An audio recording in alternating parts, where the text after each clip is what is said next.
Yeah, this will be interesting, because again, I've done the gameplay for these before.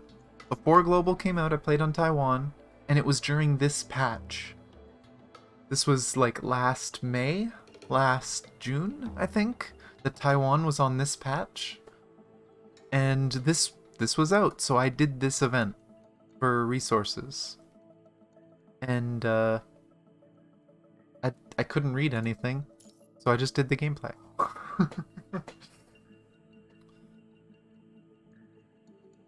But let's see.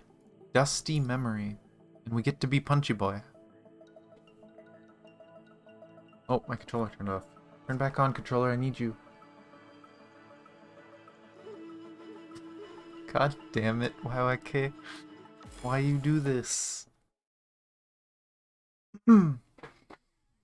Lost chapter, Kowloong Theater.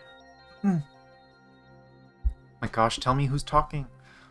Testing. Okay, recording should be up and running.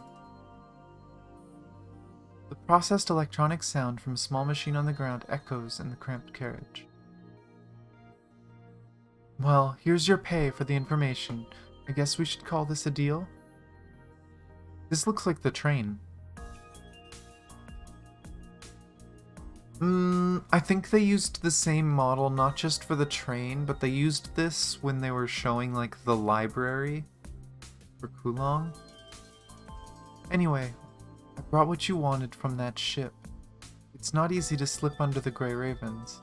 Fortunately, this intel isn't exactly top secret. As for the machine, it's essentially the same thing as the virtual training simulator in Babylonia. I modified the program to input memory data as battle results. Just use the program in the attachment to enter your mind via simulated combat to commence extraction. Due to the large amount of data, when you connect for the first time, your mind will be temporarily emptied to make room for the carrier program. I recommend you find a place to lie down before connecting. It's a little weird. I hope my explanation resolves any confusion. Well, good luck, and I look forward to our next collaboration.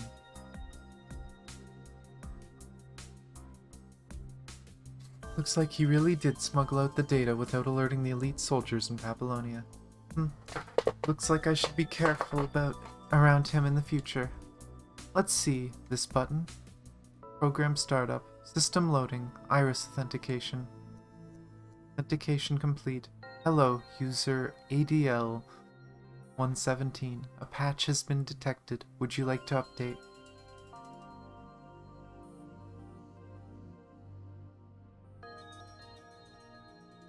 Complete memories erased by the caller are now stored on this rudimentary machine? How ironic.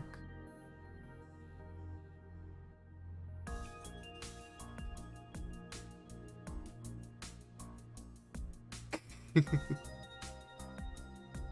that's the case, then I can access everything about the past. Finally, I've made it here. Update program. Command accepted. Program updating. Starting program. Those fragments of memories that keep appearing in my mind. Simulation direction of environmental elements. HXGA 990105 Kowloong. Battle record 1. Loading. Loaded. Skeletal modeling 25. 65. 78%. Import complete. Connecting to mind. Whatever you are, I will accept it. You're not used to Chungyu's style. In the metropolis of Kowloong Chamber of Commerce, there is a corner surrounded by courtyards and old streets, where such a theater exists. It is lofty and grandiose. It is old and dilapidated. The wide stage once allowed for 50 martial artists to perform stunts simultaneously.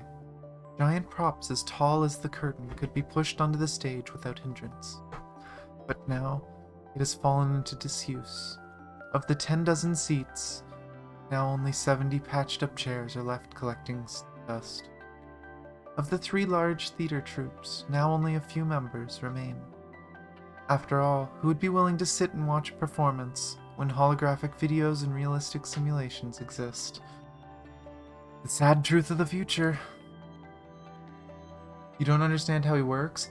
After a 3 ping, you hit his white orb. That's basically it. His white orb is always there, it's a follow-up. He has, like, finishers, basically. If I remember right, I'd have to check it again, but I'm pretty sure that's what it was.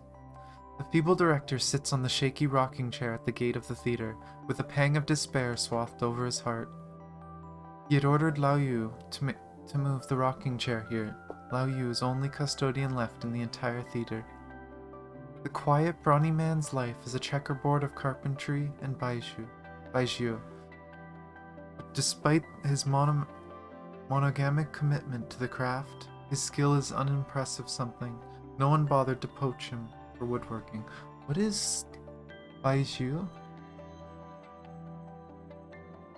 Let me... Baijiu. Ah! Alcohol. Gotcha. He's a drunk. Rawr! Hello, Merles. Oh, is he on Guild Battle today? He's in the story too, but I guess I'll get to play him on Guild Battle. That'll be fun. And then we get him next week. The quiet, brawny man's life. Okay, I know we read that. And so much like in Yusheng, he stayed here. Not like there was any reason to leave the theater. For Yusheng, however, he must have inherited his prima donna of a mother's pride. In his eyes, nothing held more importance than the stage.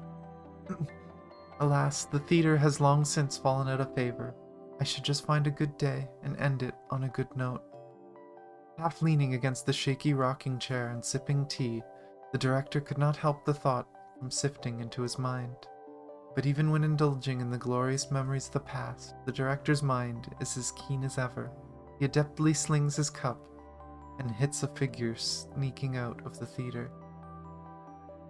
The figure turns his head in pain, then intercepts the falling cup with an almost inhuman agility. You crazy old man. This teacup is from the Song Dynasty, probably. Do you know how much I went through to buy this in the East City District? It's one of a kind, and I think my controller's dying, so let's plug it in. Oh, that's the wrong way. There we go. I'll let that charge.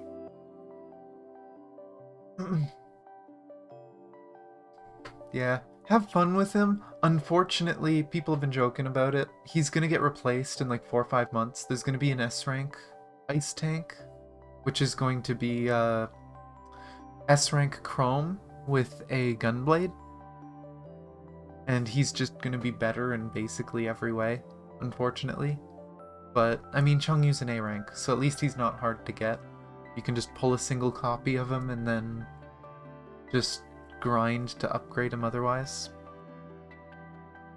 Where do you think you're off to? Mind your own business. How many times have I told you, Chongyu? Chongyu continues to walk and talk as if he has heard the director nag him 1,000 times. Probably has. I got it. I've got somewhere important to be. I'll be back before dinner. Without waiting for him to finish, Chongyu hops up onto the wall of the courtyard and escapes, leaving only the old man's disapproving shouts behind. Don't try your funny stuff on the Pulao crew. The director continues, but only a gentle breeze is there to listen. After this tea break, I'll have to go apologize door to door again. This is really working my old bones to the ground. Just as the director prepares to take another sip, another troublesome one shows up in front of him. Don't allow you. The people from the food supplier and the wood shop just came over and knocked on the side of the door and said, no more delaying with the food money and repairs and lumber. What about our regular? Any news? No, she said her husband is getting old. No more loud noises, so they hired a VR company for a Hawaiian birthday. Alright, well, off you go then. Lao Yu quietly turns and goes back to the theater. You're still kind enough to collect debts in private. How long can we handle this?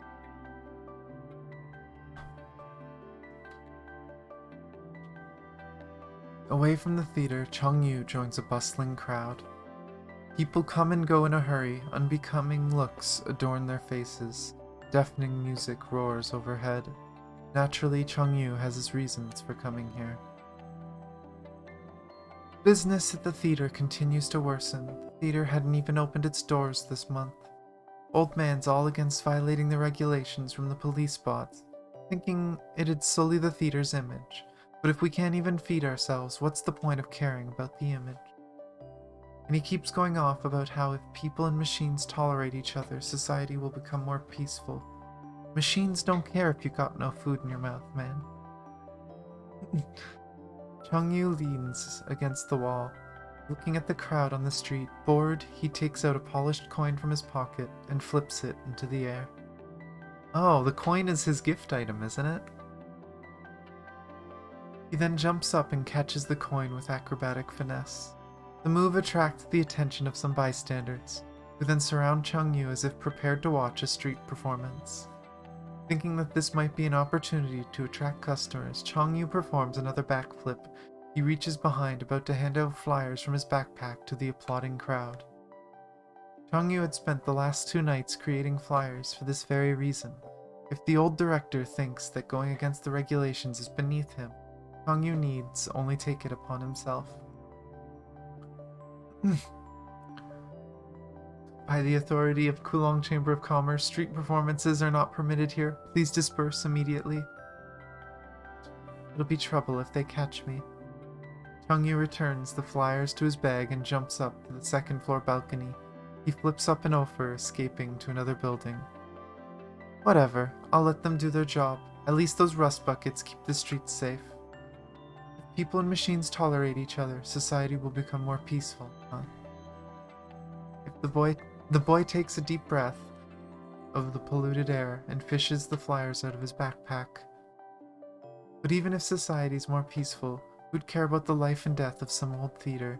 With that, Changyu directs his gaze to another lively area off in the distance. They increased it last patch. So ever since last patch, you can go up to 8. And the only thing they added is there's a few more secret notes about the character, like their likes and dislikes and stuff like that. But other than that, the story is still only 6 chapters long, the trust story. It's just those 2 little secrets, and I guess it's a way to dump the extra gift items. The only character I've gotten to 8 so far is Nanami, because I had over 100 of her stuff.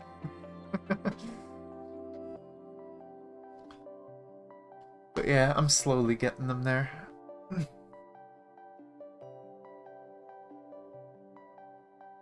I guess I'll go post these flyers up over there. In this kind of world, as long as you're buying a ticket, our doors are open to anyone.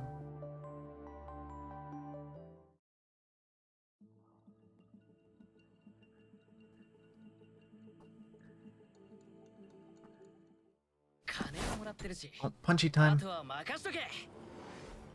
Lucky I have good legs. Better put it up so no one can tear it up. I heard transport drones. There seems to be more of them recently.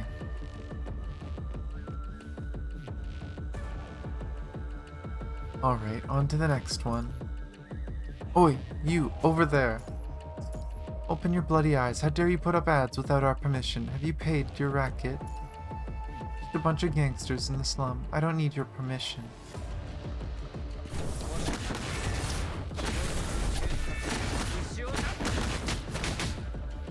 Huh.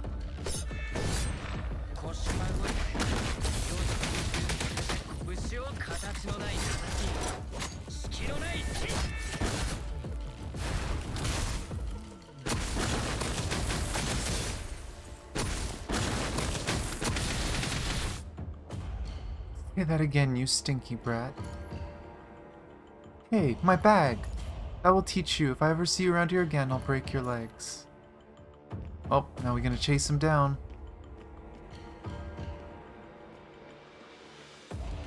Time to buy more gifts? Oh my gosh. Abnormal load detected returning to the factory. Oh, must not let it go back. Oh, parkour! Lucky I got my hook with me. Oh my gosh, are you serious? I don't think any of my button... Oh, okay.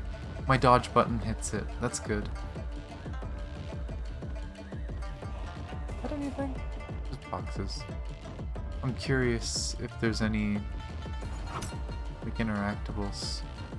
Thank God my controller works for this, though. Game, let me move.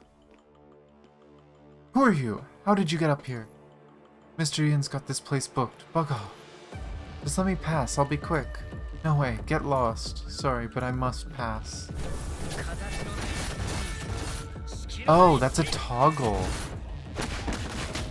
Come on, use him to dodge. Thank you. Oh yeah, I forgot that's the second one, that's not the first one.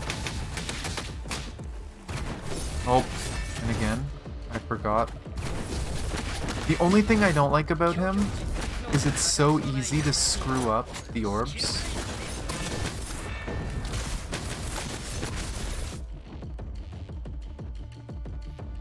Boxes. Better not go that way. There have been a lot of landslide accidents recently.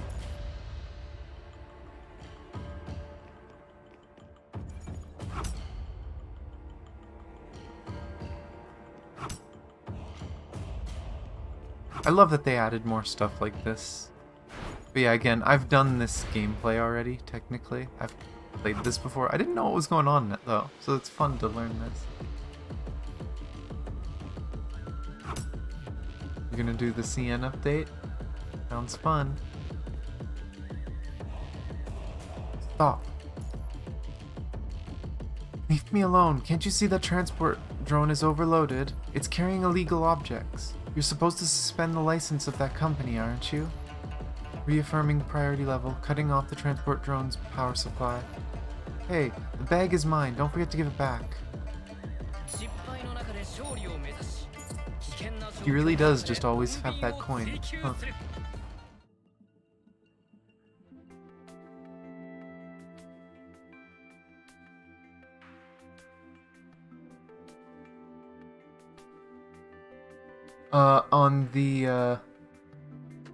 On the game, there's a lot of silly things that are censored. They're very, very, protective of censors and stuff to try and not step on toes and keep things legal. Ticket dispatched. Identification Changyu, District 12. You are suspected of 6 incidents of illegally damaging public facilities and... Hey, not me. I'm the victim here. What is that hanging on the drone? Does it belong to you? Yeah. Here is your lost property. Oh, thanks. It is my duty to enforce the laws and regulations, but it is also my duty to help citizens in need. Harmonious coexistence with the people is the highest principle of service machinery under the jurisdiction of the Kowloong Chamber of Commerce, without exception. Here, it shouldn't be.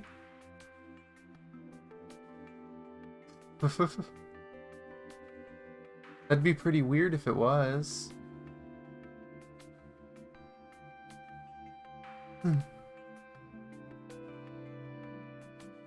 As for your alleged unlawful damage to public facilities, the disputing party has chosen not to file a complaint. Your charges have been formally dropped. According to clarification of the party concerned, your damage seems to come from the need to help them. Even if charges are incurred, they are willing to bear the fine for you. Oh, wow. This is a formal notification. You are free to go. Thanks again. Why have you thanked me? For telling me this. You are welcome. Harmonious coexistence with people is the highest principle of service machinery under the jurisdiction of Kowloong Chamber of Commerce, without exception. Poor robot's confused why someone said thank you.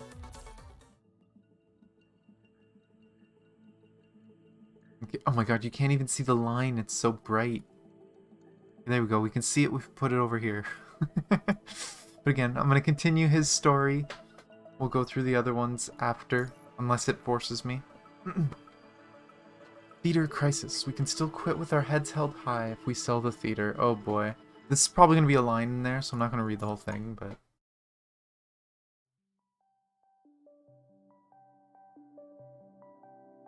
I mean, it's not even just Kuro. It's also... I know Honkai does the same thing.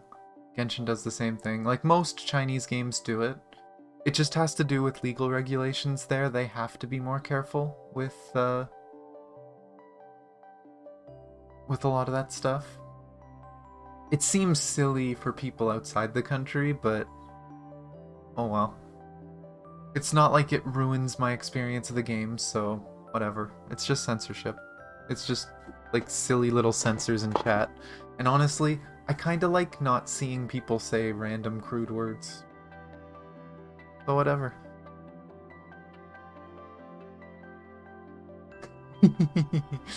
The best. I'm back. So you do know to come back. It's not like I did anything illegal. I didn't say you did.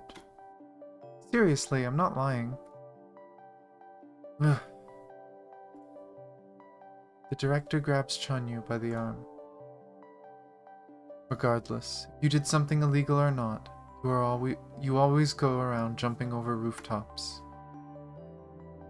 I did no such thing, I just fell is all.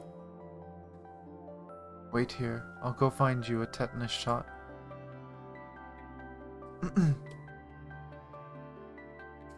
Oh boy.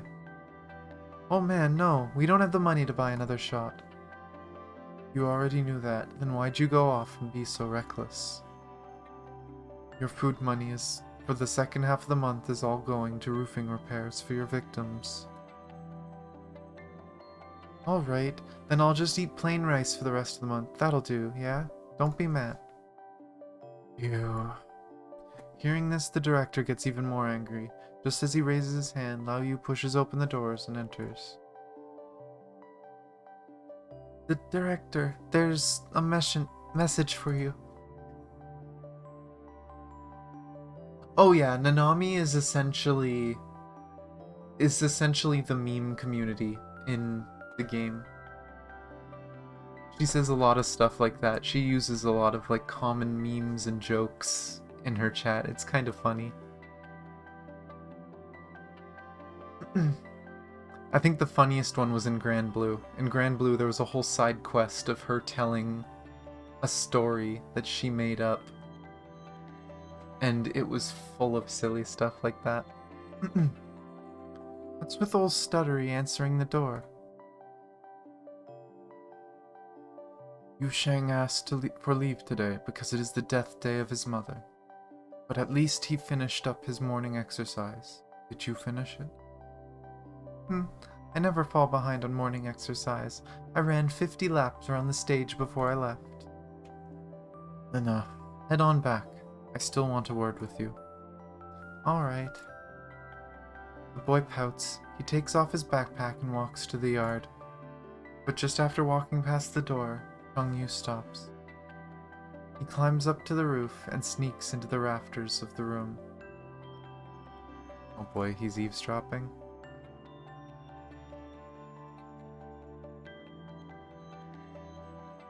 Did he steal some food? Oh boy. Or did he buy the food? Who knows? He gently opens his waist pack and pulls out a bag of braised meat. Oh my gosh.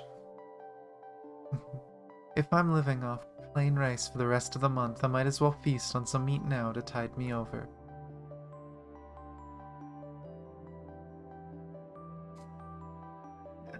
Oh my gosh, who'd have thought you could snag a pack of braised pork from Zennies off of some hoodlum?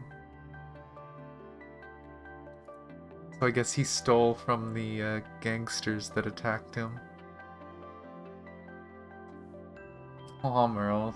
I mean, I did too. I think most people did. At least it's only 10 pulls this time.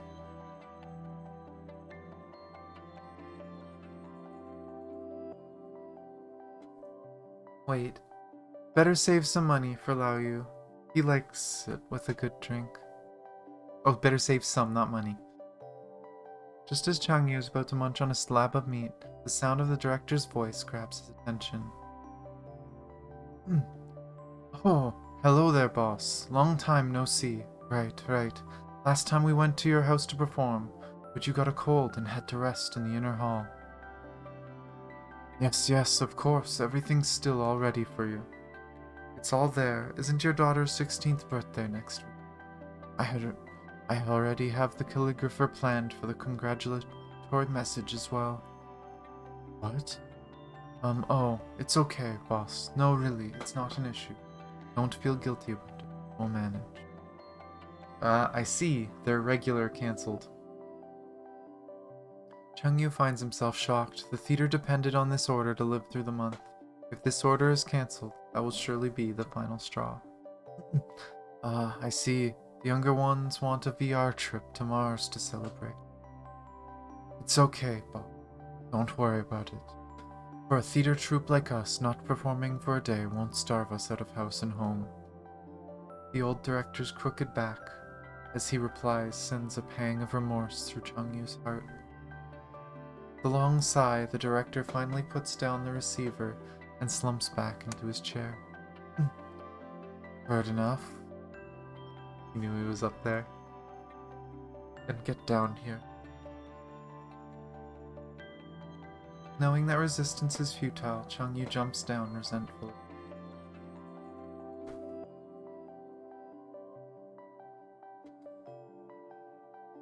I didn't mean to. I wasn't trying to eavesdrop. It doesn't matter whether you intended to or not. Also, quit talking with your mouth full of pork. Director, how about I go pass out flyers tomorrow? This isn't something that passing out flyers can fix. Forget it. You're all grown up. It's time for you to learn a thing or two about the theater. Director. Changyu, come here. Lao Yu, call over Mr. Bai and Old Song in the back courtyard. Dismiss the helpers in the firewood room. Of course. I have some things I have to tell you. I object. Changyu. I won't let this happen. Don't be so naive. The director pounds his cane. After a moment of silence is restored in the room, the old man sighs and opens his mouth. I know what you've been doing to help, but it's pointless.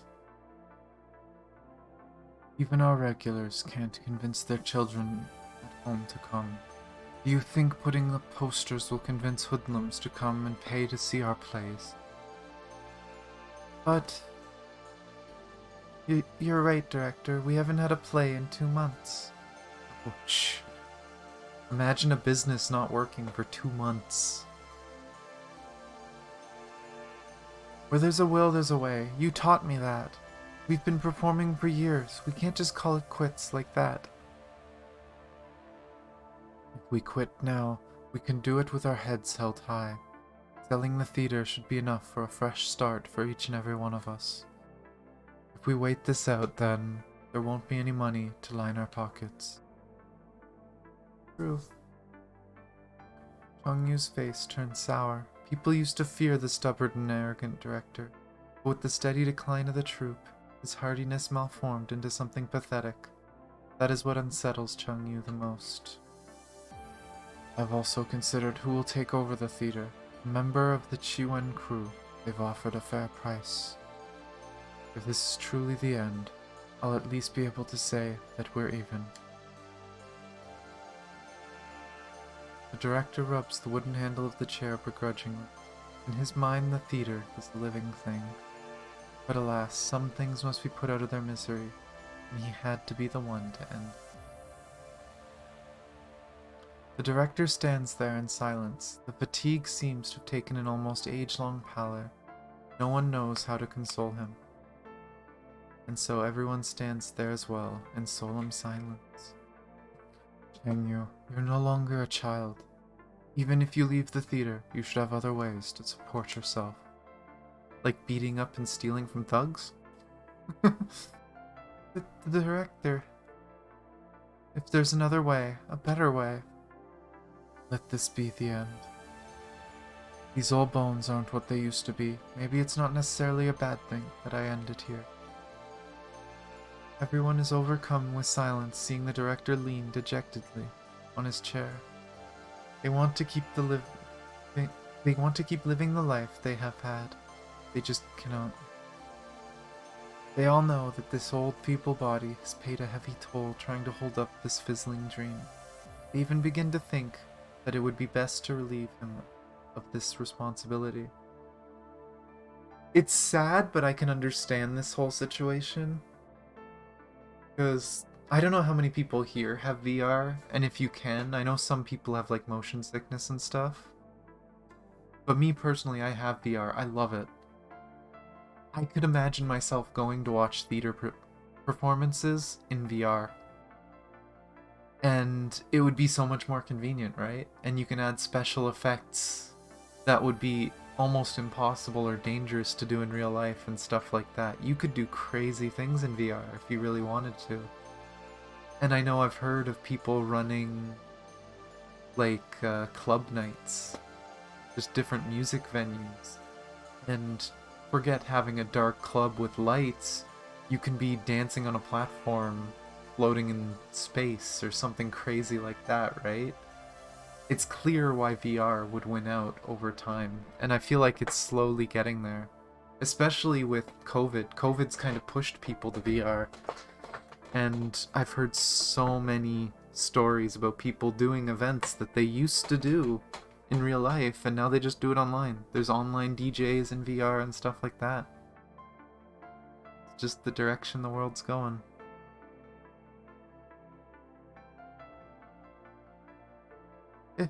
If we can just make it through this month. There must be another way. I'll think of something. Changyu rushes out of the room, his voice trailing at his footsteps. Direct... Let him. When Yu Sheng returns at dawn, remember to wake me up.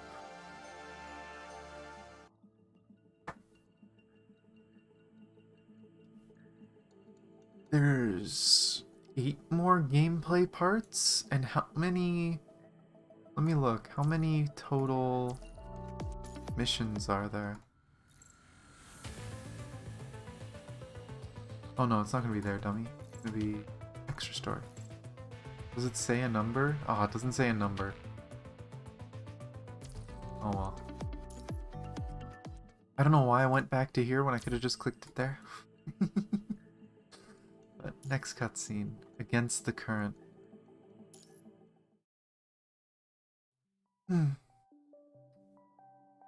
Another bright day begins to break. Lao Yu gets up and washes up as normal, then moves the dried wood from the shelf to the warehouse.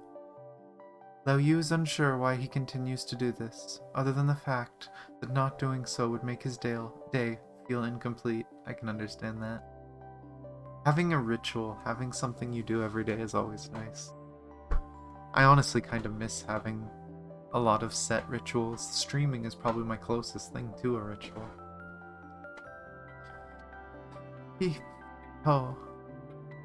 As he puts a piece of wood on his shoulder. I hope this is like a young kid, because I've been voicing him with a really high-pitched voice compared to the others. As he puts a piece of wood on his shoulder and raises his head, a confused Changyu appears before him.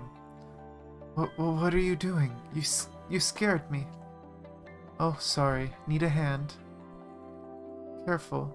Put it off to the side. It is a child? Okay, that makes sense. They don't really describe it. Hey, Lao Yu. Can I ask you something? What? Lao Yu immediately tenses up. After all, Changyu has always been the one to come up with all sorts of funny ideas. It's just...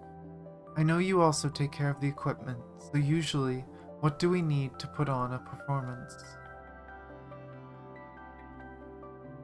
You still want to put on a performance? Don't worry about it. Let's just say I wanted to put on a show. Okay. Oh no, what's he gonna do? 2 stereos, 2 platforms, 3 lights, instruments. Chungyu jots down in his notebook. Chungyu, what? Do you really want to put on your own performance? Ah, sure, let's go with that. By the way, is Yu Sheng back? No, he hasn't been seen all morning. Director said if he's not back this afternoon, I should send someone to ask for him. Maybe something happened to him. I was going to sleep on the roof of Yanfei Hall yesterday, but the streets were in chaos all night. I couldn't sleep at all. What could it be? The Kowloong crew was running up and down the streets yesterday. Might be the celebration on the radio last night. Lao Yu takes the radio out of his pocket and adjusts the frequency. A wobbling voice, warped by static, fades in and out through the old speaker. Oh, hit the link thing.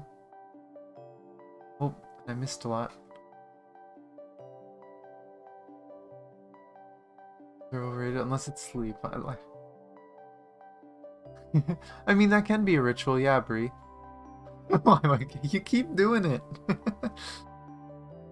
Yeah, what kind of link is it? I missed any message you might have said before it.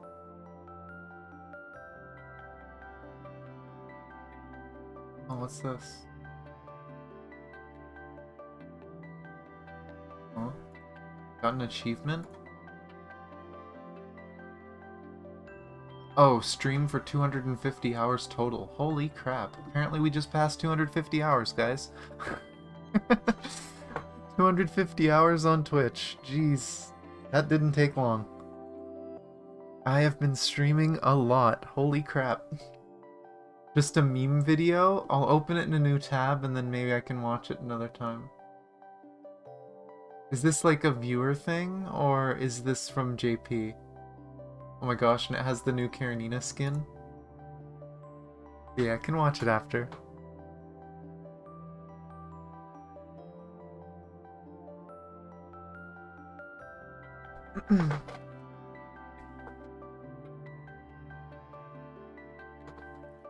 As everyone waited at the edge of their seats, the world government's first zero-point reactor has successfully completed its first test.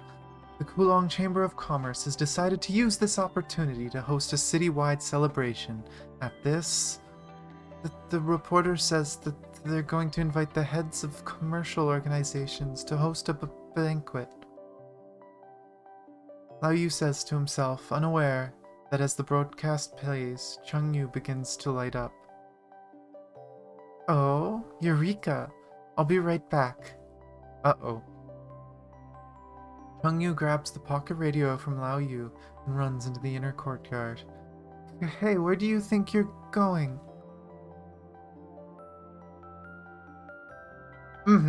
Yeah, I recognize the channel. I know he posts a lot of the CN stuff for Global. Director, this is our last chance. If we can get this gig, the theater will last at least another 6 months. Chungyu. A third of the world's biggest tycoons will all be at this banquet. Do you think this is something we can handle? Who cares? Our livelihoods are at stake. Fine, let's give it a chance. The issue, though, is that we don't even have the money to pay for a band or supporting cast. I'll go raise it, if it's just one show.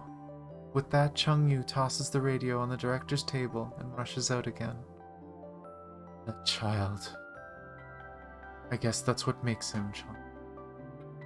Even these old bones sometimes feel like there's nothing this kid can't do. Even if the theater is really gone, I'm sure he'll manage just fine. The director drinks the last mouthful of strong tea and dials up his old friend. It's me. I may be old and washed up, but I have a small favor to ask. Running into the street, the glory days of the theater seemed to flash right before Chongyu's eyes. Is he gonna make this like a closing performance? Does their last performance make a ton of extra money for them? The walls and eaves were not as dilapidated, but instead covered in the highest quality of white plaster. The extravagance was classical, intricate friezes, vermilion pillars, and tiles of ceramic blue. Yet, what truly made it a spectacle was the long line of people at the gate of the theater, alive with the greeting of attendants and urging voices from the crowd, one after the other. Hey, can you fit one more in tonight's Black Guardian? Apologies, sir. At this rate, you'll have to sit on the table. A pot of jasmine tea and another plate of stewed beef tendon, boiled noodles, please. Ah, people who didn't know this is a theater would be thinking this is some restaurant. Didn't have dinner before you came here, or what? What's it got to do with you? Nothing beats dinner and a show. The crowd pushed Chongyu into the theater. In the front row, Lao Yu and the director were sitting there waving to him. Chongyu waved back to them excitedly. Quite the turnout tonight. Yu Sheng's new play, sure to be a hit. Sit down and quit fidgeting. That's hard to do. I'm sure you guys have noticed I wave back and forth and stuff a lot. I fidget like crazy. Yeah. The theater lights dimmed, leaving the spotlight on the stage as the only source of light. There stood Yu Sheng, Mr. Bai, and Liu Shi. They stood there valiantly, as if untouched by sorrows in the past. Following that, the gongs and drums roared as the show began. Then back to reality. Resisting urge to meme. Repairing the equipment, creating the props, then calling Liu Ji and Mr. Bai back for another night of shows. As for the play, Yu Sheng loves acting as the scholar so much. Let's just do Mandarin Duck Pond. Liu Ji and Su Bai can be the supporting actors. Life imitates theater, theater imitates life. Wonderful. As for the cost, 4,500. If I can get Liu Ji and Su Bai to deceive each other, that should about cover it. The young man secretly settles the cost, and in the theater, so does the old man. Yeah. Alright, understood. He might be a bit reckless and unruly, but I'm sure he'll direct a good play. I don't have much time left. He's not my direct disciple, but he's a good learner. If you really plan on using the celebration to save the theater, I think it'll be a good choice to keep him after that. As for us and the others, we're too old and washed up. This is no longer our generation. He's gonna sell the place and let Chongyu work with the new people. In this world of young people, they should be the stars.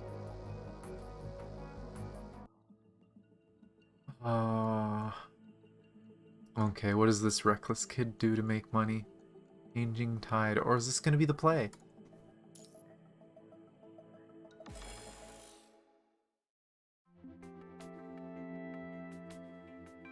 East cities. It'd be, Zujiu Street? Zujiu?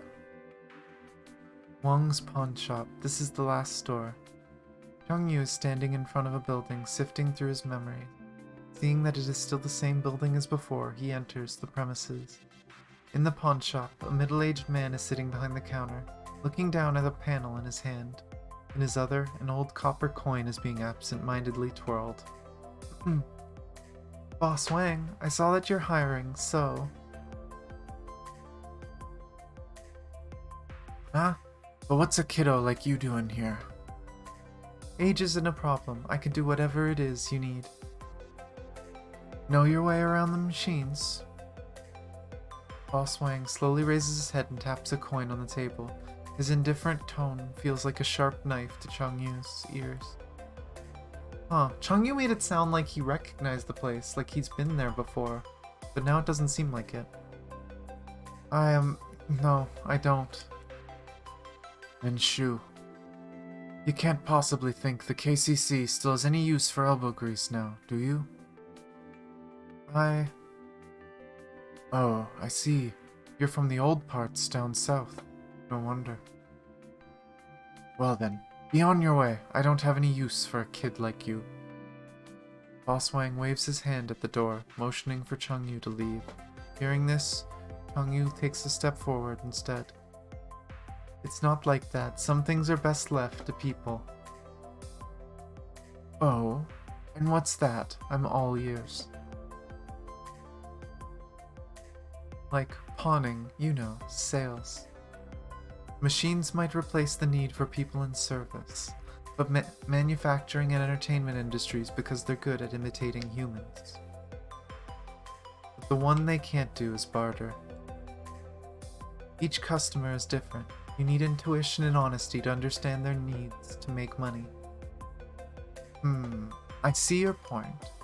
Then, however, Boss Wang drags out his rebuttal to interrupt Changyu's rambling.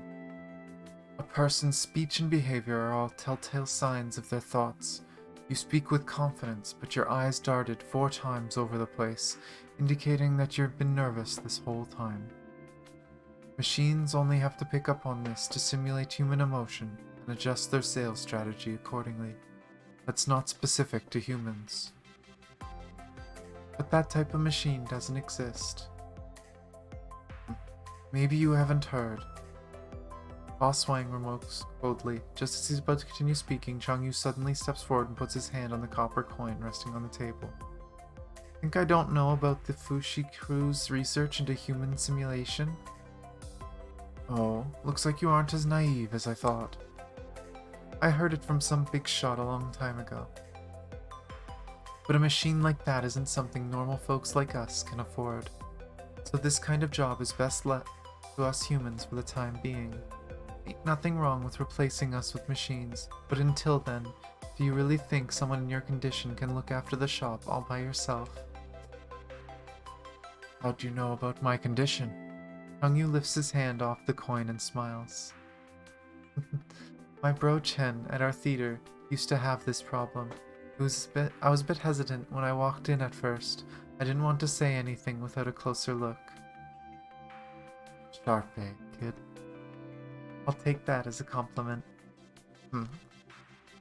Hearing this, Boss Wang scoffs and leaves the store. You work 9 a.m. to 9 p.m., 6 days a week. Salary is performance-based. So that means I'm... You're starting tomorrow. Don't be late on your first day of work. Alrighty. Hey, he did it.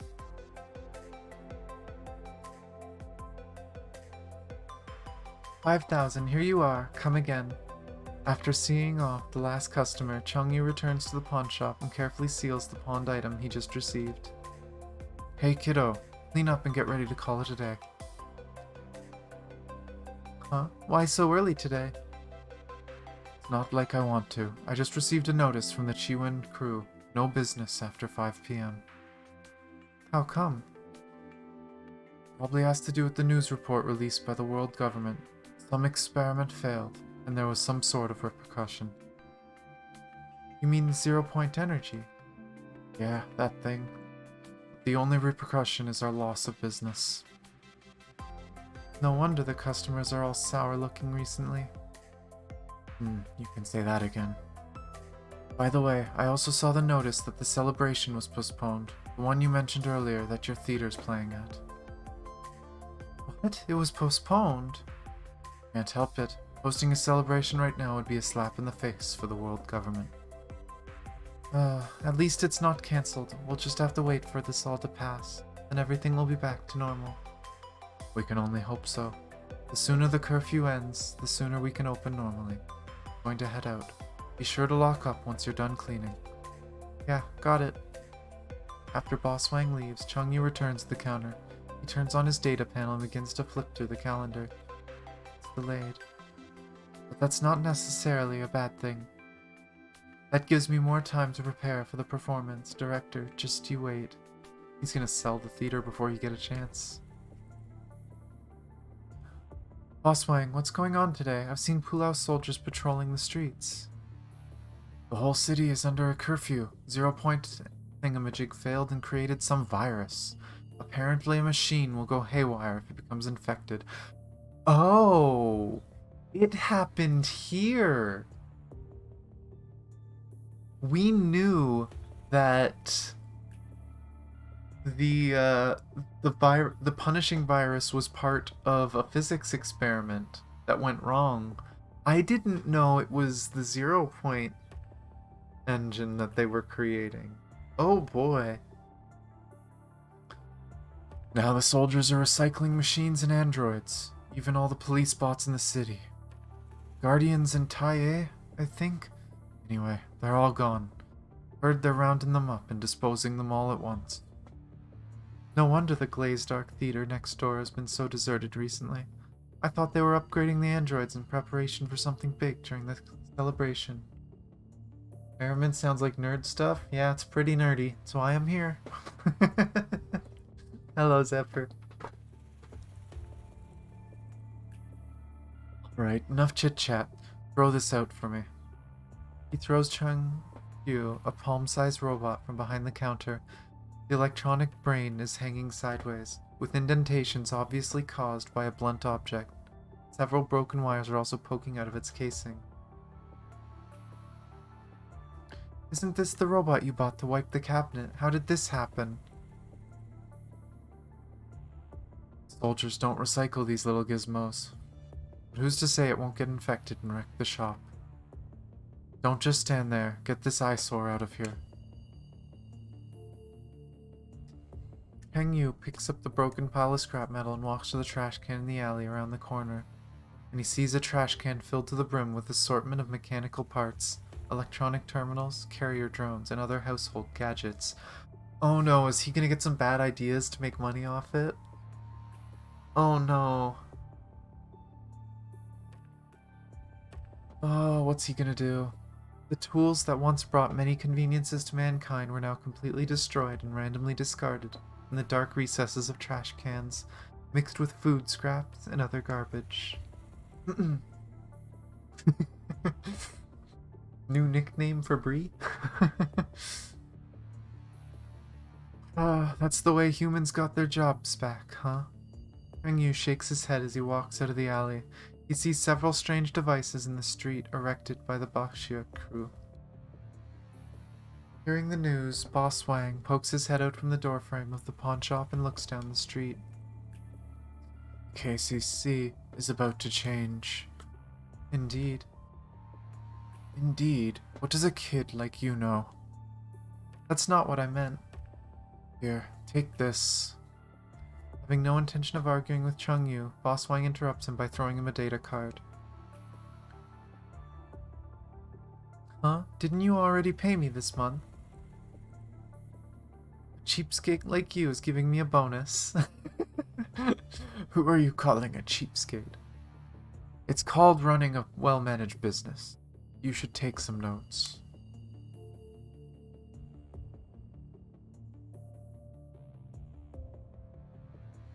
Oh no. You and your rude, blitzcrank plays.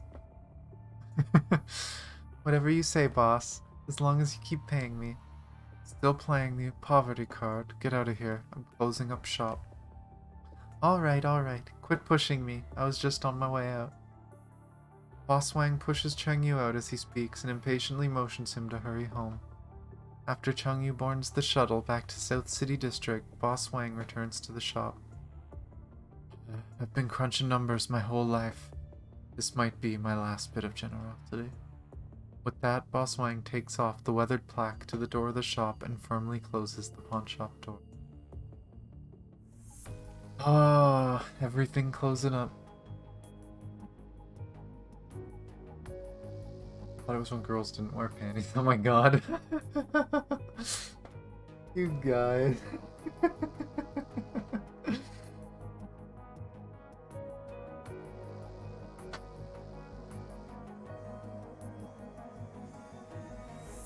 Up next, the emergency statement from the Kowloong Chamber of Commerce. The Kowloong Chamber of Commerce is still under curfew.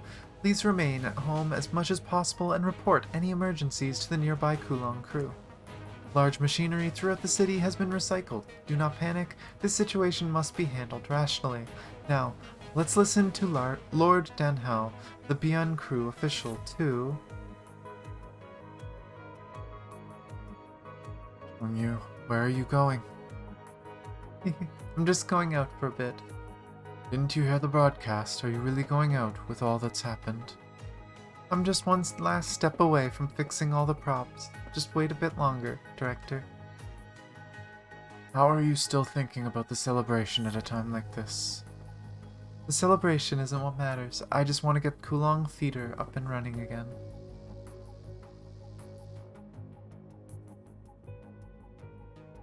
Oh my gosh, you guys are at it.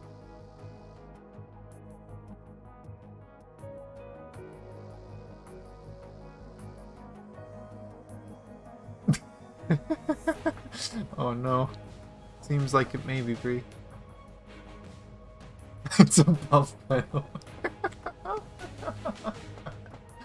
God damn it.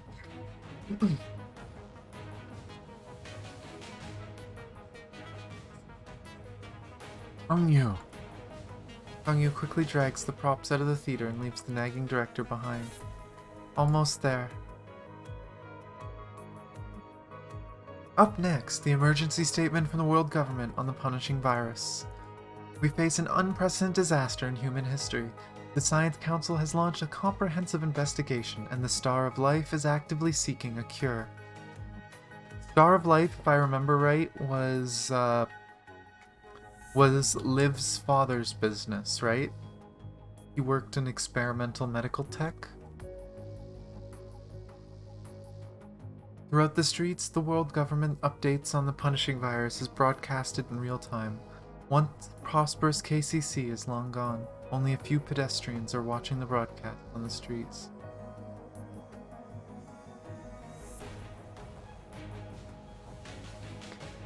Broadcast echoes throughout Kowloong. Changyu quickly shuttles between the road with props in hand. Why does he have the props with him?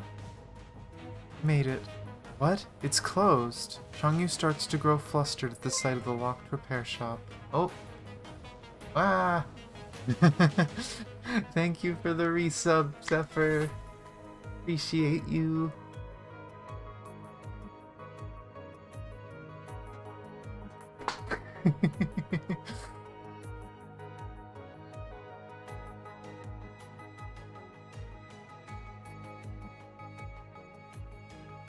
What should I do now? It was open yesterday. Damn it. There aren't any shops nearby that can repair our old equipment. Hey punk, today's our lucky day. You guys again? You calling a punk? Leave me alone, I'm not in the mood for this right now. What are you saying, tough guy? Don't you know, I've got a bone to pick with you. I'm gonna make you suffer today. Most of the police cyborgs have been disposed of, and the Pulao crew are busy with the plaza in the East City District. Who can save you now? Suddenly, the deafening sound of a broadcast plays in the distance, cutting through the air.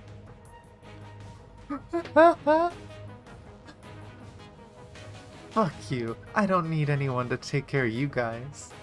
Changyu's got a bit of a tongue on him. When we getting a new emote? Whenever I can focus enough and spend time on it. I do need to finish. I've got multiple started and I just haven't finished them. I gotta do that so badly. I feel so bad that it's just the one. I'm glad we at least have one, but...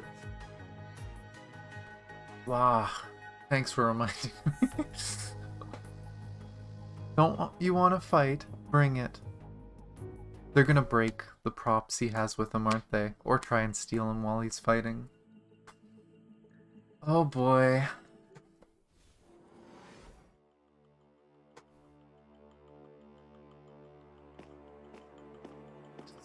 Art stream to...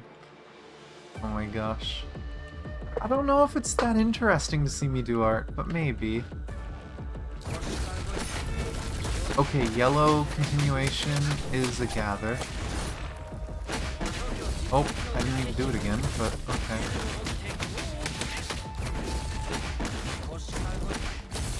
That one's an AoE. Look, he was carrying this.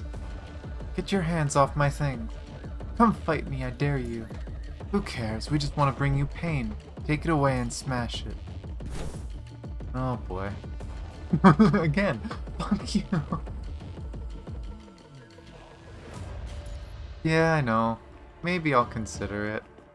It could be something we do at some— Oops. Wasn't close enough.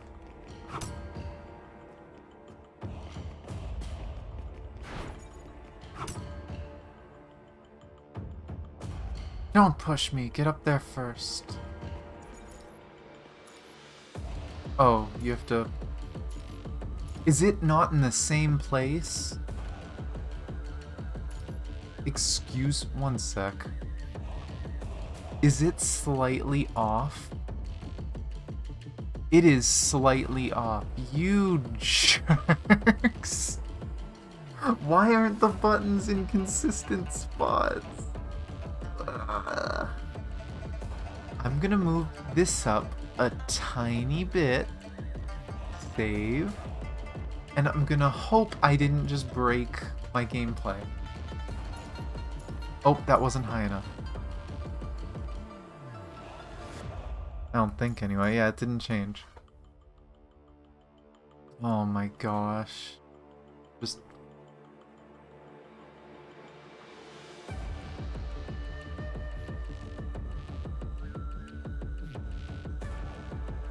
Let's see. That hit it now. No. Placing these button things is really weird. Try it there. Now does it hit it? Yes, it does. Okay, I need to... Oh, there's no pause button. What? Okay. Let's go up. Oh, now there's a pause button, but now we have a cutscene. Stop. Yep, and now it misses. So I need to go to the pause screen, button position, custom config. Move this up a bit. Oh, but that's only going to be the targeting thing. That's not going to move.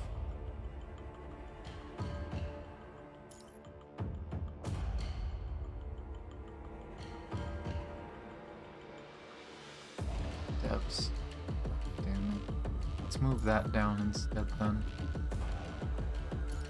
Save. Let's go back. This. Move the joystick part down. I'll move right button to there, left button to there. And hopefully that hits.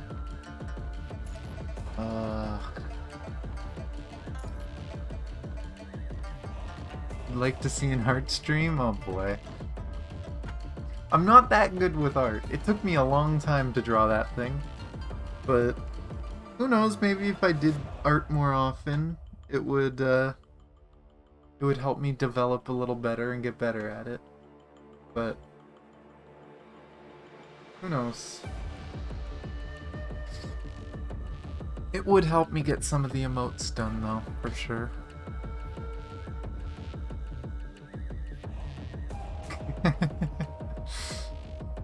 I don't know, maybe we can try that sometime this week.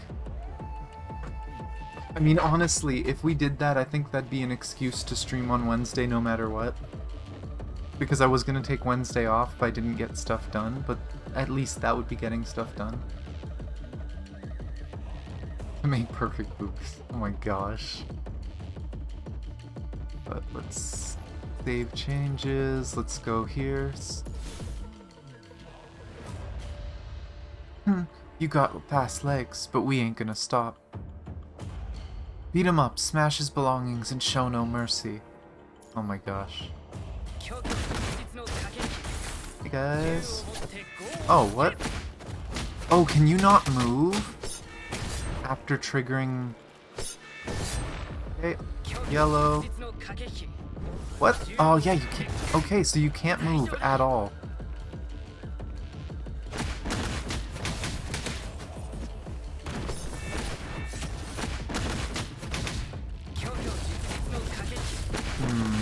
That kind of makes it a little worse than I thought. I thought you could at least move a little bit and then do the finisher.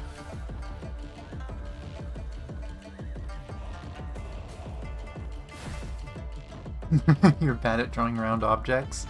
Having a tablet is really useful for that. Oh, that didn't work. Whatever. Oh. I keep forgetting that the white orb is the first one. Okay. No. That didn't last long.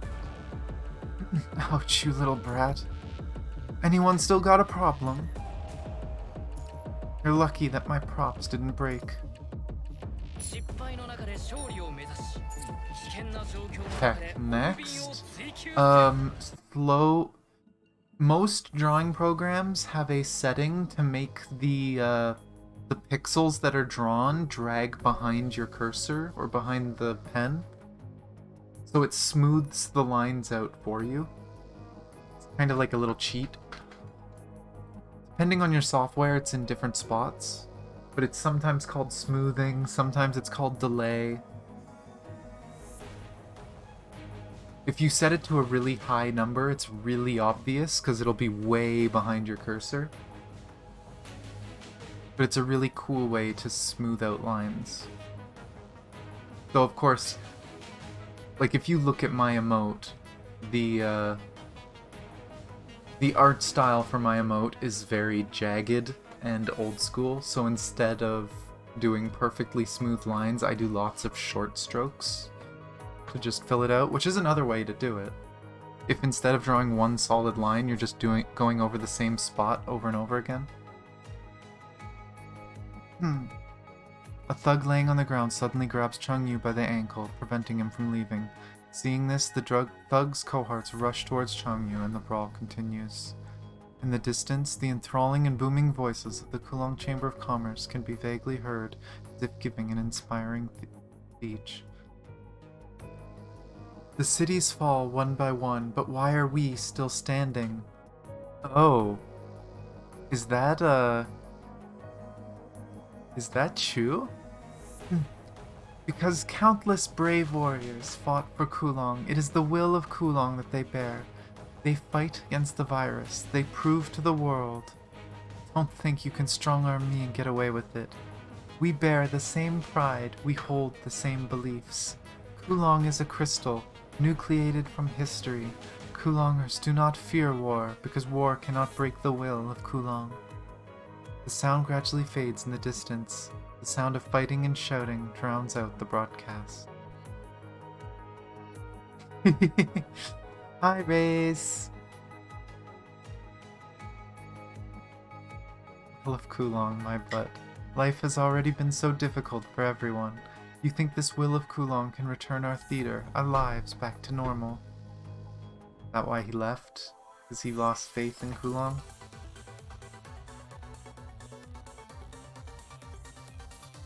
Oh my gosh, I noticed!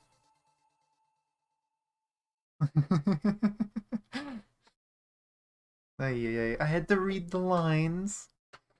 But yeah, hello, Race. Still going through story, which apparently is going to take a while because it looks like there is probably like 20 stages or more. Guess we'll see. We were just talking about the possibility of me maybe doing like an art stream to work on emotes. We'll see how that goes. You guys can see my amateur art skills slowly make an emote.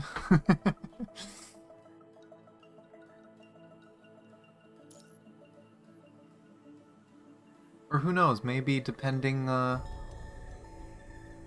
long it takes, maybe make more than one. But that would probably be Wednesday if we do that. Maybe it's a good thing I didn't do the schedule yesterday. I can throw that on the schedule. I'll say that. Wednesday we'll try doing an art stream with doing an emote. I don't know what else we'll do. Maybe we'll do other stuff as well, but we can do a bit of an art stream. Oh my gosh, that is not what we're doing. Reunion. Changyu perked up with a smile of surprise at the sight after seeing a familiar face after so long. Is this like a time skip, or is it people from the theater? Why are you all banged up? The director wants to scold Changyu, but all he can muster up is a sigh. I just had a run-in with some thugs, no big deal.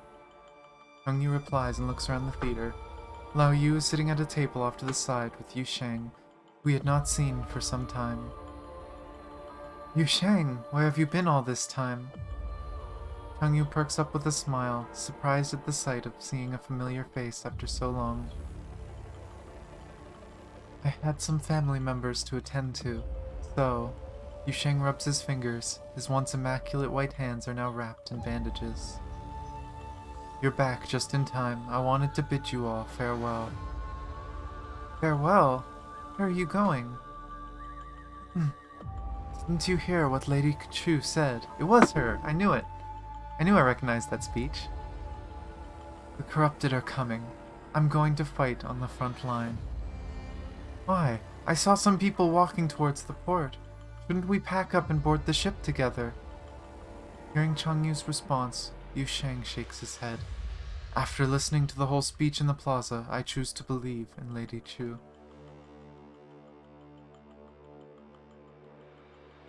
Appreciate art in most of its forms anyway. Oh my gosh.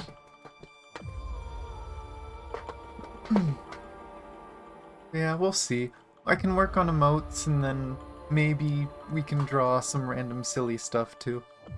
I can draw the emote on a bigger canvas than the emote needs, and I'll just sketch random crap on the side whenever I feel like it. I know I've seen a lot of art streamers do stuff like that, so... let's see. Now I'm just thinking about which emote and put stuff out. Maybe I'll come up with a few. I'll bring the sketches and show you guys the sketches on Wednesday, and you guys can vote for which ones I work on, in what order. But we'll see. Huh? You buy into this whole Will of Kowloong thing? It's my own decision. Lady Chu left the choice to each of us. The ship is not suitable for my sick wife. Staying in the city to participate in the Tabula Akasha is more suitable for us. Tabula Akasha? What's that? Forget it. It doesn't matter. So why are you going to the front line? What about your wife? She's waiting for the Tabula Akasha to begin, but that's going to take some time. So you... Yes, someone has to do it, just like Lady Chu and the others. Director, try talking some sense into Yu Sheng. What are you doing, Director? Why are you just standing there? Are you also planning? Yes, I've made my choice as well. I don't want to board the ship and run away, nor do I want to join the Tabula Akasha. I'm staying here in the theater. I can't do something like abandoning my body and living in some machine. All I can do is stay in the theater left to me by my ancestors.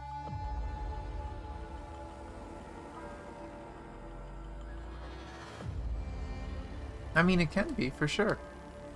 To admire lots of things. Not really a memory raise. The idea in this world is there is a technology where people's minds can be digitalized. They can be turned into a machine. And when put into, like, a mechanical body, their mind can be very unstable. But apparently, someone's mind can be uploaded to, like, a virtual world, and it would be perfectly fine. And they don't usually run into issues. So, basically, Tabula Akasha is Lady Chu's plan to save her people.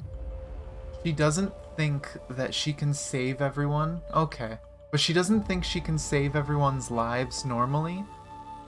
So she's going to convert people's minds into, like, into their consciousness in a virtual sense. And she has, like, a virtual city that she created for the people to live in, to spare them from the wars above ground. She has a hidden city underground with a virtual database for the people that want to stay there and live forever. She's trying to save everyone's lives. That's kind of context needed to know what's going on here. He's gonna let his wife become virtual. I mean, she gets to live, right? She basically becomes immortal that way. She becomes immortal in a machine, as opposed to being sick and dying. If you just think of it that way, it kind of makes sense, right? Your wife is dying, she might not live long, but if she casts away her body and goes to this virtual city, sure, he doesn't get to be with her, but she gets to live. And to him, that's probably ideal. That's probably all he could dream of.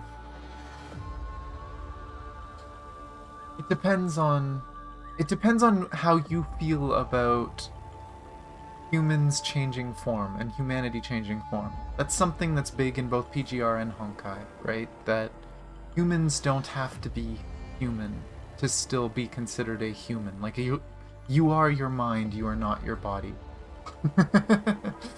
Right? I personally follow that. I personally don't think the human body is that special. It's a fleshy machine. We are whatever software is running in our brain. Now, I don't think the technology to put someone on a computer will ever exist.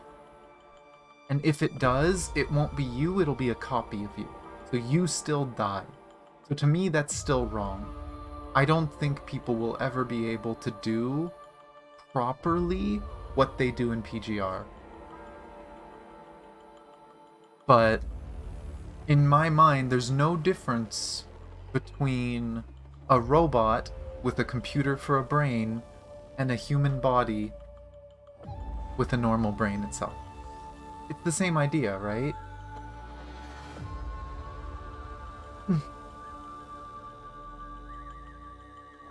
Yeah, that's the thing. If it's a copy, then I'm not entirely okay with that. Because a copy basically means you're killing the original. Wasn't Soma about that as well? I've heard good things about Soma. I haven't played it yet. I know Bree, I think it was Bree really wanted me to play Soma. Was it Soma or was it a different game? I think it was Soma. But I haven't played it yet.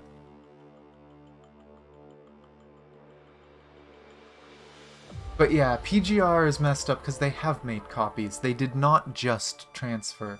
But the thing is, we don't even know if the process is a transfer. It could always be a copy, right?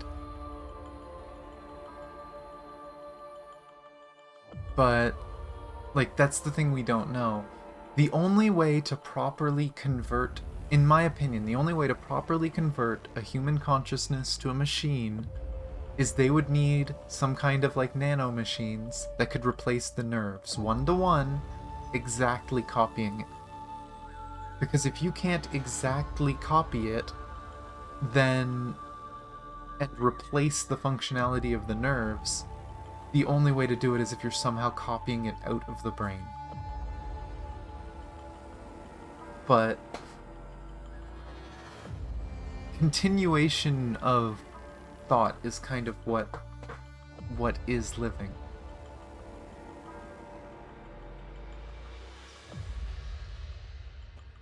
Oh my gosh, Bree, maybe one day we can do that when I have less stuff to do on stream, but maybe we can try doing that at some point. That's a whole story game though, so it'll probably take quite a few streams. We'll see. Yeah, we'll probably figure out more about the process later. All we know is it has something to do with tantalum something, some chemical that they inject them with.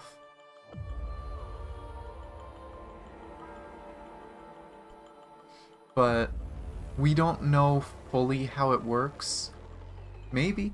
That could be what it is. All we know is they inject them with some substance and that allows them to replace it. But this is something I think about a lot, because I think it's a cool concept, and I think it's something that humans are eventually going to try. But yeah, the only way I can see people preserving a brain and becoming a machine is if they 1-to-1 replace the nerve cells with something else. And the thought of people actually pulling that off is almost absurd. Like, the technology required would be insane. So, who knows? But let's keep going. All I can do is stay in the theater left to me by my ancestors. In that case, I'll stay here too. Quit kidding around. Go upstairs and pack your things. Lao Yu, go take Changyu to the port. Of course.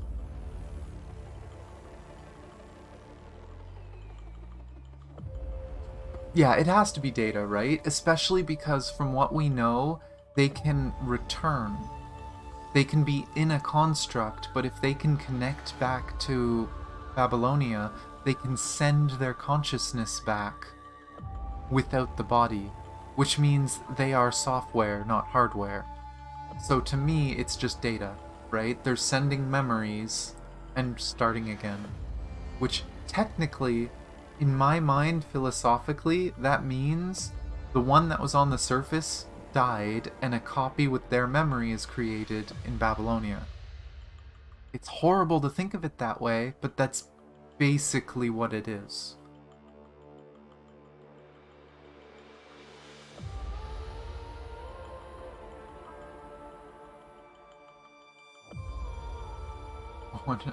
Stuck just put it all on AI. I mean, AI is already doing crazy things. You can get AI that can draw art, create things. AI can recognize people better than people can. You can literally train an AI to measure people's faces in a photograph, even from angles that normal people would have trouble measuring it. And they can 100% accurate, well, maybe not 100%, but like 99% accurately say that, oh, this is probably this person that I've seen before.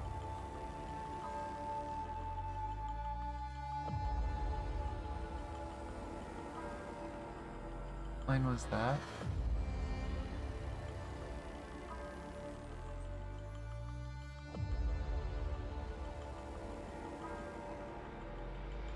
I'm confused, Bree. Oh, AI upscaling. Okay. When I saw it on stream preview, I got it. When it was slightly cut off, I was confused. But yeah, AI upscaling is something we've talked about before too, which is honestly one of the coolest things ever. That, But just the fact that a machine can take a low pixel image and make it look high pixel and make it look realistic. It's honestly just insane how good AI can get at stuff like that. Heck, I've written some simple AI stuff, and mine were super simple and they did things I didn't expect. Absolutely cursed. It's the best part. Yeah, they don't do so well with living things. With things that have very specific appearances, they're not very good at. But if you give them something that can be abstract, like say a landscape, it can do a really good job, because it'll make leaves look like leaves. But on a human, if it tries to do a human, it might draw an extra eye, or give it 3 noses, or something like that. It knows those parts are supposed to be somewhere, but it doesn't know that there's a limit. We've seen some pretty funny images, me and Vree, while looking up that stuff. We used to look at it all the time. Oh, I didn't read full screen. Whoops. Sorry for the border. You're still young. You shouldn't give up your life like the rest of us. I'm old enough to fight. Now's not the time to act up. If you're staying to fight, then count me in. After the war's over, we can continue running the theater. I just finished repairing the props we'll need. Among you, if you really have grown up, then quit being so naive. I didn't have the heart to say it, but I sold the theater a long time ago. That's why Yu Sheng was able to take his wife to see a doctor. But who could have imagined something like this would happen before she was cured? You're just a child. You can't possibly understand the cruelties of war. We might not survive. This is the last time we'll ever see each other. As the director, I appreciate your dedication to the theater. Some things in this world can't be put back. We are just a footnote in the history of Kowloong.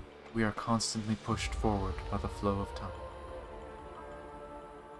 Enough! I just don't want to lose everyone. I want things back to normal. You always treat me like a child and make decisions for me, but have you really asked what I think? Is this for your own good? Yes, I know, it's for my own good. I know I've only ever been a child in your eyes, but I'm still a member of the Kowloong Theater. Why didn't you tell me anything? I can help. Changyu begins to shake with anger, but his eyes remain firm with conviction. Changyu. A sudden explosion outside the theater interrupts their conversation. After hearing this, Yusheng gets up from his seat. We're out of time. I need to get going. Care to see me off? The room falls silent. Yusheng smiles and walks towards the gate of the theater as Changyu and the others follow him out. I expected combat. This is a long one. This is going to be basically almost all of today, at this rate. Heroes never fear death. A deafening explosion rumbles outside the city. Changyu is standing in front of the theater, watching the Kowloongers flee towards the port, or head towards the grounds for Tabula Akasha. Yusheng is standing at the end of the street. He bows towards the theater, then turns to exit the city with a gun holstered on his back. The huge rifle is all more apparent hanging on his thin back. Changyu sits there like a pillar, holding back tears. The director comes up from behind him and gently puts a hand on Changyu's shoulder. Changyu looks up at the director, only to find him with the usual expression, silently surveying the outside of the theater, as if nothing had happened. But the director's eyes are laced with a faint redness. Holding back tears. Lao Yu slowly walks up from behind them, and the three of them stand there silently. Look up! Suddenly, Lao Yu breaks the silence in panic. Looking up to where he is pointing, several fireballs are flying into the city. Kowloong's air defense fires missiles with a loud roar to shoot down the fireballs. However, some of the fireballs still manage to fall into the city. Several fireballs rain down on the city where Kowloong Theater is located. Dark figures emerge from flames. They used to serve mankind, but now they are ghosts returning from the grave. This is the first time Changyu is seeing these corrupted monsters with his own eyes. They raise their weapons and howl, running into the crowd, rendering them. The guerrilla forces from Pulao crew come running, shoot explosive rounds into the corrupted. The impact rush pushes the corrupted back. Suppressive fire. Prioritize guiding people to take refuge. Hurry. Another fireball crashes onto the street, obliterating the Pulao soldier shouting commands and erupting into flames. The crowd delves into chaos amidst the onslaught, leaving them no time to mourn their fallen comrade. The remaining Pulao crew raise their guns and destroy the crowd. Run away! Retreat in an orderly fashion. Don't trample others. We'll have to push them back first. We don't have the manpower to keep the crowd in order. Pulao crew shout as they shoot at the corrupted. Without any guidance, the people at the entrance of the street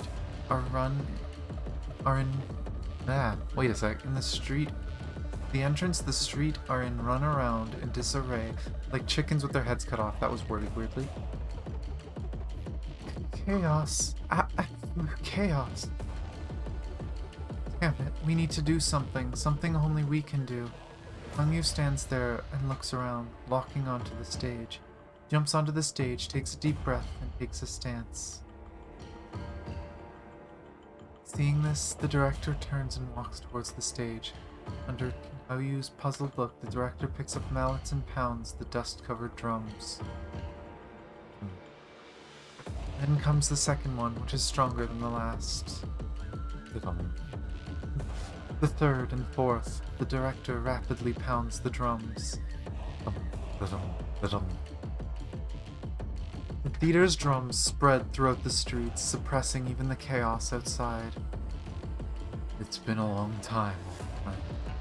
Changyu and Lao Yu share a glance, then Lao Yu joins the stage. Lao Yu brushes the dust off a box and takes out his zither, clapper. Then Changyu takes the center stage.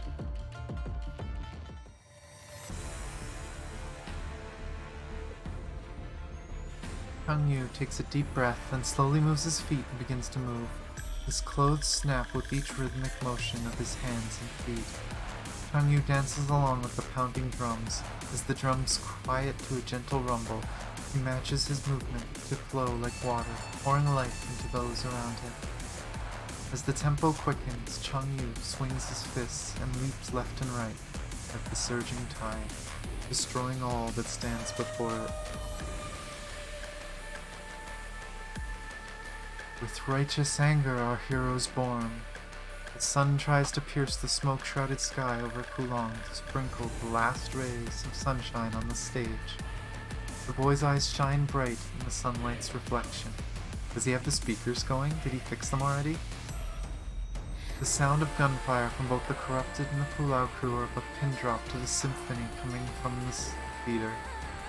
Changyu tries his best to force the lyrics out, as if wanting the whole world to hear his cry. A bomb on the battlefield explodes near the stage, blowing up the floorboards. Shrapnel flies through the fiery smoke and past the three stage performers. Standing at the front of the stage, Changyu's whole body receives multiple cuts from the shrapnel. The shrapnel slices the director's hand, Lao Yu's chest, causing blood to seep through their wounds. Yet they continue to perform as if immune to the pain. With each pounding of the drum, the director's hands drip with blood. Lao Yu, ignorant of the pain, plucks his zither and sways with the music. Changyu continues to flip across the stage, slinging his blood on the floor without a care. Aloof to pain, to death, one's just deserts. The panicking crowd in the street begins to settle down as they watch the performance. The Pulao crew uses this time to double their efforts in clearing the city of the invading corrupted. Changyu's lyrics resound through the streets. The crowd unconsciously stops pushing and shouting, leaving only the sound of the Kowloong crew's performance in the whole area. Another fireball passes over the Kowloong theater and lands at its gate. A corrupted roars and races towards Changyu, who is closest to it. Changyu seems oblivious to the oncoming attack and continues singing on stage. The corrupted's claw does not tear his flesh, but rather, it lands like a pebble in the ocean. Changyu's right foot slides back. He uses the corrupted's momentum to pull it forward, dispersing the blow. As the corrupted passes behind him, Changyu trips it, then mounts it and pins both of its arms behind its back. Following up, he delivers a heavy punch, paving the corrupted's head. It tries to throw Changyu off, but remains powerless. A picture flashes through its rudimentary electronic brain, that of a person drowning. And like a person drowning, the corrupted is unable to free itself from water's embrace.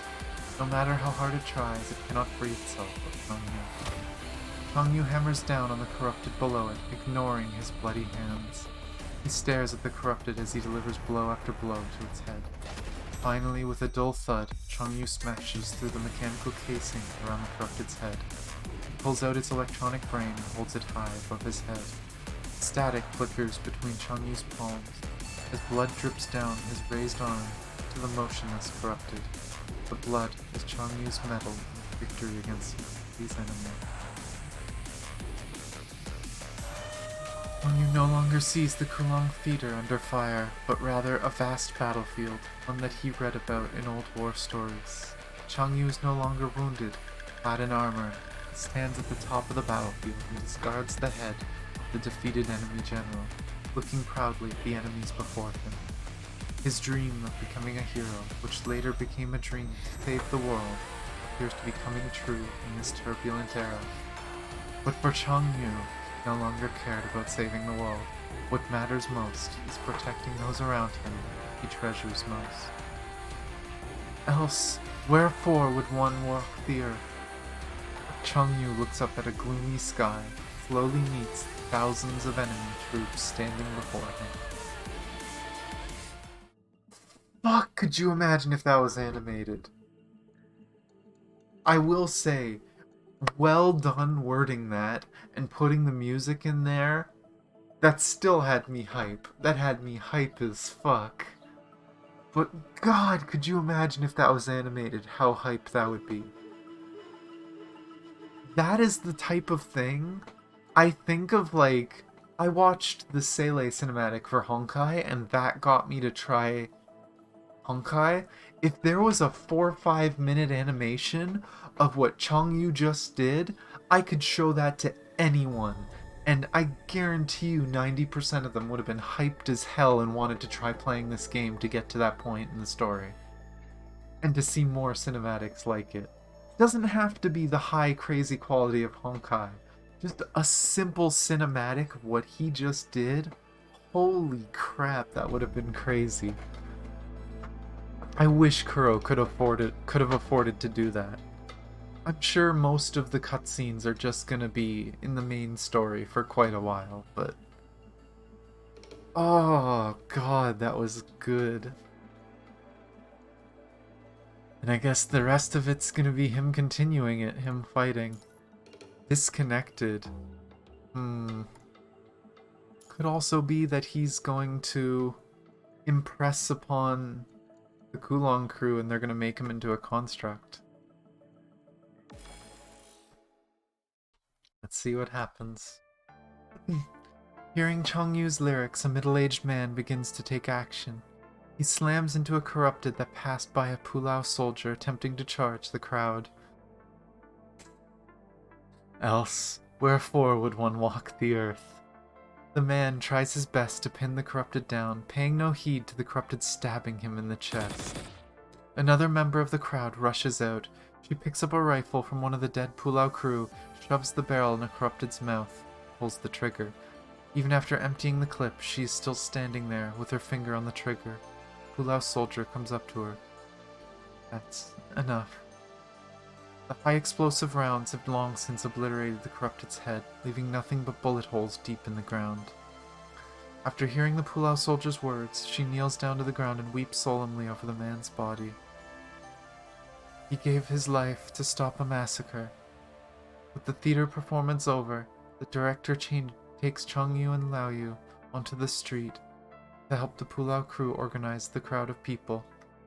Calm down, everyone. There's no cause for alarm. Walk this way. We've repelled the monster's air raid. Please hurry up. Retreat in an orderly manner. This way. Thank you. It's all right. This is our duty as members of the KCC. Just as order had gradually been restored to the crowd, a loud noise is heard nearby. Old Chen and Zhao, let's go and have a look. Everyone else stay here to protect the people. Roger. Director, I'll go and have a look. I'm the fastest here. I should be of more use. What? No, wait. But before the director could finish, Changyu disappears in a flash. He's kind-hearted, but it's too dangerous. I'll bring him back. Oh, thank you then, if you wouldn't mind. God, it's so good.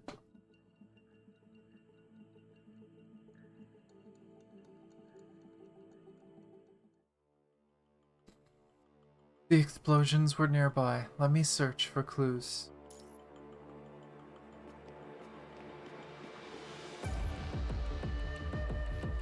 These messy sharp blade marks, they don't look like... I kind of missed part of that. They don't look like they were done by a human. Okay. Thank God for the stream being delayed. Black artificial feathers scattered around. Feathers? One of the Kowloong crew used feathers, right?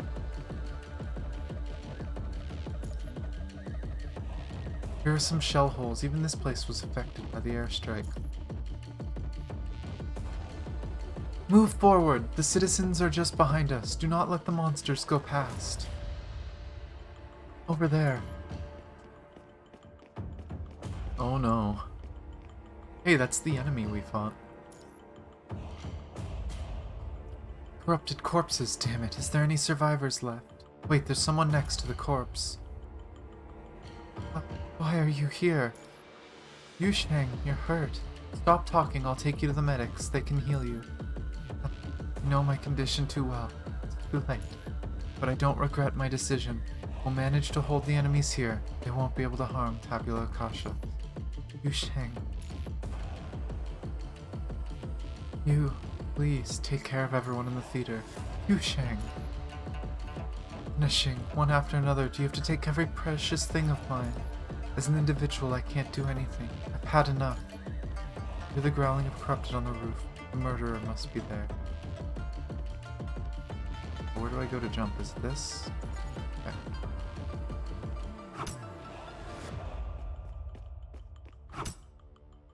Oh! Oh! It's one of the police robots! They had feathers! Oh no!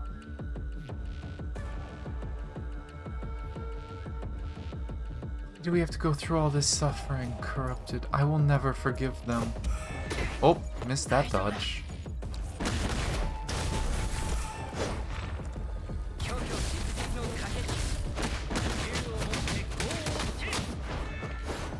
Oh, that was multiple slashes. Okay.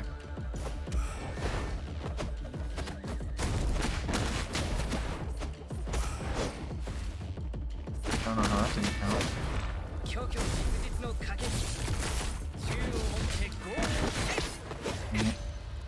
It made me cancel my finisher. Jerk. I will say, the only thing I don't like about him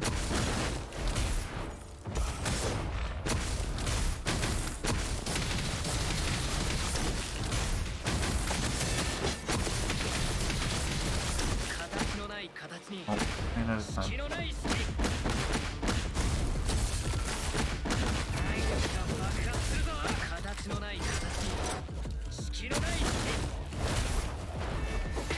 Ah.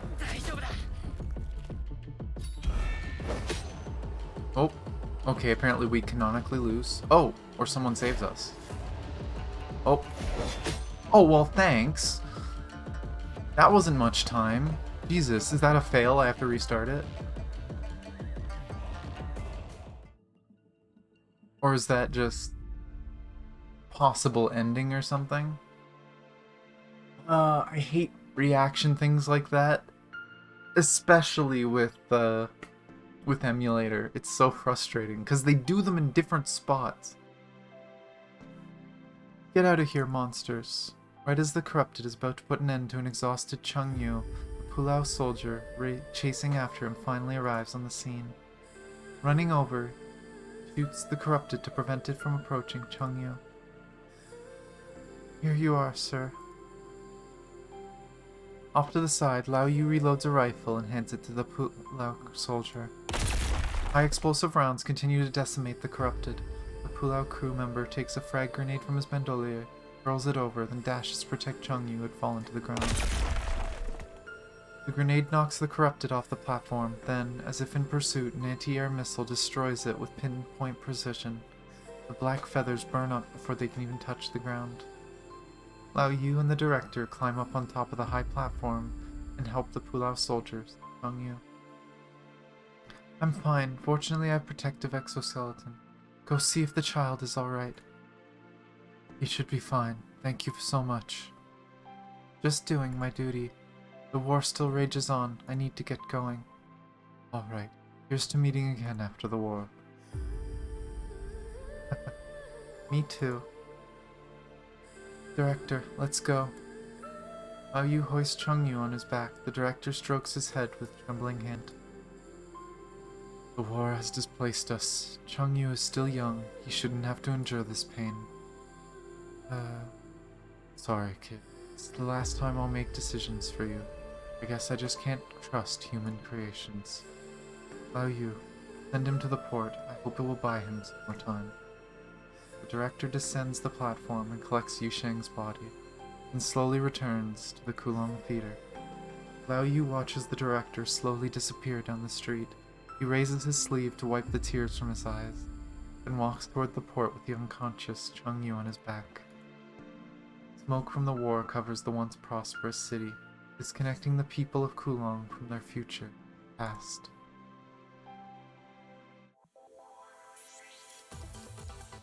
Was that the end of the first one, or is there more? The end of the first one. I thought they made it almost sound like he ran away from KCC. That Changyu ran away from Kowloong. But Changyu didn't run away at all. He was willing to stay and fight, but they didn't let him. When he got knocked out, he was just thrown on a boat, and he had to find a way to live. If anything, he was probably trying to find a way back. Poor kid. Hey, I clicked that. How many missions was that? Only 3, which means it wasn't enough for me to finish my dailies. Wasn't Changyu merchandise for Octalek? Could be. Maybe he was sold to Octalek by someone after he was thrown on the boat. I don't remember the exact details. Though, you saying that, I think you might be right. That maybe he was purchased off of the boat, or whatever. Because I can only assume that the boat that they're talking about is the boat that we eventually find. Because they were docking and making sales and stuff. So maybe they sold some people there, right? Maybe they sold Changyu. And that's how he ended up on the train. But he didn't want to leave Kowloong. He was willing to fight for it. Ah, that sucks. Kowloong War, which I'm going to assume is going to be Lady Chu. I could be wrong, but... And then the life of Tai E, which I think is one of the Kowloong members, one of the Kowloong crew. But we'll get there.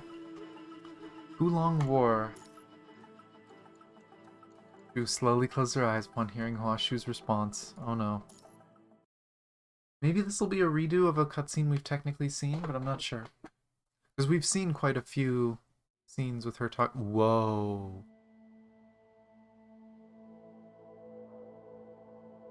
Is that tabula rasa? Is that... Whoa, that's what's underneath Kowloong? Oh, maybe not. Or maybe it is, who knows, if Luna found it. I didn't expect to see Kowloong, or see Luna, though.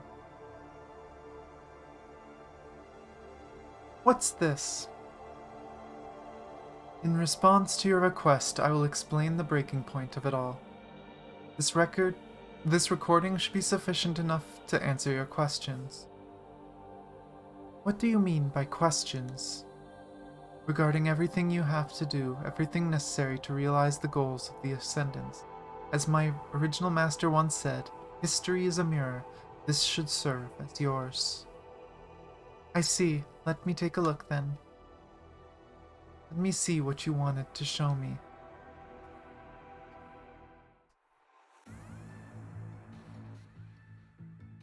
It does seem like Luna and Lady Chu had similar ideas for the future. Lady Chu wanted to save her people by turning them into machines, whereas Luna wanted to, I think she basically wants humanity to ascend. If you can become an ascendant and survive the punishing virus, you get to live on. You get to live as a machine. Otherwise, the living humans that have been exploiting people don't deserve to exist. That seems to be what she believes in. But we'll see. Pretty sure next patch is going to be major story with her, so we'll probably find out the answers. Despite the sunlight being unable to penetrate the thick smoke covering the battlefield, the intense heat still is an affront to the people's minds. Sweat slides down the soldiers' cheeks.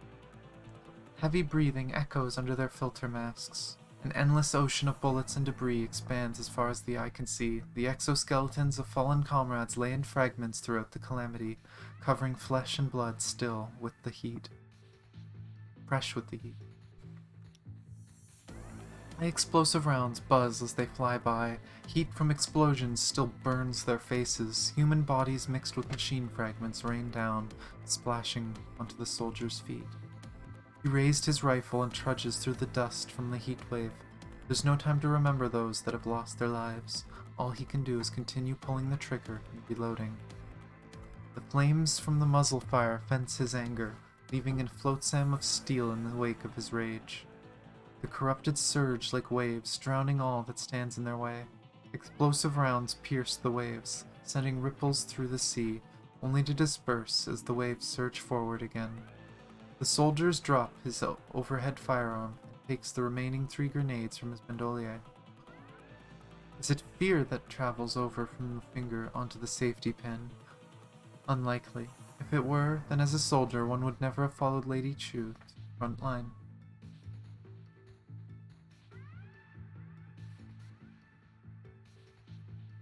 Yeah, that's true. She definitely wasn't. Ooh, are we gonna get a translation of that cinematic? Because that's the trailer for the next patch, isn't it? I have seen that cinematic. Saw that a long time ago. Are we gonna see the cinematic of what happened to Luna soon? In English. I'm excited. Silently counting down the detonation, only one thought remains, destroying more corrupted here. The next moment, corrupted overwhelmed the soldier, who was less than 170 centimeters tall, even in his exoskeleton suit. Tiny. The explosion erupts in the center of the corrupted, sending them flying onto the ground. Before most of the corrupted could crawl to their feet, another barrage of bullets destroys them. As the corrupted overwhelm Kowloong, the people pick up their weapons and continue fighting under the same belief, to protect their homes and compatriots. Oh my god, Bree, no. Oh my gosh. A while ago. The corrupted attack is slowed down thanks to efforts by frontier soldiers, but that's the best we can manage currently. Dense cables line the walls of the oval room, leading to a supercomputer in the center of the room. Flashing lights follow all along the cables in mechanical unison. This is in the tower, right? I believe we saw this room, unless this is supposed to be the underground. The room is not a large one, but it still gives off a spacious air, even with 2 people standing in it. Between 2 people and the supercomputer, there's a huge holographic projection displaying information on the front line before them. Washu, status report on the other regions. The machine buzzes as it processes the operation. The cold machine's voice echoes throughout the room. Damage from the reactor to human cities throughout KCC approaches 95%. Defensive lines on the perimeter collapsed. Corrupted show no signs of stopping and continue to spread throughout the surrounding areas. It appears the calculations are correct. The ocean alone can't stop them. It's time to begin the operation. I understand your concerns, but the technology should allow everyone to undergo modification. Heng-Chi takes a step forward, causing Chu to turn and look at him. If we get our hands on constructs, we will have better chance of winning the war. A gloomy cloud from the mask projection looms above the Fushi crew. 2 exchange looks in silence. After a moment, Chu shakes her head. You're right. With the help of you and Villiers, our construct modification technology has long surpassed that of the world government, but it's not enough to be put into use. Okay, so the construct tech that the government in Babylonia has a fail rate, has a pretty high fail rate, but they're better and they're generally stable and they work well for combat. Whereas the tech that KCC has a very high success rate, but they're not as far as I understand, they weren't as stable in machines, I guess. But it sounds like they're stable in the virtual environment. So maybe not. Maybe they are more stable. I guess it's just literally their ability to convert people into constructs is better, but Babylonia's tech for the actual constructs is better, so they have better weapons. It's interesting.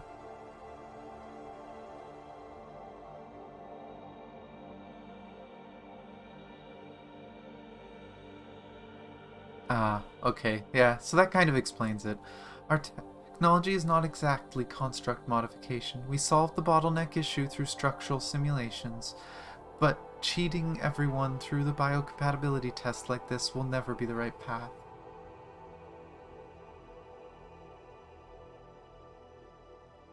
Yeah, that's something we saw too. They also don't have inver devices, which is the big thing Babylonia has. They don't have inver devices to maintain their stability.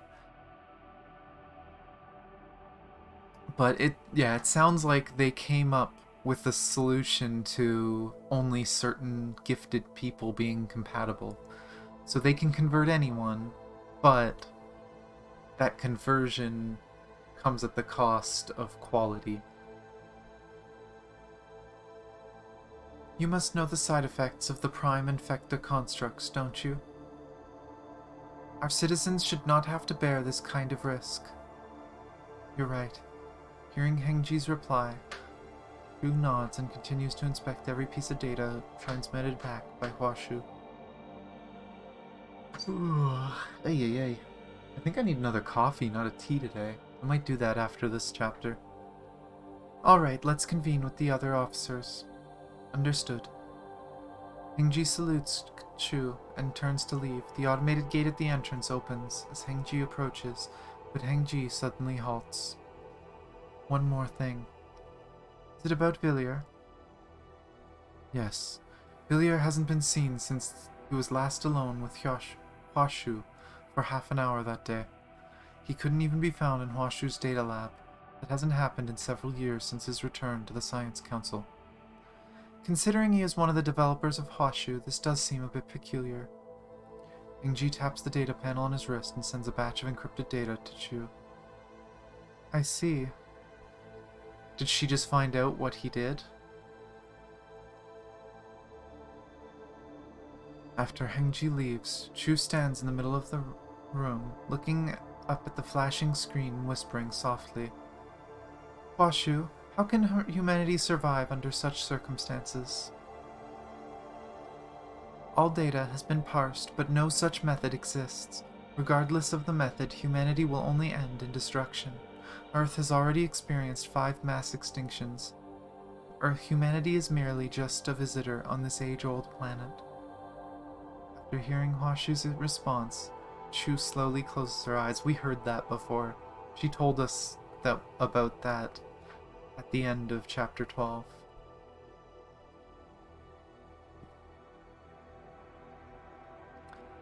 According to the consciousness simulation, you already know the answer to this question before asking me. Why did you ask me? Chu stands there in silence. The motion sensor has detected that you have not moved in over 20 seconds. Can we only place our hopes in the future, but people in the present?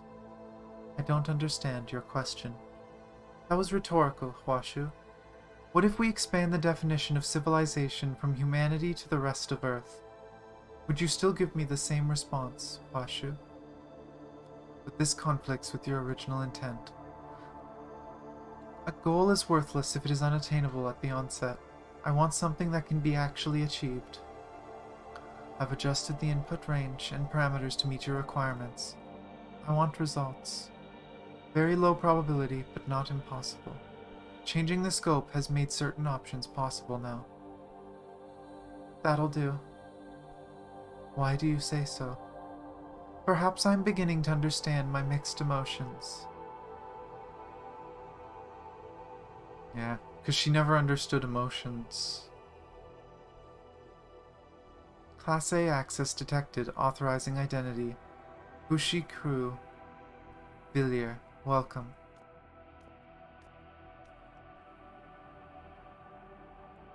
He has like a halo. Or no, I think that's just part of the system behind him. It looked the same color as him. After Hoshu speaks, Villiers steps out of the dark doorway, rolling a black and gold chip in his hand. It's still as cold and usual in here. Shall I increase the temperature? Hearing Hwashu's inquiry, Villiers furrows his eyebrow more intensely and grips his hand tightly, unaware of the chip digging into a blood vessel in his palm. Suddenly choked up and unable to speak, all he could do was muster up a sigh. Hello, James. How are you doing today? Still just getting through this story. It's a long one, it looks like. It's gonna take up most of the stream today.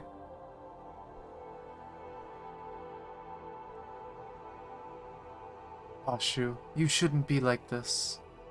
I used everything I learned at the Science Council to create you. You're the pinnacle of Gestalt technology. There's no truth in history, only the interpretation of future generations. The history of everything ends in destruction, but you are perfect. You should not share the same inescapable fate that humanity faces. Villiers slowly lowers his head and connects the bloody chip to the supercomputer. Pathetic humans have bound you, but it doesn't matter, because I will bring you freedom, the freedom of both of us. Let us leave this place and create a prosperous dream that only belongs to us. Doing your workout? Sounds good. I didn't do much of a workout today, actually. I should have. Maybe that's why I'm tired. I haven't done anything. I woke up and started streaming. Oh no. Here's where my energy is. Maybe I'll do a few quick exercises when I take a break to go get a coffee.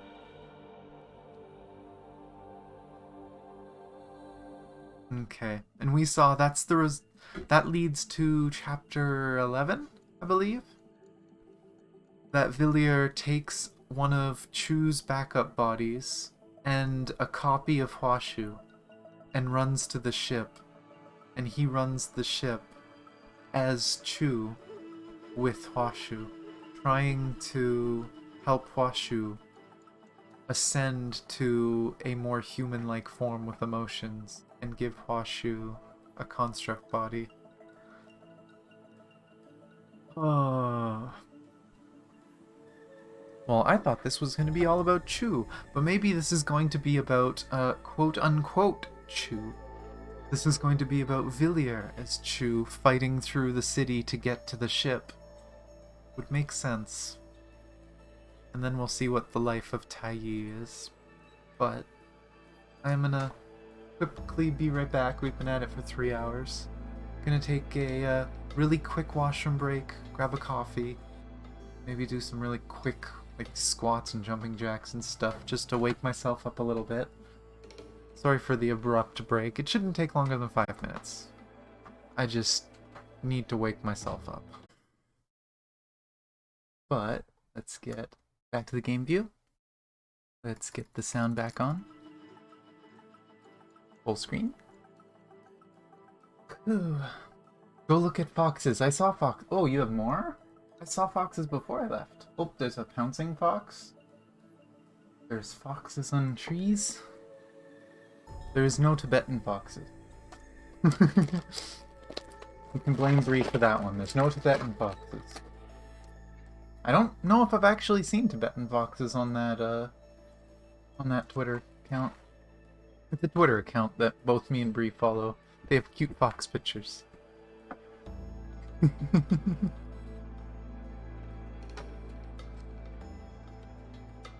But part 2. Now to figure out, are we following Chu or are we following quote unquote Chu? Before the storm,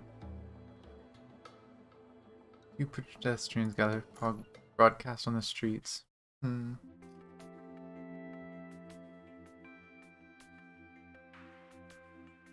Is anyone willing to carry out this mission? I'll go. Baigui has been busy doing business with Akdalek recently. Indeed.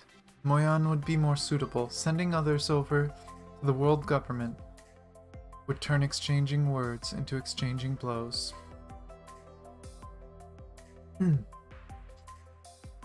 Hey, that was ages ago. Stop bringing it up. You have yourself to blame for fighting with Cosmos Industries for 3 days, straight days and nights, Lianshan. Something like that is going to go down in history.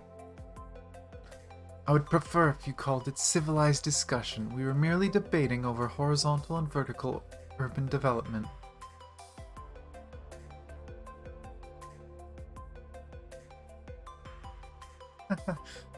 Baigui, don't tease Lianshan. He might just ignore you when the time comes. As long as we have sufficient funds here at Chiwen Crew, we won't have to worry about Lianshan's attitude issue. Screw you. That's an insult to our professionalism as members of the Bakshia crew. Would I be correct in guessing that the name of their crew is the symbol on their mask? Or maybe it's what's written around it or on the sides. I can't read the symbols, but that's what it seems like it might be. Deal, then. Is it really alright to spend money so wantonly, Baigui? No matter, she'll earn it all back. If you say so, Lady Ku. Oh, Baigui is female, okay. I wish it was obvious from the appearance. Well then, I'll go back and get ready to leave.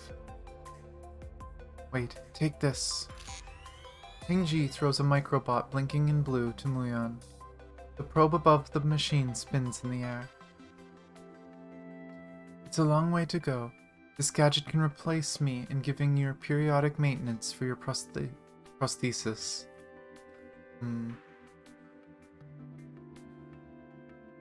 Oh, it's this thing again. Don't worry, I've improved it. It won't burden your external humanoid brain anymore. I've also reduced the power consumed by the nerve link with your prosthesis. It should perform better than last time. So she's a cyborg. Part of her body's been replaced.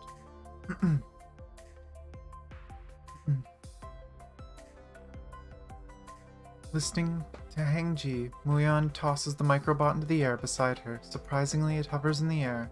A young mechanical doll with small hands firmly catches the device.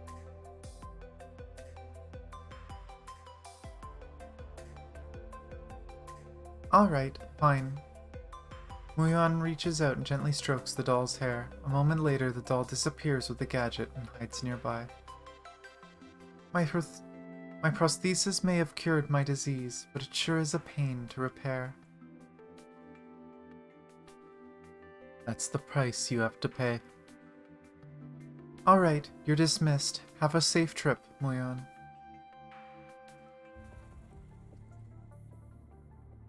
So wait, is this the guy's wife who had a disease and needed medical treatment? Or is this just someone else and I'm mixing things up? Check 1 2 3. Check 1 2 3. Okay, I can hear you. Communication established. I've finished negotiating with the world government. The mission went according to plan. I love how they're using Liv's parents' room as the background. But there's one thing they haven't made public. And that's the failure of the zero-point reactor experiment. I've got a bad feeling about this. No cause for alarm, though. My hunches are known to be wrong on occasion. I'll return to Kowloong once I get more detailed information. Wait for me.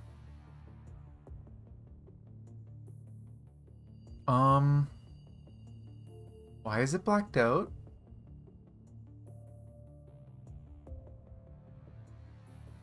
It's explained in the other story?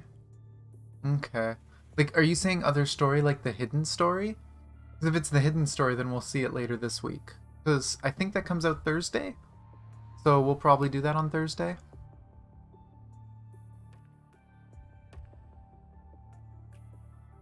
But yeah, oh no, never mind, yeah. Moyuan was the,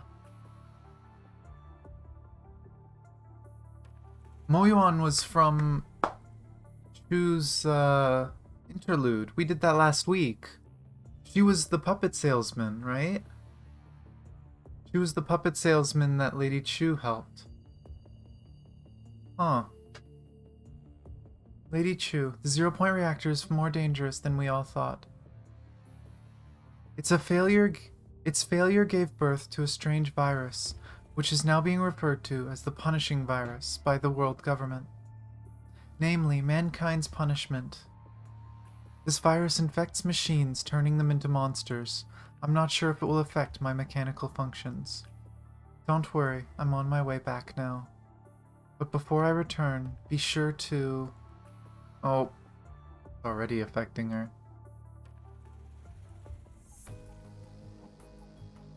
Who's in the interlude? Yeah, okay.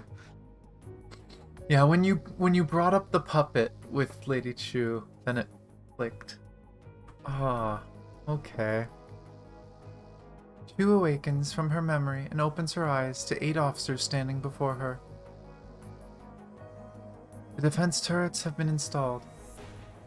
Alright, Qiling, transfer 50 people from Pulao crew to replace the Baxia crew and let Xiaolun lead the team. He's from Shenju Street in the outer city, so he should be more familiar with that area. Understood.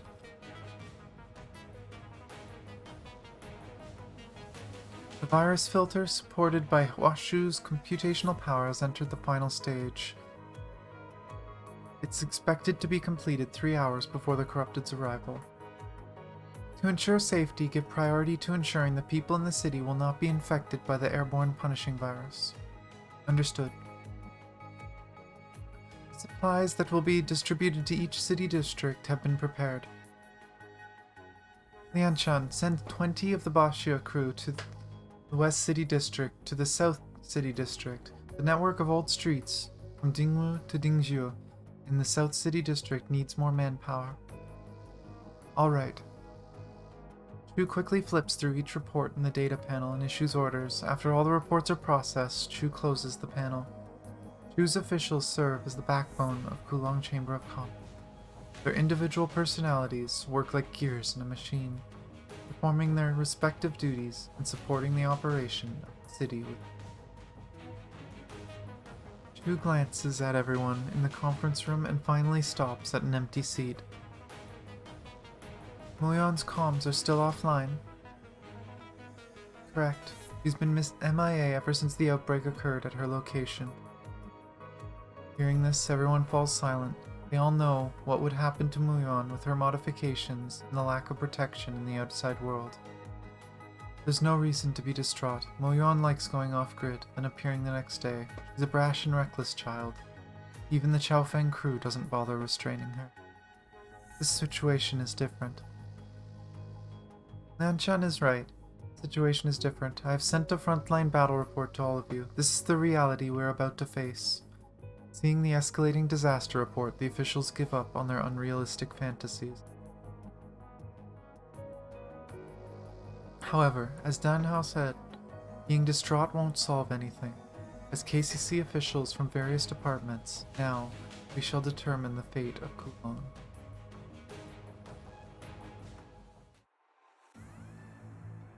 Up next, an emergency statement from the world government on the punishing virus. We face an unprecedented disaster in human history. The Science Council has launched a comprehensive investigation, and the Star of Life is actively seeking a cure. It's this again. Progress made by the world government on punishing virus will be broadcasted throughout the streets in real time. Androids and mechanic servants seen throughout the KCC have all been recycled. In a state of panic, people have destroyed all the machines around them, leaving them to deteriorate in deserted alleys. Oh, it's not the announcement anymore.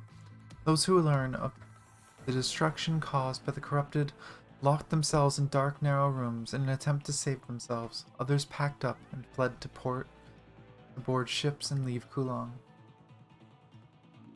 The property abandoned by refugees became hotbeds for crime. Thugs plundered abandoned houses of the leftover supplies and used them as gathering points to plan their next robbery. Locked doors and windows for businesses have been pried open by thugs. People no longer communicated with words, only violence. Every member of the Kowloong crew sets out to maintain order in Kowloong. Never have they felt so arduous in waiting for the leaders to announce their next step. Even so, they still had their own mission to complete. The once prosperous KCC is now long gone. Few pedestrians gather near the broadcast on the street. Pardon me. Have you seen my daughter? She's about this tall, with black hair tied into pigtails. A distraught man suddenly runs onto the road, waving his hands at every passerby. No, the city's in chaos. I ain't got time for others. What? Hey, come here. A man shouts at him from afar. Thinking someone would finally help him, he rushes over. As he approaches, the man knocks him onto the ground. What do you want from me? Hand over your valuables. The man pats him down as he speaks. Procast. It's all you've got on your card. Wait a minute. What's that in your hand? No, please. Hand it over, punk. Oh my gosh. He steps on the man's wrist. The man opens his hand out of pain and stress. In the man's palm is a silver wedding ring. Looks like you do have a little something, don't you? I beg of you. I'll give you everything else. Leave this ring to me. The only memento I have. Like I care. This is the kind of situation, if I ever lived in, I would worry about the law. If someone tried this shit on me, I'm not gonna be nice about it. If I have the opportunity to hurt them, that they're gonna get hurt. I don't care for people like this. People like this, yeah.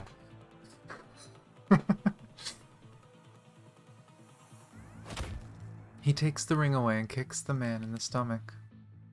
Stop! Just as he was about to continue beating the man up, two soldiers approach from a distance. The words Pulao crew appear on their masks intermittently, signaling their identity as guardians of Kowloong. Okay, so that is what's on the masks. It's what crew they're from. Out of the way, punk. The violent man runs the other way after seeing the Pulao crew block his escape, knocking down miscellanies from the road to slow down his pursuers. He's gonna get shot, I would hope anyway. As he knocks a child out of the way, others begin to gather on the street, but no one bothers to stop him, let alone help the child up. The Pulao soldier keeps chasing for a few steps, but the perpetrator has long disappeared in the maze of streets. There's a robbery in Guisi Street, South City. Call the headquarters for support.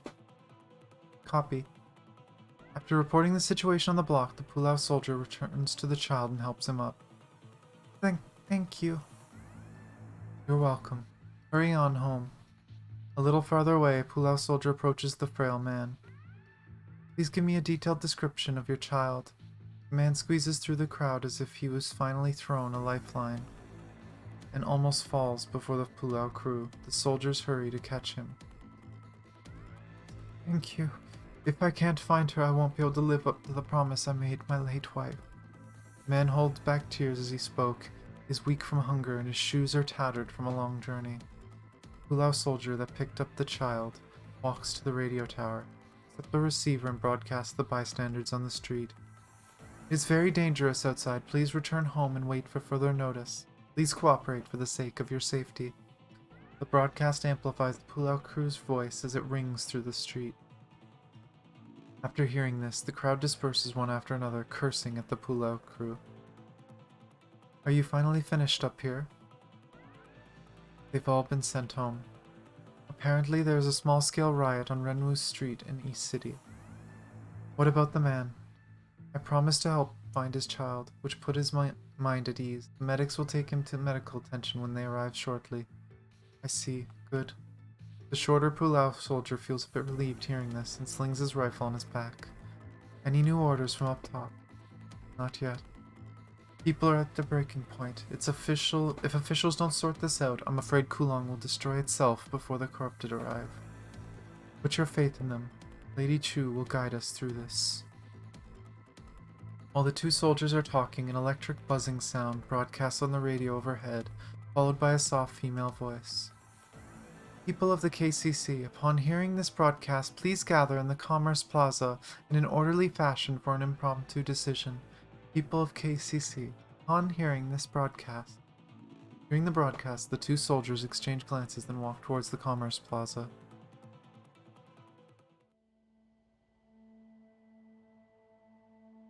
Damn it, I didn't expect Hingji to have this trick up his sleeve. Villiers clenches his lips upon hearing the citywide broadcast calling for the citizens to gather in the plaza. There's no time to slowly decipher it. Fortunately, I left a backup command during your development. Saying this, Villiers' fingers quickly dance on Huashu's control panel, causing the supercomputer to rumble violently shortly. Villiers recovers the chip and turns to leave through the dark doorway. I'm sorry, I can't bring the original with me, but no matter, I'll make good use of this backup. Yeah, he makes a backup of Huashu.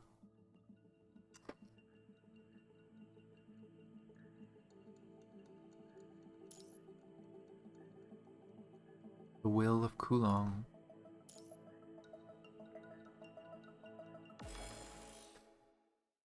Probably a much better built Chu than mine. Darkness. Endless darkness. I no longer remember how long I've been walking in darkness, but the pain of losing something precious is still unforgettable. That moment sealed our fate. Continue forward. Do not stop. Just continue pressing onward. Because I understand that this is the only way I can guide those watching behind me. I am a spectator, guardian, a guide.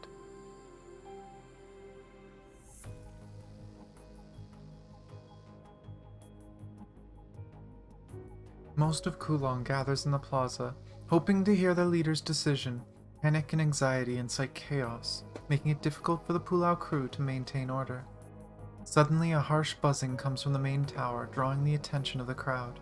Following the noise, the crowd notices Lady Chu and KCC officials standing atop the building. Chu raises her hand slightly, projecting a screen above the plaza. The screen shows a map of KCC. Outside its boundaries, a dense stream of red lights approach the city. As you can see, the punishing virus is encroaching upon Kowloong. In a few hours, the corrupted will invade our city. What are we going to do? We're done for. We're all going to die here. Run! Hearing Chu's announcement, the crowd begins to fill with doubt and despair. Do you really want to present the masses with the truth? They have the right to know the truth, even if it leads to despair. We must create hope out of despair, even if it is woven out of lies. If there is no glimmer of hope in these dark times, all of us will stop here. Taking refuge by boat won't solve any problems. Trying to escape from the start isn't a long-term solution. Therefore, we must stay in this city. Huashu, the pinnacle of Kowloong's wisdom, has calculated a way for us to survive. Huashu's computing power enables us to store consciousness in its database. No matter what happens to the real world, we can achieve immortality in a virtual world. We will witness the rise and fall of countless civilizations. We will exist until the end of the planet's life. According to Huashu's calculations, the best solution to a world dominated by punishing viruses is the Tabula Akasha. However, the implementation of Tabula Akasha takes time. Based on the population, not everyone can complete the backup procedure before corrupted arrive. That is the inevitable reality of the situation. This is not a cause for alarm. We of Kowloong shall guard the front line to gain time for all citizens that wish to participate. Are you joking? How can humans stand a chance against millions of corrupted? Hearing the crowd's words, Chu gently outstretches her hand. The projection zooms in on the terrifying image of corrupted charging rampantly. Ooh, some voice line. I don't know if that's one from her combat or not, though, because I know they do that sometimes. Do you see? The The crowd falls silent. Without a doubt, the crowd could hear the deafening roar of the corrupted. An endless ocean of bullets and debris expands as far as the eye can see. The exoskeletons of fallen soldiers lay in fragments throughout the calamity, covering flesh and blood with still fresh with heat. High explosive rounds buzz as they fly by, heat from the explosions burning their faces. Human bodies mixed with machine fragments rain down, flashing onto the soldiers' feet. This was the first thing we saw. Yeah, they do that occasionally. If the character says something that they say in gameplay, they add a voice line. Oh no, did they actually voice her lines here? Is it not laughable? Voiced it. Good on you, Kuro. It's not a cutscene, but this is better than nothing, and it gets people engaged. I like it. The tools made and enslaved by the people become the weapons of the virus.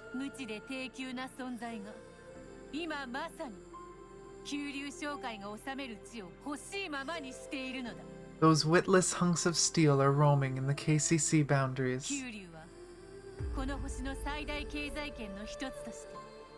I kinda wanna let it play, because it's new. Kowloong runs the greatest economy on this planet. Kowloong governs East Asia.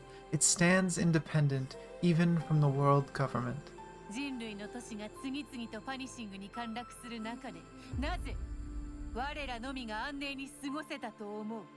The cities fall one by one, but why are we still standing? I'm pretty sure we saw almost this exact speech in her interlude, but it hits different when it's voiced.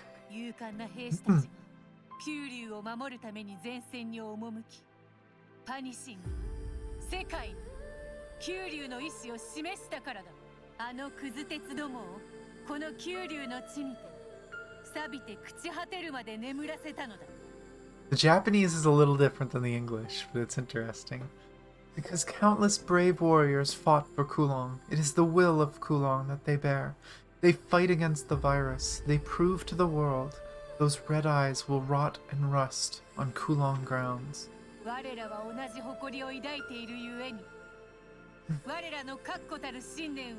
We bear the same pride. We hold the same beliefs. Soldiers in the projection raise their rifles, trudging through the sand kicked up by the heat wave.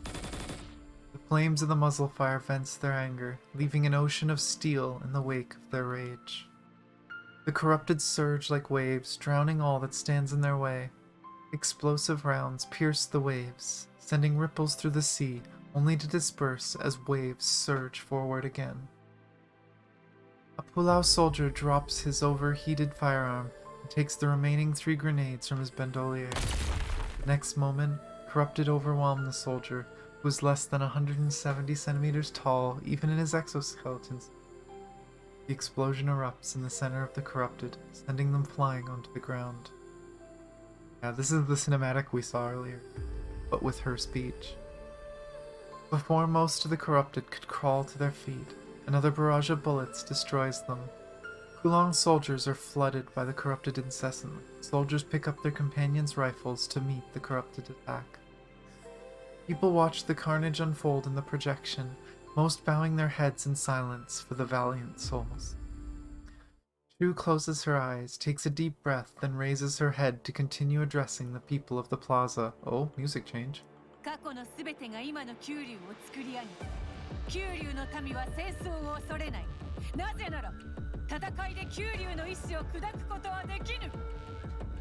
Kowloong is a crystal, nucleated from history. Kowloongers do not fear war, because war cannot break the will of Kowloong.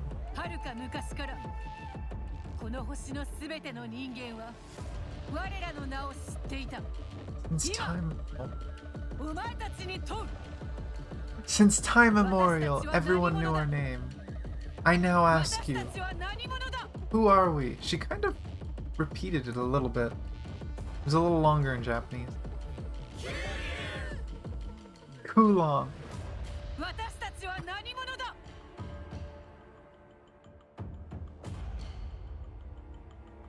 That's cute. Who are we? Kowloong. Indeed, we are the people of Kowloong. The will of Kowloong binds us together. Numbers mean nothing before Kowloong.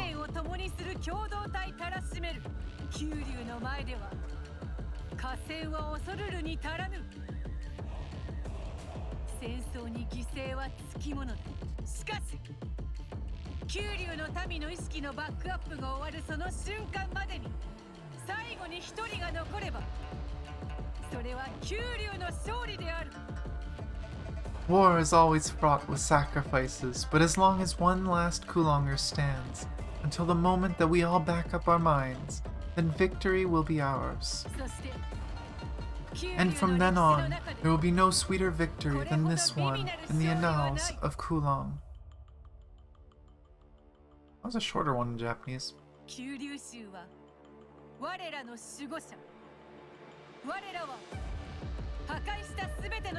She talks very old-fashioned in Japanese. The Kowloong crew is the protector of KCC. Every corrupted we destroy is another step towards our victory.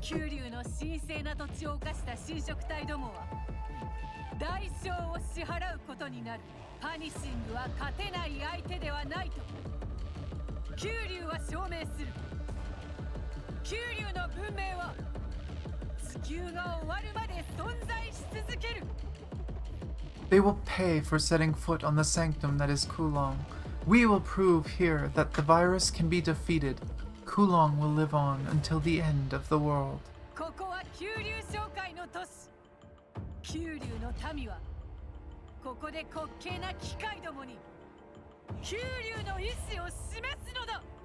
This is a KCC city. Kowloongers, let us show those pathetic machines the will of Kowloong. Oh, he has a deep voice. Long live Kowloong Chamber of Commerce. That was a good shake effect. That's a good time shake effect. For eternity. To enthralls those behind her with leadership. The deafening roar from the oath of her people resounds through the Kowloong Chamber of Commerce as the cries from the people begin to gradually subside. Chu continues. Oh, and now it's probably not voiced. Yeah. The port in the KCC will remain open. Whether to stay in the city forever in the form of data, or choose to leave, the freedom is for each of you to choose. Chu is standing on the city wall, gazing into the distance. The sound of footsteps approaches from behind. Lady Chu, people have begun to back up their consciousness with Hwashu. Heng-ji is monitoring their process. How are the defenses at the port? Lian-chan has led the Baxia crew to finish up maintenance. They will stay at the port to ensure the corrupted won't invade our city from the ocean. I see. After listening to Qiling's report, Chu descends the wall to find citizens gathering below. Who are they? We may have retired from the Pulao crew 2 years ago, but we can't just sit on the sidelines at a time like this. Do you realize what participating in the city's defense means?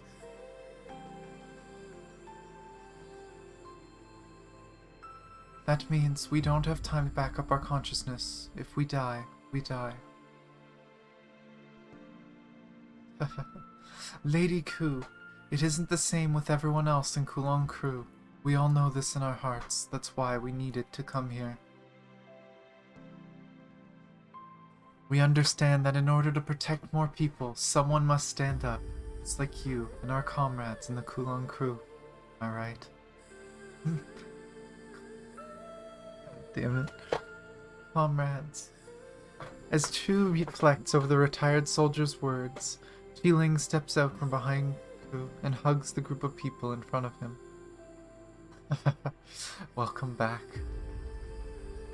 Yeah, it's been a while. Oh, you. Hearing what Qiling and the group had to say, she shakes her head helplessly. A faint warmth rises from the bottom of her heart. Well, Qiling, take them to get weapons and supplies from the Chiwen crew. Time is of the essence. Regroup with me once you've finished. Let's protect the residents in the outer city while they withdraw to the city. Roger. And this is a gameplay one too, right? We haven't even gotten to the gameplay yet. That's probably what's loading. Ah. All she's ever cared about is saving her people. I can only imagine the mix of feelings that retired soldiers that could have just backed themselves up. They could have lived. Are volunteering to die to protect everyone else. Push forward. I'll open a way. Hold on there. Lady Chu and Kowloong crew are coming for us. Qiling, rescue the residents first. Roger. Minorly cinematic. Destroy the corrupted. Oh, actually cinematic. Woo! Thank you. Is it voiced? Is it voiced? Do we get any lines from it? I mean, it doesn't even need it. Even just this. More things like this is all I want. Yeah. The will of Kowloong does not end here. That's all they need to do. A few more, like, 15-20 second cinematics like that will make this game 1,000 times more hype. It took Honkai a while to figure that out, but they've started doing that, making more and more short cinematics. They're not high budget, they just add to the story. If this is what PGR starts doing, because I know this is years old by now for the Chinese players, if more and more of this are going to be coming, I'm excited. Even more excited than I was before for the story. Yeah, 6 orbs, you get passive, and the passive lets you basically spam orbs for a bit. There's 3 more orbs trigger core passive, and now I can do this, and now I don't have enough. And I'm not gonna be able to do 3. You didn't give me enough orbs. What else do you need? Oh, apparently I didn't have that much more. Enemy main force has arrived. Oh god, Lady Ku, some corrupt are attacking our flank. They must be using anti-radar camouflage. We can't let them get close. All corps, focus fire and eliminate them. It's so fast. Official PC version? When they started? I don't know. They started adding a few shorter ones then, because that would have been... Official PC version was around chapter 13, right? No, it was it chapter 13? Yeah, it would have been chapter... No. 11EX? I can't remember for Honkai. But back when they started updating things, they started adding a few more. I think chapter 17 is when you really start to see that they've added a lot more of these little cinematic things. But even then, they're still learning to do it. Official PC version? For PGR, you mean? Oh. What do you mean? Like, if they make it an official PC version, that they do more cutscenes? I mean, maybe, but why split their effort, right? Like, a cutscene like that doesn't take much storage, because it's using in-game assets. They can script it, and it can just play on your phone or on your emulator or whatever. So it doesn't take much disk space to worry about.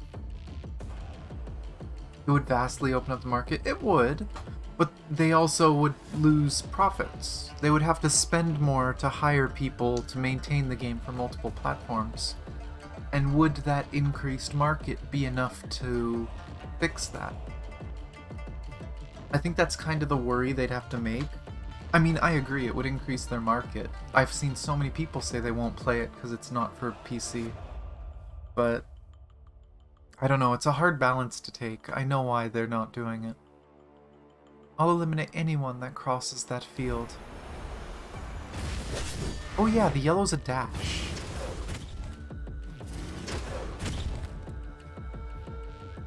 None shall pass my spear, Dragon Flurry.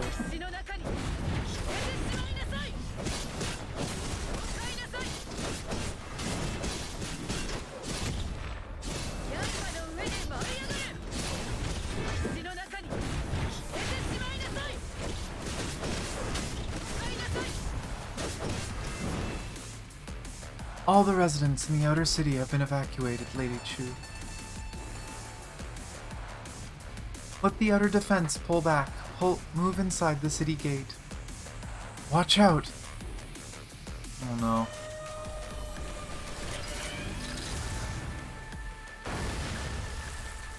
Lady Chu! Oh boy. He just jumps back up.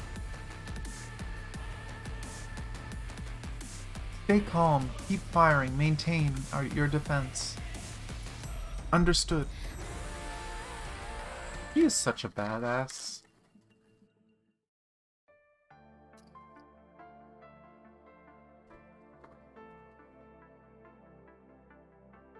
On the bridge, Qiling headshots a Musashi 6 opposite of them, then charges forward with 2 Pulao soldiers to cover Chu, and retreats behind the defensive line. When the 3 approach, Chu grabs a rifle from a Pulao soldier and empties the clip under the bridge. Once the gunfire stops, the roar of the corrupted falls silent. Chu hands the rifle back to the soldier, who is left speechless. Blowing up the bridge will delay the corrupted, but we can't drop our guard yet. Regroup and check each team for damages. After giving the order, Chu takes the soldiers back to the human front line below the city wall. Their defensive turrets destroy hordes of corrupted in each volley. The corrupted can't even get close thanks to all the suppressive fire from Bashia's turrets. Suddenly the blast from a cannon crosses the broken bridge and crashes into the front line. The soldier is thrown to the ground mid-sentence. The blast can be seen coming from a Musashi 6 that had stopped working, despite still being in a firing position with only its upper body left. Laying on the ground, the shell-shocked soldier opens his mouth in surprise to see that he is still alive despite being near the impact point. A mouthful of warm blood falls on the soldier's cheek. He looks up to see Qiling had protected him just now. However, Qiling's left arm is badly burned by the explosion. Blood spills down the corner of his mouth, dripping onto the soldier beneath him. Watching from behind, Chu rushes over. Medic! Qiling needs medical attention. I'm fine. Qiling raises his right hand to wipe blood from the corner of his mouth, and waves at Chu to stop her from calling a medic. The soldier on the ground quickly gets up and trembles to help Qiling lean against the barrier for cover. Thanks. Qiling leans back and pats the soldier on the shoulder. Don't lower your guard on the battlefield. Go, I'm not dying so easily yet. On it. After the young soldier returns to the defensive line, Qiling looks back to Chu. Enough, Qiling. It's okay, just a flesh wound. I don't want to retreat from the front line like this. Qiling takes out his tactical knife from his belt and begins to quickly cut off the charred portion of his left arm. Ugh, gross. Qiling quickly takes a deep breath, then expertly wraps the neatly cut portion on his arm with gauze. It is but a flesh wound. Ugh. Don't worry, Lady Chu. It did just get in the way. You haven't changed a bit. Returning to formation. Seeing Qiling's expression, Chu knew in her heart that she could never persuade him to retreat. Alright, let's get going. Ah, such a terrifying thought. Like, it's true, that probably would have saved him from infection, but oh my god. The thought of doing that to yourself? Freaking horrible.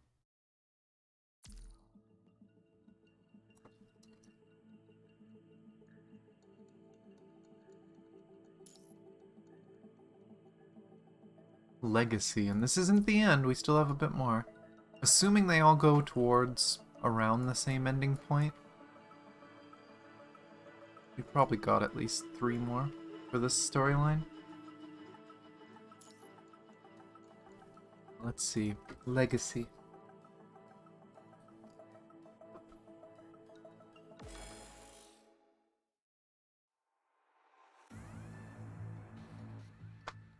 Damn it, up there!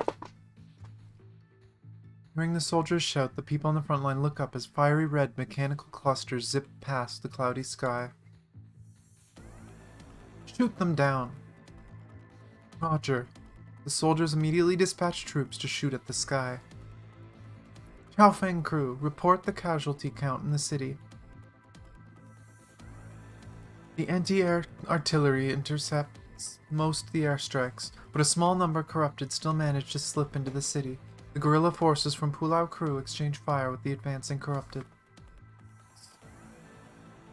This is the Beyond crew. Some defense turrets were destroyed during the airstrikes. Requesting backup. Repeat. Requesting backup.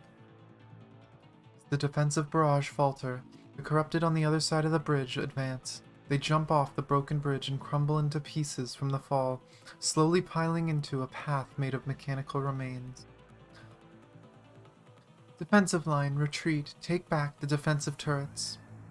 Understood.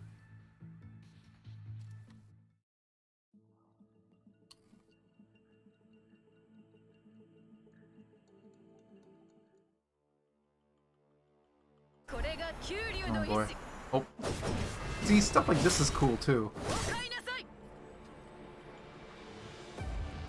Just simple little cinematic things. Dunhao, I need an update on the situation. Do you copy? Damn it, we must take a turn to fall back. Make sure the defense facility is functioning properly. Roger.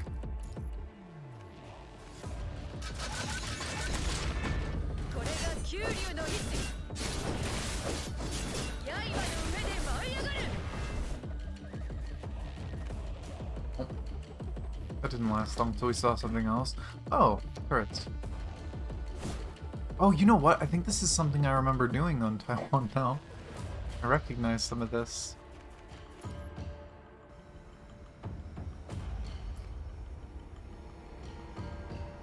Reboot completed. 2 more remaining in this area. Healing, take the 1st and 3rd Corps at East City District. I'll leave the defense facility there to you. Got it. I want the 5th Corps to stay right here to hold your ground. Everyone else, follow me. Understood. Oh boy.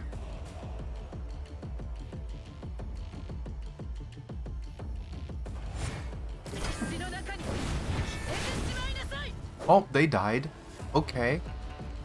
I didn't expect them to just die from that. I've heard her ult is most of her damage, but holy crap. Just dead. Just instantly dead.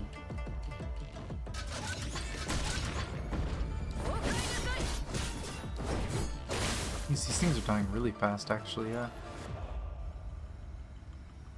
Has anyone seen Danhao? No, not here. Ugh. The 2nd Corps. Search for the wounded and cover for the 5th Corps. Roger. Defense device activated. The next device. Across the bridge, I guess? It's such a big map.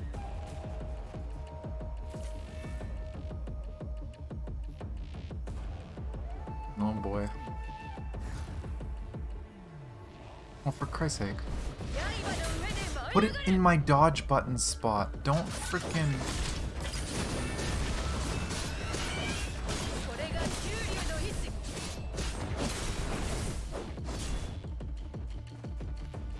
Oh, I expected you to throw blades at me.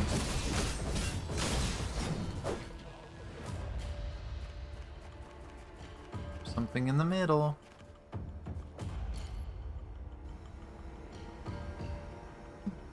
Lady Ku, the enemies are coming back. Activate the ballista. Protect the defense facility.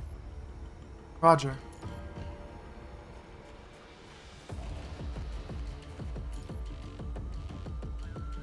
Fancy high-tech robots and stuff.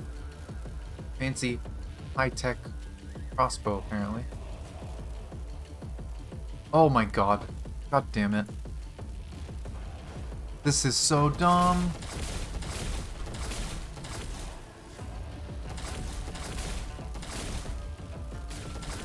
Literally just stop. Use the original joystick. There's already a movement button thing there. Use it. They're making it a nightmare for anyone that uses emulator. They know that a very large amount of their players use an emulator. Why do they add shit like that?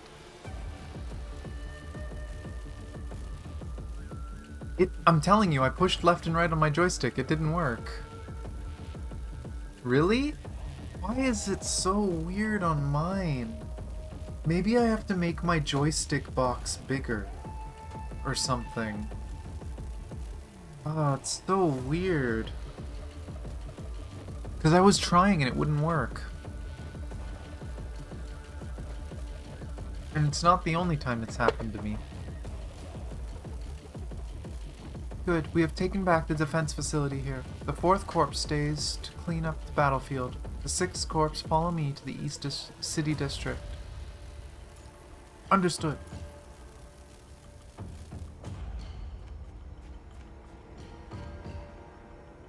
Huh, I wonder if I changed my settings then. It could also be partially because I moved stuff, so maybe moving stuff made it a little glitchy. I don't know. That was weird.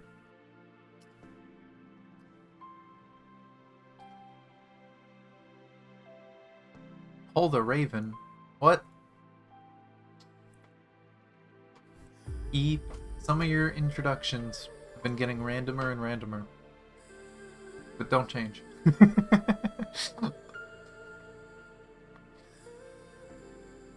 Healing feels like the distance from the city gate to the eastern city district were opposite ends of the world. Every step seems to require an ounce of his remaining strength. The corrupted roar drowning out his headset and causing him to lose contact with his troops a few minutes prior. The roar even echoes through the channel, so Qiling simply removes his headset and holds it in his hand. The one playing Raven, this is true. Useless. Oh well, I know what I have to do. Qiling crushes his headset, causing electric currents to travel up his hand. He steps forward, knowing that returning to his position would only incur more losses. He squats down and charges up with his right hand.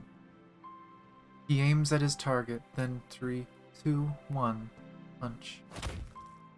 Qiling's fist caves in the corrupted's head in front of him. It flails its arms in an attempt to attack, but the quick melee with the butt of his gun destroys its visual. Oh my god. 524 corrupted down, just 10 more meters to go. Familiar sound of an explosion comes from behind again. Debris from the corrupted falls at Qiling's feet. He knows from the sound that another Pulao soldier has just detonated a grenade on themselves. He cannot stop. He has to take advantage of the gap that his companions had won for him. Qiling charges forward. Qiling knocks a corrupted to the ground and tramples it. Brass bullet casings scatter on the corrupted's body. Qiling swings his weapon forcefully and quickly reloads. He looks at the wave of corrupted surging towards him. After reloading, he points the gun downward and fires, killing the corrupted below him. 525.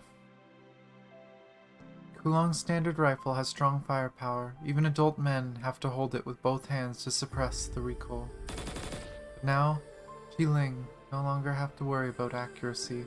At such close range, each shot will hit 1 or 2 of the countless corrupted.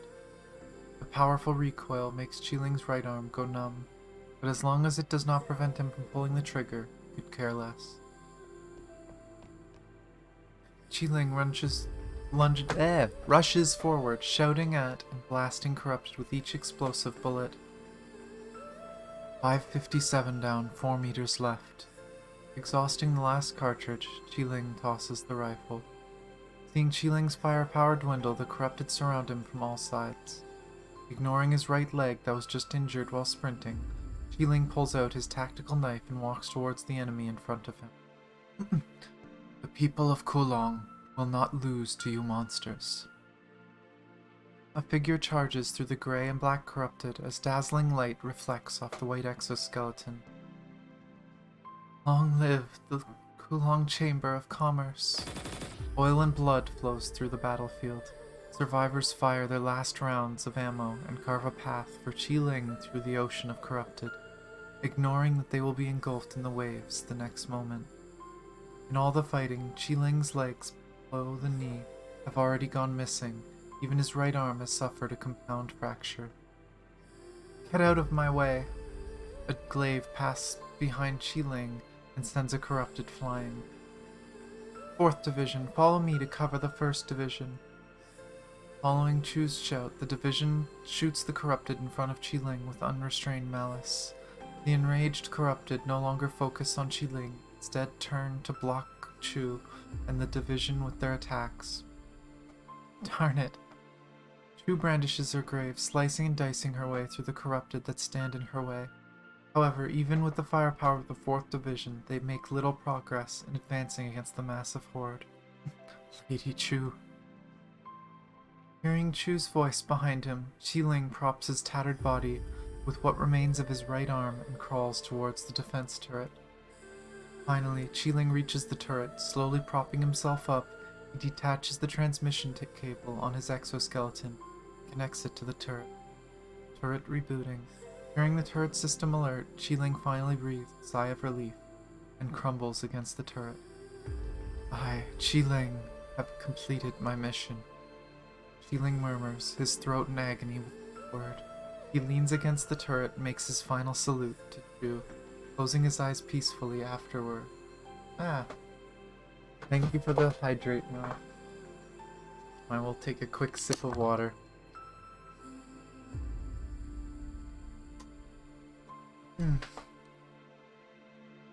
You. Now, back to this. Qiling! He's not gonna make it. I, Officer of Pulao crew, will hereby be your second in command. Flashback.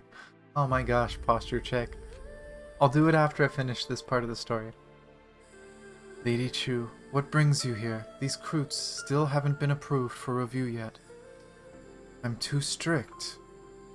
Let the rookies complain. This training will improve their chances of survival on the battlefield. I'm too serious. Sorry. I don't know how to act at a celebration banquet. He has always held himself in the strictest standard, maintained utmost loyalty in his duty by devoting his life to Kowloong. And Chu knows, this outstanding leader, outstanding soldier, outstanding friend, Qiling is no longer of this world. Corrupted wreak havoc on the battlefield, crushing machinery and human bodies, laughing at the useless struggle of mankind. As the turret behind Qiling reboots, a group of Corrupted return to destroy it. Just as Corrupted claws are about to rend Qiling's body to pieces, the glaive descends from above and nails the claw to the ground. The impact launches up debris and sends the surrounding Corrupted flying in all directions. Chu picks up the glaive and walks out of billowing smoke and dust.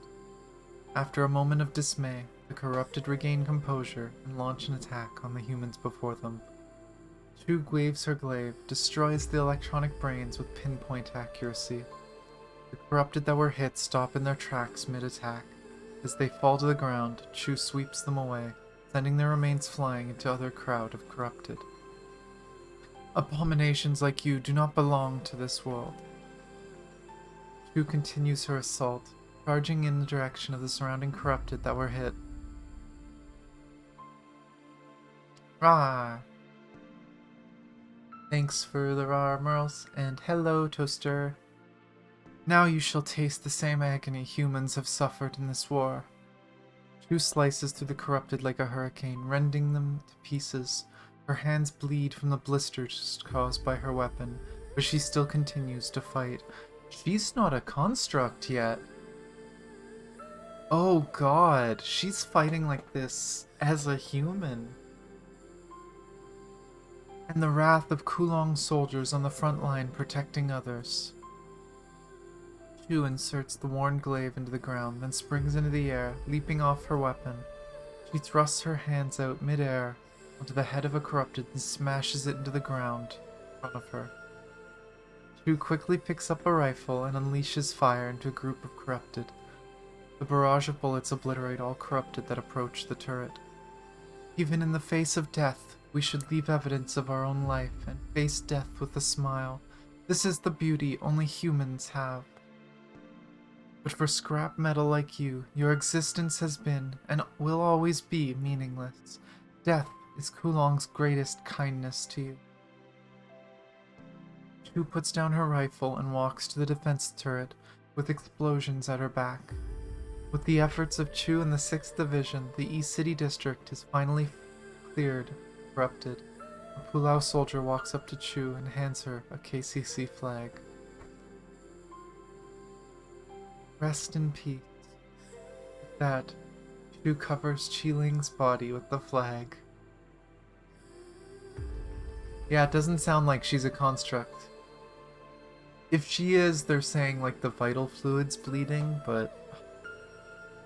The defense turret fires round after round. Ku stands beneath the city wall and looks out at the battlefield. Lady Ku, there's no sign of Den Hao. I see. This is not the time to mourn. The sacrifice of our companions enabled us to recapture all our defense turrets. Send orders to regroup all divisions and regiments. Consolidate supplies to ensure the integrity of our formation. Roger. Hearing the orders, the soldier turns and leaves. Chu picks up her weapon and returns to the front line. Comrades, your sacrifices won't be in vain. I will inherit your will.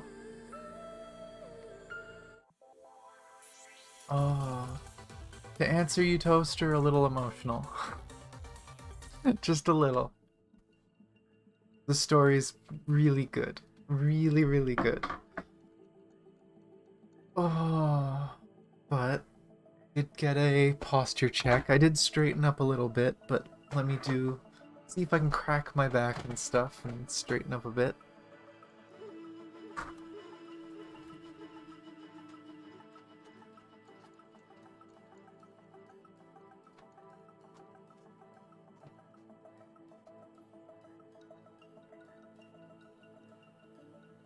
Oh, my camera lost track of me mid cracking my back, it seems. That looked a little funny.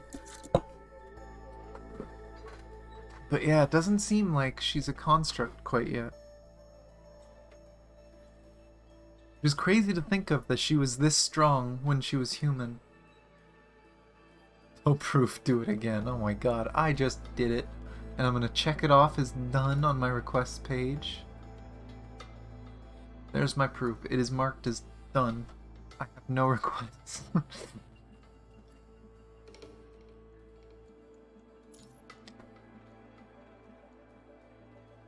Homecoming.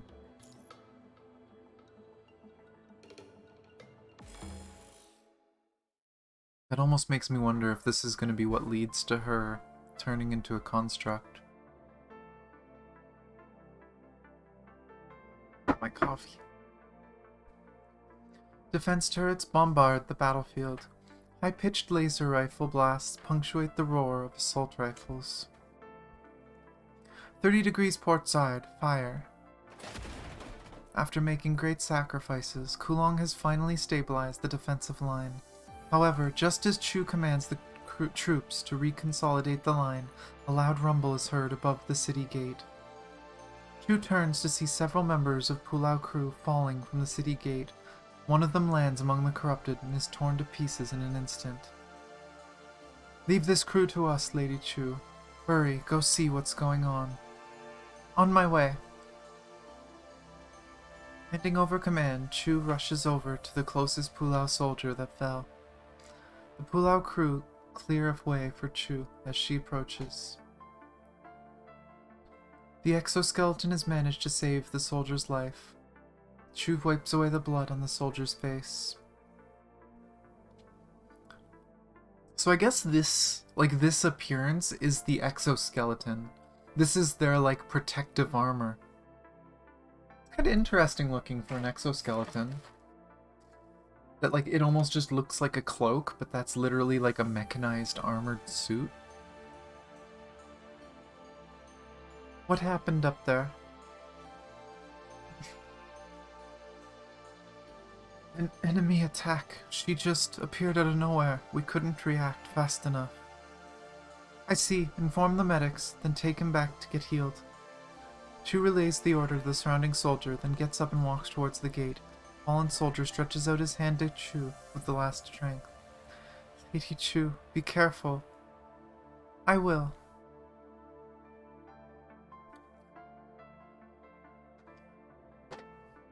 Oh boy. Lady Chu, you made it. Chu reaches the top of the city gate, only to be greeted by the grim looks on the soldiers' faces. They are all training their rifles vigilantly on a single corrupted, but no one is firing. Parting the wall of soldiers, she sees the figure within. Oh no! Oh, that's horrible. It is a most familiar face, that of Chaofeng crew officer Mo Yuan. Now corrupted, her body is a mural of human blood and corrupted oil. She appears to be murmuring nonsensically. After a moment of silence, Chu gives instructions to the soldiers around her. Return to the defensive line and prioritize defending against the main corrupted forces. Leave her to me. Knowing what is to happen next, the soldiers quietly put away their weapons and file out the city gate. She has to kill her friend? Or I guess she's probably already dead. It's probably just a corpse with mechanical augments that are moving. Mo Yuan, I didn't expect us to be reunited like this. Go home. What? How does that move work? Whatever. Wait, what? Why is there a child? Oh, it's a puppet! Oh! Okay, puppet trap. Careful of puppet. God, I don't know how her stuff works.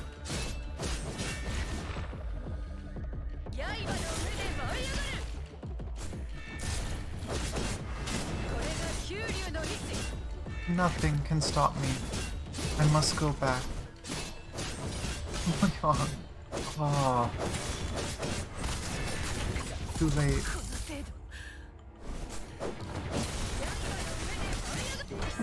I'm sorry.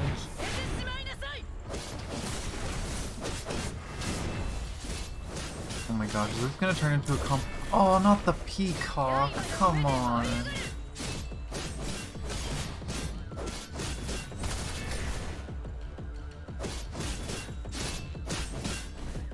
Not staying near that stupid puppet. 1, 2, 3, 4.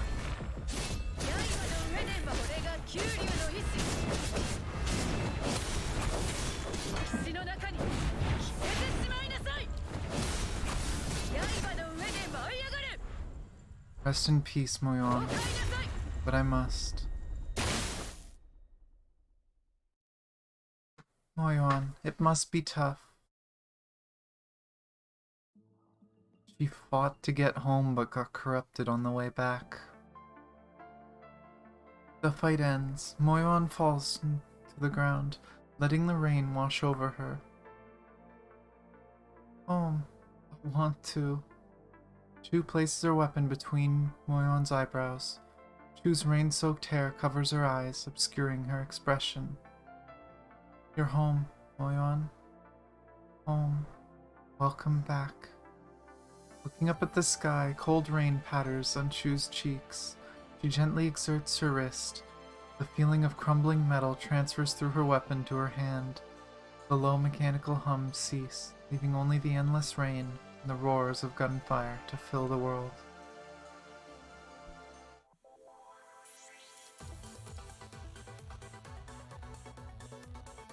Yeah. And something tells me if you didn't do the final blow, something else would happen that someone else would or something. But but yeah, it's a really good way of doing it. I was wondering why they put so much detail into the art for that character, and now I know. Because she's a big point in Chu's life. Oh, we're at the end of storyline 2. Jeez, this has been a long chapter. We've been doing this for almost 3.5 hours now. For the first, like, 40 minutes, I think we were kind of doing dailies and talking, but my gosh.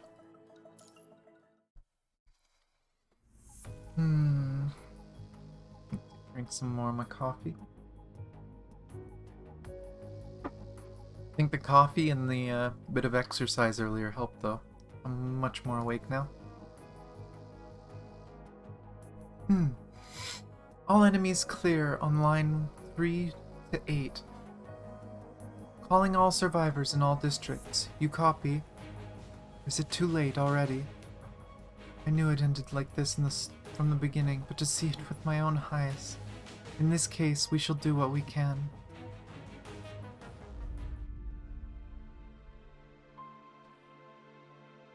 Cut, slash, rend. I keep hacking away at the darkness. I have long forgotten how many enemies I killed, but I know that as long as there is even one corrupted in front of me, I cannot stop. How long has the battle been going on for? 10 days? Half a month? Doesn't matter. Time means nothing. All I need is to keep hacking away to ensure the activation of Tabula Akasha.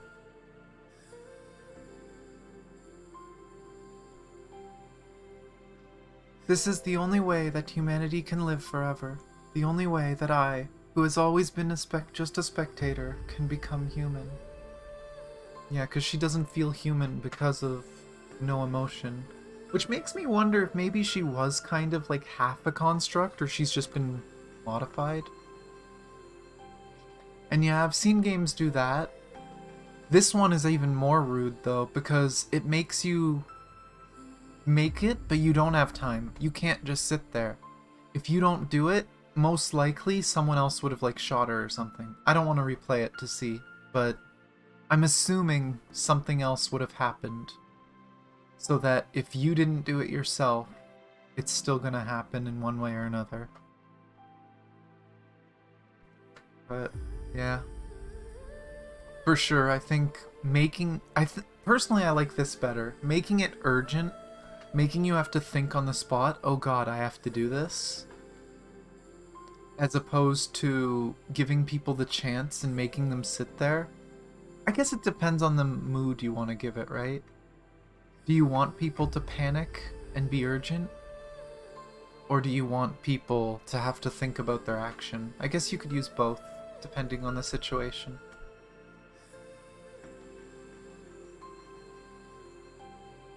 Yes, I may have a human body and human memory, but I have never felt like I was truly human. How quaint. Yin and Villiers were probably right.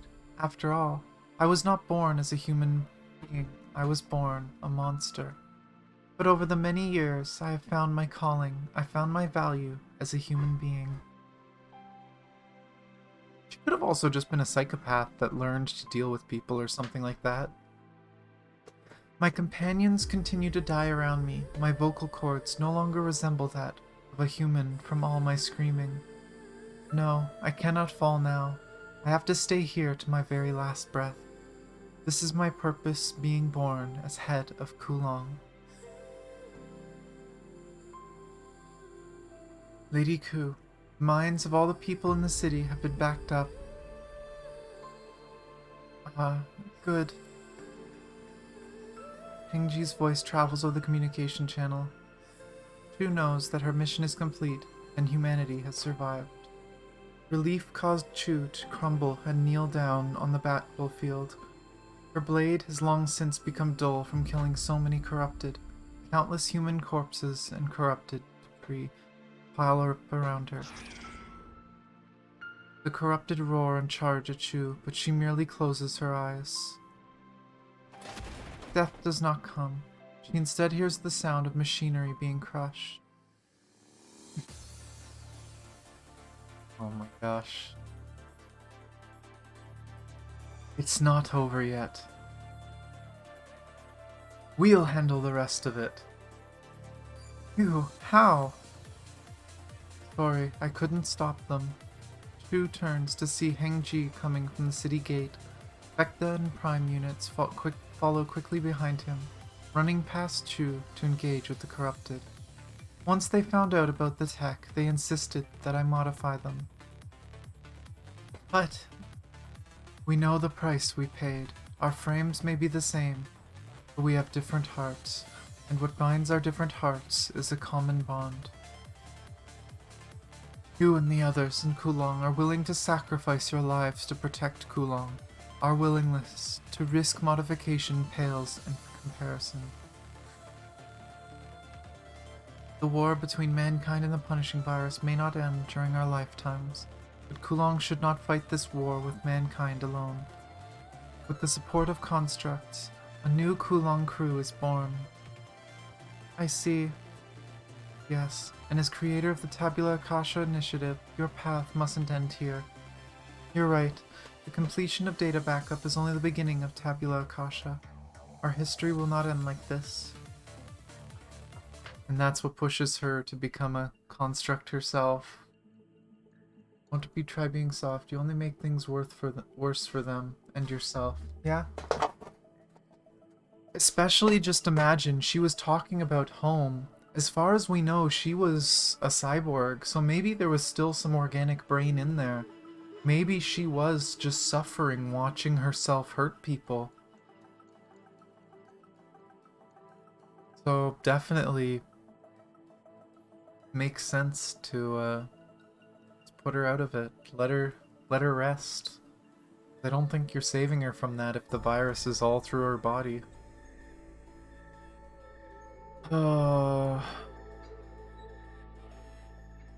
But geez.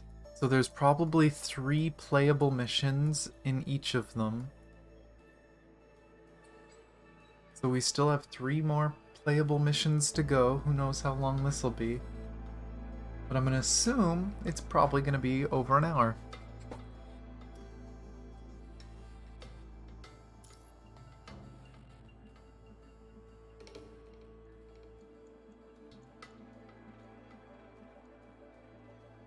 Decide on one, Chu or In my opinion, I'm pretty sure it's supposed to be pronounced Chu.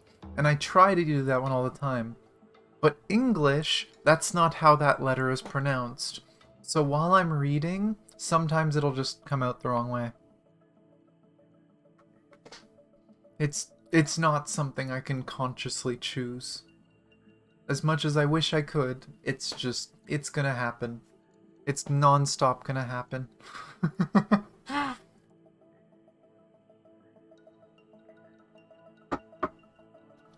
I hate the English language. And how they represent other languages.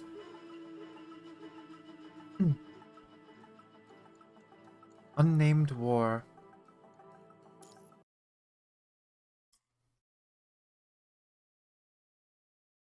Life of Tai.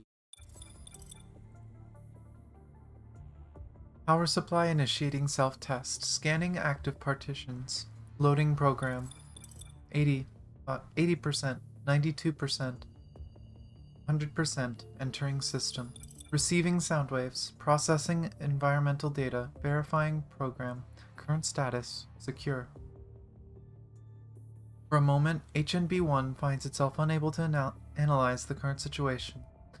That is, until a heavy blow bonks it on the head. The bonk causes its visual module flickers weakly, and the viewfinder screen resumes operation after going dark briefly.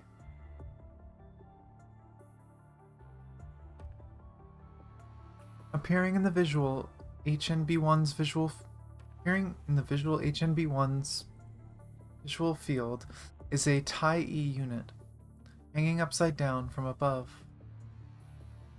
The Tai-E waves a blade in a very solemn manner. HNB1's rope snaps, causing it to crash to the ground. As it falls, HNB1 in vision adjusts back to being upright. Scanning. Kowloong Chamber of Commerce. IE. HBG. Activating emotion module. Oh, it's these things. HBG3, where am I? Why did you tie me up? I didn't do anything. You were hanging here when I found you. The two machines with identical exteriors stand opposite of each other. The stauncher one of the two returns its blade. What's going on here?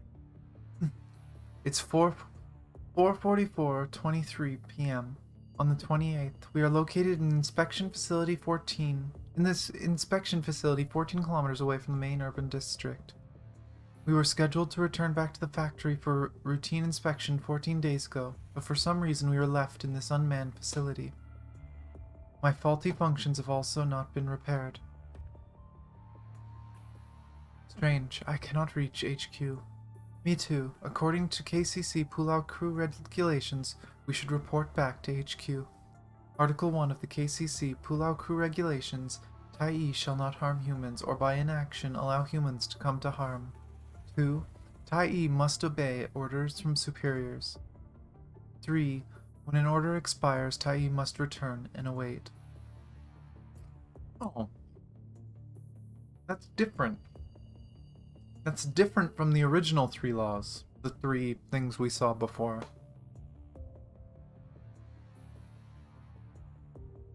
Hey, I know the regulations. They're hardwired into my brain. You don't have to repeat it line by line. I am just reminding you. I am perceiving a 35% chance that you will use this opportunity to go elsewhere. HBG3's speech stops HNB1 from fidgeting and looking around. I can't help it. Curiosity is a human instinct.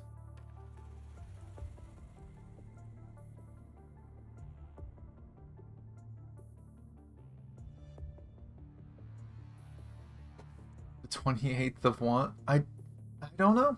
I don't think it said. Did it say the month? I don't think it said the month. Yeah, on the 28th. Just the 28th. And the laws just so kinda. But yeah, it's... Or actually, wait, am I thinking of something else? I am.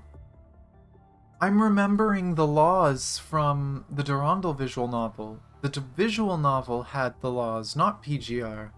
So I guess PGR has it here too. It is a common thing to use.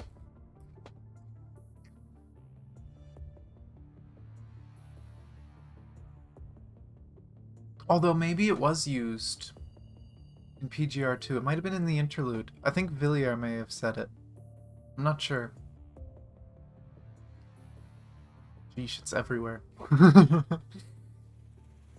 iRobot is coming.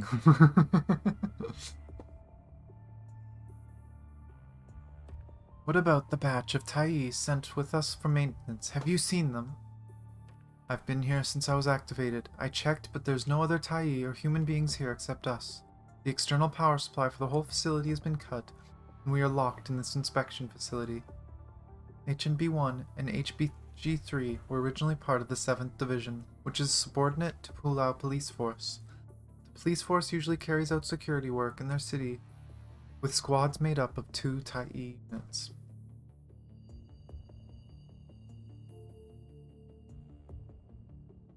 G3 is the latest model developed by Fushi Department in the HB Tai-E series, specializing in strategic analysis. V1 is an HN series model with a human emotion module, making it more oriented to the masses. A squad utilizing both Tai-E models is often seen in the optimal composition. It has been 14 days, Didn't any of the guards notice that we were missing? Existing information is not enough to accurately assess the situation. It is possible that we are taken away by human beings through illegal means. You can just say that we're stolen. Them thugs in the lower city areas have a growing appetite, huh? Used to be just robbery and extortion. Now it looks like they've shifted their focus to public property. Oh, and by the way, check to see if there are any dents or scuff marks on me. I just got it painted a month ago. 2 months ago. Freaking robots. No dents or scuff marks. Good, but whoever stole me is going to get it. Let's go turn on the backup power first, then we'll leave and report for duty back at Casey. Oh no. How is this gonna go? Hey, G3, I don't feel so good in here. Robots don't feel good. You don't get it. I mean, something's wrong here. The two Taiyi units stand before the main control room. As HNB-1 reaches his finger and touches the door, a layer of dust falls down. Is this an abandoned factory? This inspection facility closed down 4 years ago. You can access this information in your own database. I know, but that takes the fun out of detective work. This is what happens when you give a robot emotions, apparently. The robot decides that being a robot is too perfect and it wants to be more human. You're strange. How can you say that? I'm your predecessor. I don't have the concept of predecessor. HPG-3 stops scanning the surrounding environment, then crosses in front of NV-1 and steps into the room. There's some supplies scattered on the ground. On the workbench, there is a half-open toolbox and a bag of moldy bread. Oh, unknown creature. Squeak! A gluttonous rat hops down from the workbench and skitters away from HPG-3's feet. HNB-1 seems to be right about the factory being abandoned. It is as if the workers all decided to go on a smoking break and never came back, leaving all the tools in the same place. Is this in the future, then? What happened here? We don't have enough information, but I suggest turning on the backup power first. Emergency backup power restored. Preparing to execute command. Command? What command? The room suddenly lights up, the power seems to gradually restoring, and the factory systems begin to operate. Take a look at this. The standalone device on the table projects a topographic map covering by massive patches of glowing red blots. The terrain in the image quickly switches. The distribution of red patches in each area is different, indicating different levels of danger. The final picture is a comprehensive analysis diagram, which rapidly flashes red like a burning sea of fire. Where is this? Near the Kowloong Chamber of Commerce. Governs East Asia. It stands independent even from the world government. The bold voice of a young woman broadcasts over the loudspeaker.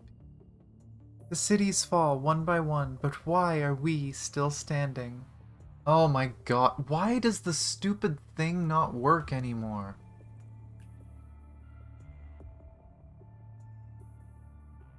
Ban you. Let's ban you. Oh, I'm gonna have to figure out what the hell is up with Nightbot. I don't know why it's not working anymore. I don't know if they're getting smarter or if Nightbot is getting dumber. Well, they started doing that a while ago, E. I added a filter to Nightbot to catch the phrase they're using so that they'd still get banned. But for some reason, it's not happening anymore.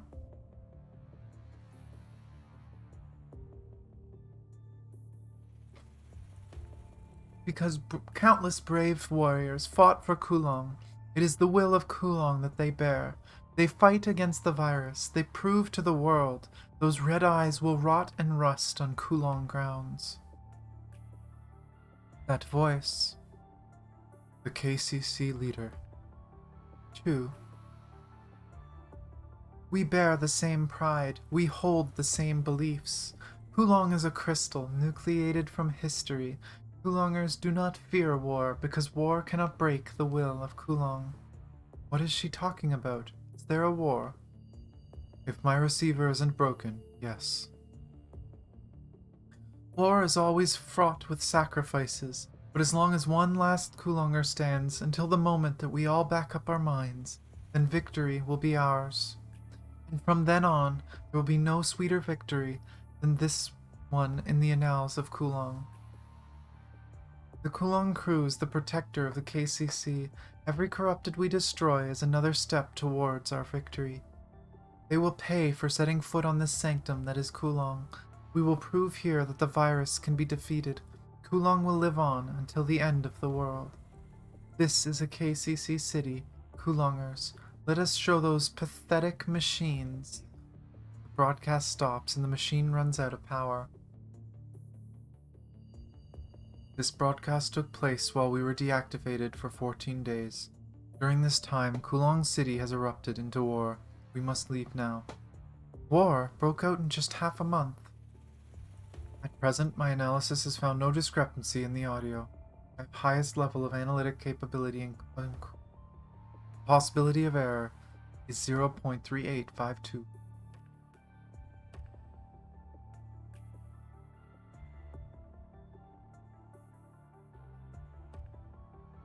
The thing is, though, Neko, the thing I'm filtering, they haven't changed, right? They still say the exact same thing. So the only thing I can think of, because I know they exist, is if they're using some, like, invisible white space characters in order to try to trick the bot. But if the bot is really that dumb that it can be tricked by that, I'm kind of upset with Nightbot. I would have to copy their message and paste it in another piece of software to see if that's what they're doing. But it's just weird because I literally have the message that they are using still right now in my filter. And it's for some reason not working.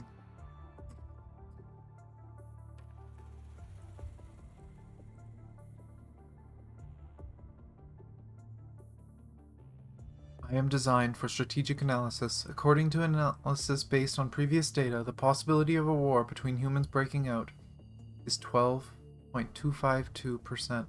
No matter the case, we must report to duty. Yes, I know, but who are we fighting against? She just mentioned the corrupted, didn't she? She mentioned corrupted and punishing virus. No matter what enemies we need to confront, us Taiyi units will destroy them. Taiyi were born to fight for Kowloong.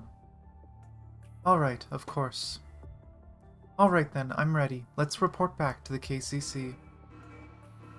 Danger, intruder alert. Danger, intruder alert.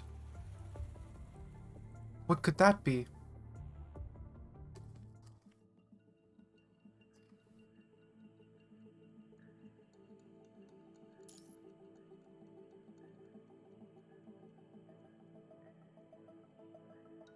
Unexpected encounter. They met a child. Is it going to be the missing girl from earlier?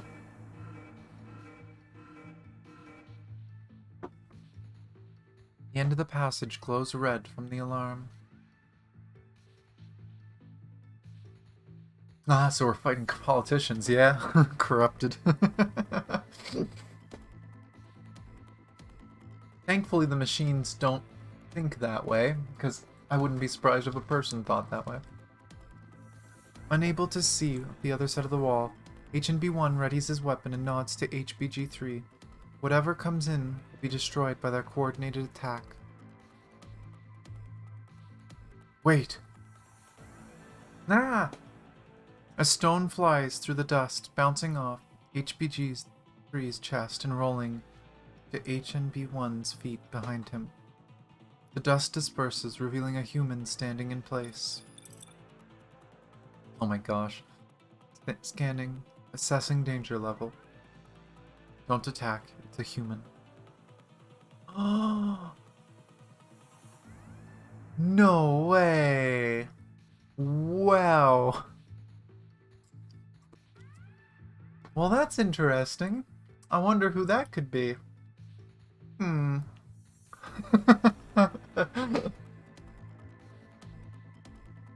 That is Pulao.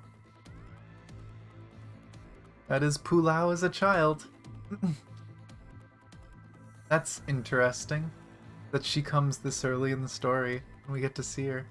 I mean, technically we've seen her before, but I didn't think we'd see her as a child here.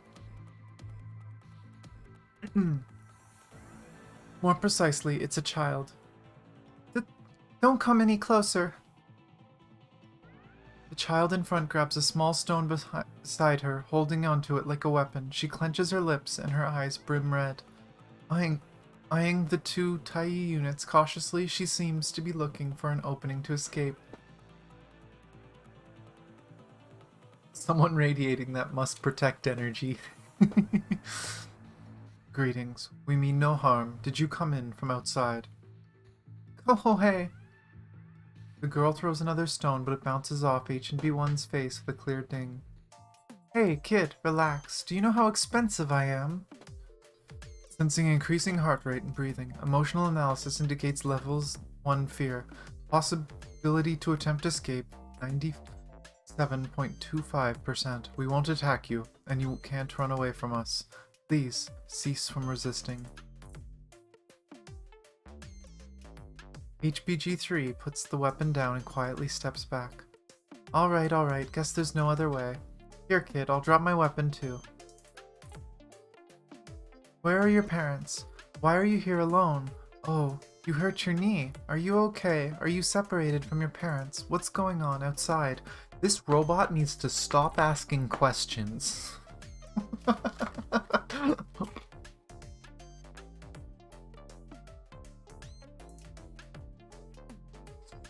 HNB1, can you please turn off your human emotion module? It's interfering with my analysis.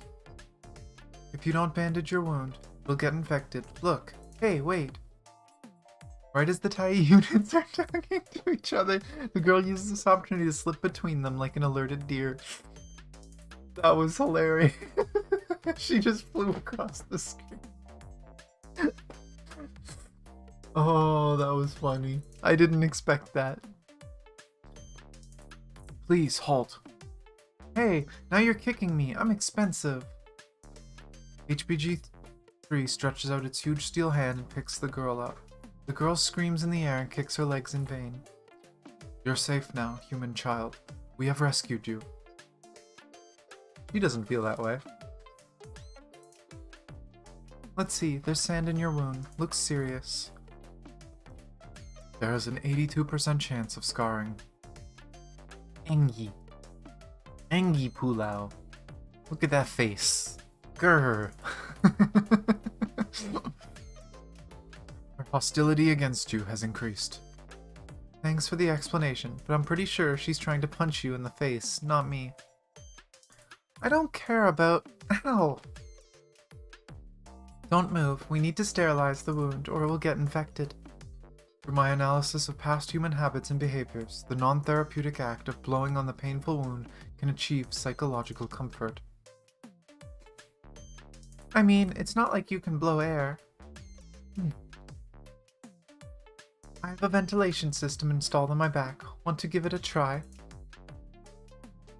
H&B1, there is a 35% chance that the human will be dragged inside your ventilation system if you were to use it.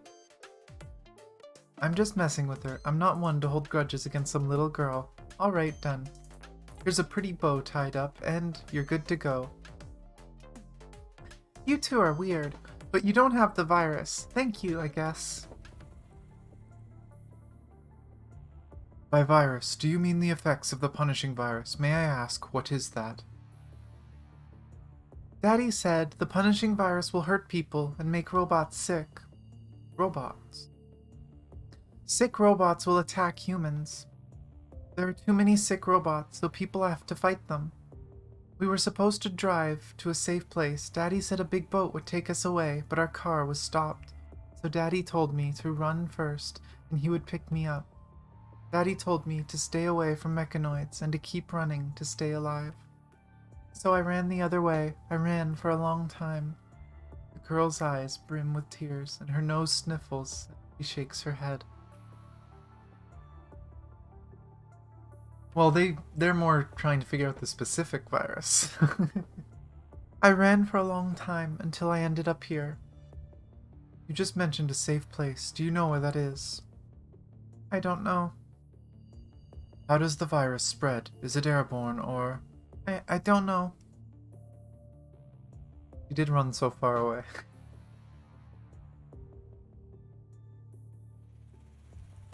If they were planning on evacuating by boat, the main city area is at war. A general range can be calculated by combining her path with the location of the city's port. Our top priority now is to send the human child to the safe point. They're the reason why she lives? Aww. You're not reporting back for duty. We are Tai. Our top priority is to ensure human safety. But we don't know anything about the virus. If it causes machines to go haywire. But hey, we're still functioning normally. Those ones aren't. Boom! An explosion faintly rumbles in the distance. All three look in the direction of the noise. We have to hurry. Combined with the existing information, there must be malfunctioning machines in the city. The safest option would be to avoid them at all costs. HPG-3 activates his control screen, projecting a topographic map of Kowloong City outside of his chest. Do you see the map? Wait, I didn't say I'd go with you. I'm going back to the city. Daddy must be worried about me. He said he would pick me up. Don't be silly. You hear that? That's the sound of war. You just came from the city. You should know what happened better than us. You are a human child.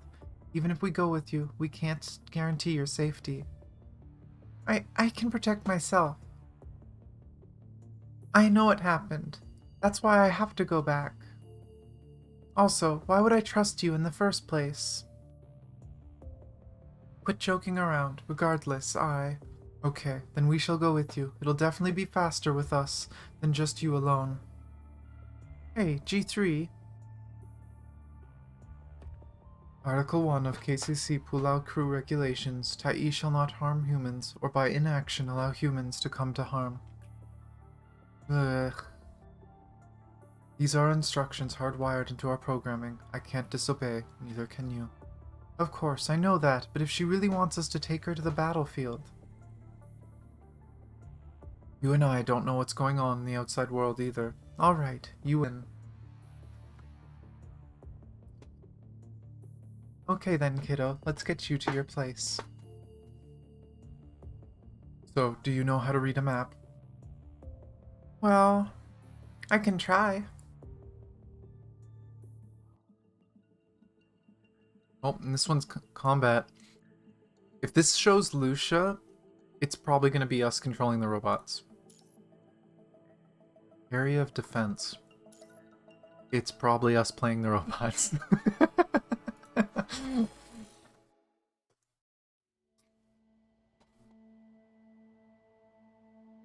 Dead silence hangs over the road, only punctuated by the sound of footsteps moving forward and the occasional explosions in the distance.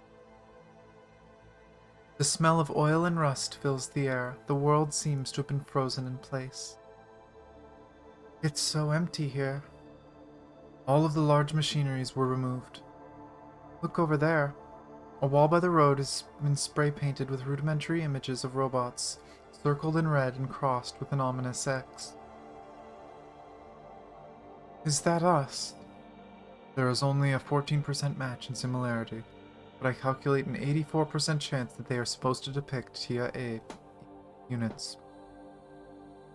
Oh, for fuck's sakes.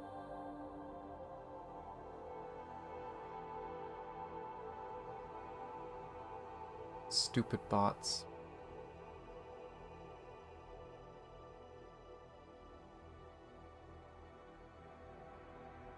Oh, Posture check, hydrate. There's probably something else coming. I don't know. Ah! Hello, Zamaria. Thank you for the hydrate and everything else. I will quickly stretch and crack my back some more. Probably need it. The story's been a long one. Let's see. Pretty good. It's a pretty emotional story. The story was in 3 parts. Ooh, good crack. One bowl of spaghetti. I don't have any. Dork. But yeah, the first chapter was kind of just a history lesson of how the punishing started from Kowloong's view and Chongyu's past. And the second part was Lady Chu's story of what happened with the war. Hers was really emotional. Hers was really, really emotional. I kind of teared up a little bit towards the end of the second storyline. The third one looks like it might be slightly comic relief and also just some character background. We just met Pulao, who we know is eventually a construct and is actually going to be a playable construct in the future.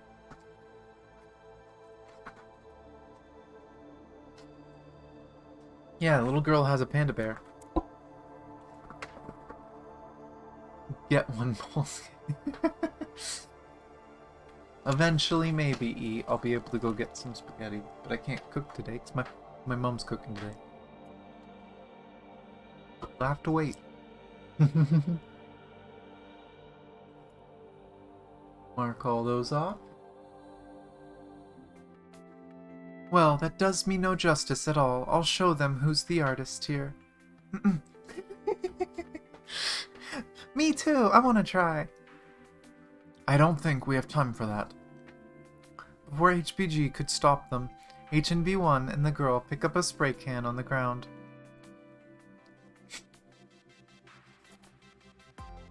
I love how the robot with emotions is basically just a child. A few minutes later, the 2 Taiyi units on the wall have been expertly redesigned into cowboys with cowboy hats, the red X modified into a heart symbol. On the bottom right, there's a stick figure with pigtails.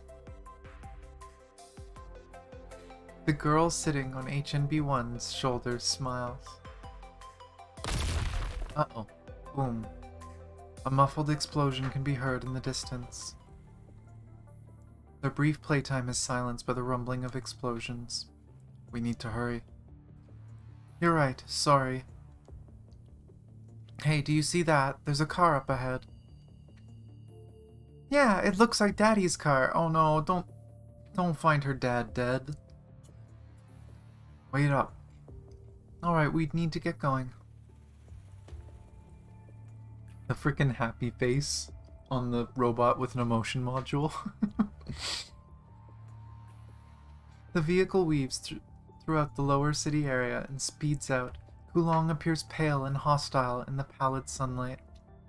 Passing through the open industrial area, lofty towers reach out to the sky like giant fingers. The sky gradually darkens as they approach the city. Devastation and signs of war become more apparent. Several fires are raging in the distant city, with plumes of smoke rising and radiating red from the flames. Arcs of electricity occasionally flash by, causing the smoke to ripple in blue. We need to make them multiple bodies and mine between them every few years? That was literally done in this world. I can never remember what all games everyone plays. Do you play PGR, Neko? Because there is actually a character that they did exactly that. That was how they were born.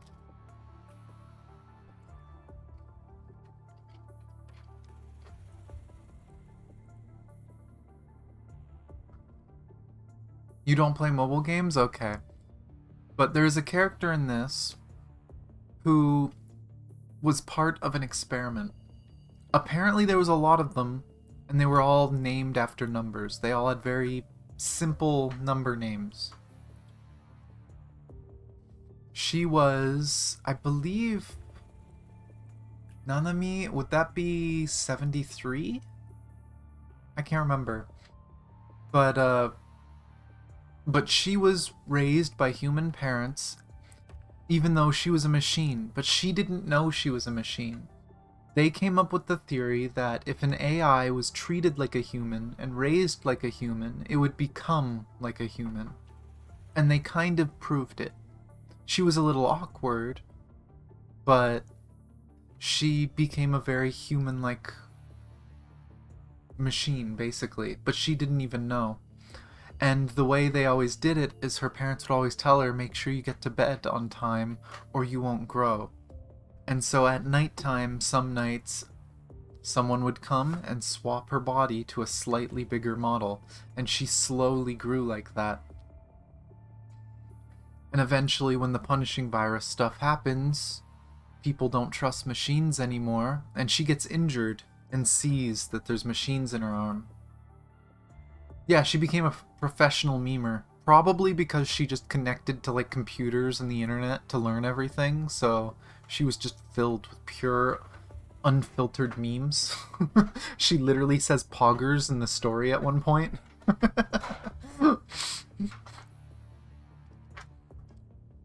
But yeah, she wasn't trusted, but then eventually one of the military professionals, who I still don't trust him, but he apparently found her as she was fighting the corrupted and helped upgrade her body to a proper construct.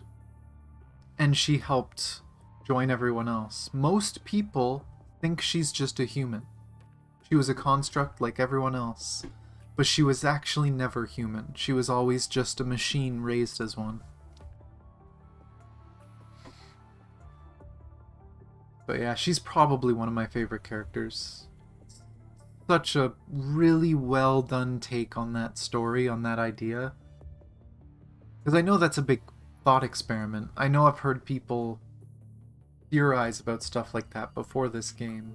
Of if you could create a machine that looks identical to a human and put an AI in it, how would it live? How would it grow? How would it change? And you would think that with the same experience that a human has, if the AI is well designed, it would become more human-like.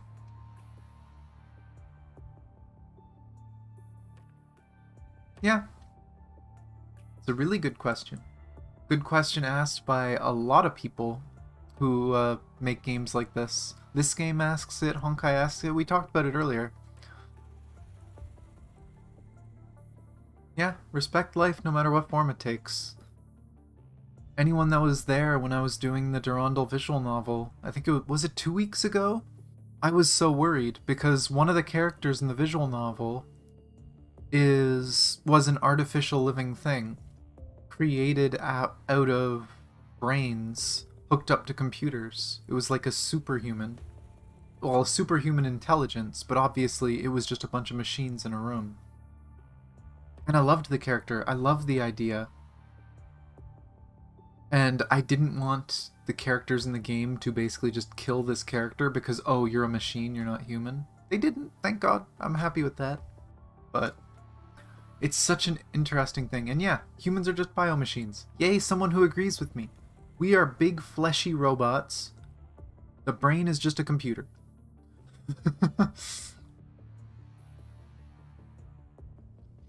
Main issue with AI is it's just pure logic with no emotion. What's emotion but logic? Emotion is just logic with experience, basically. Logic with experience and some bias with memories. We have a built-in bias that something that is good, we like. Something that is bad, like pain, we don't like. A baby is very straightforward. A baby is very straightforward, and kids can grow up to do horrible things if you don't raise them right. It can be. Emotion definitely can be defined as lack of logic, but if you look at why the emotion is taking place, there is usually some logic behind it. If someone is angry, you can look at what made them angry, and it becomes a little more logical why they're doing it. It might not be the best option, but that you can find logic in a lot of things. It's more about just how much can you add complexity to it to make it more human, more... or I guess not more, but less rigid. Because the logic you guys are thinking of is like equations, right? Just straight yes, no. But the human brain doesn't do that. The human brain takes years and years and years of experience, thousands, hell, millions of memories, everything it's ever done, and that biases how we think. And that combined helps form our emotional attachments and ideas. Yeah, like, if you take logic as like a computer definition, no, emotion isn't logic. But yeah, and that's true too. We don't fully know what constitutes emotion. But in a very general sense, you can apply logic to emotion.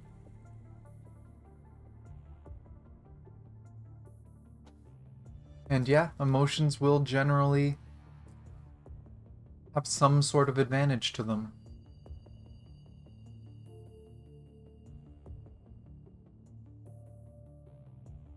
It's no longer an emotion. I don't know if I agree with that, but I kind of understand why people would want to say that, but I don't agree with it. It's still an emotion. It's a very instinctual emotion, but it is emotion.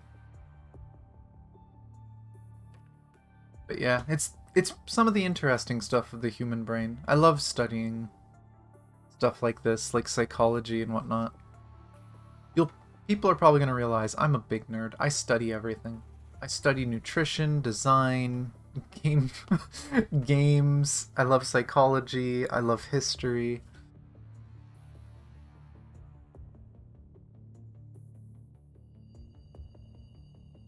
Yeah, but hormones are just another signal, right?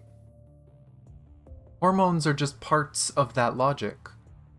You'll have hormones that cause you to be happier, hormones that cause you to be calm.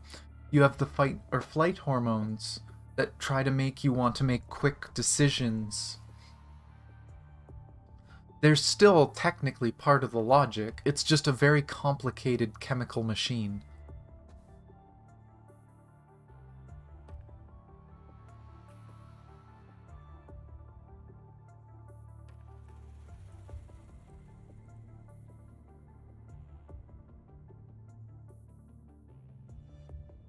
Your definition of logic is weird. You're thinking of a very strict definition of logic. To me, logic is... how to put it?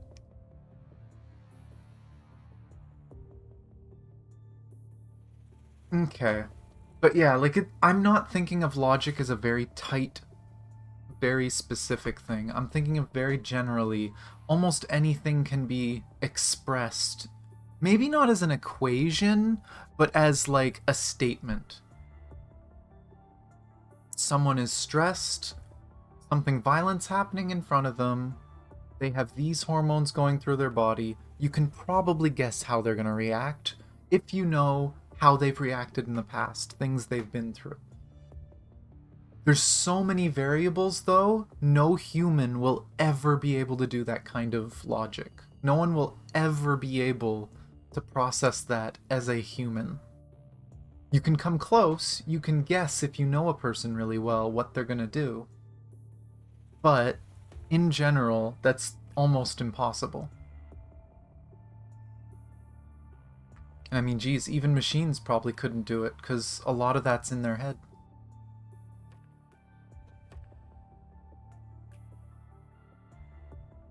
Yeah.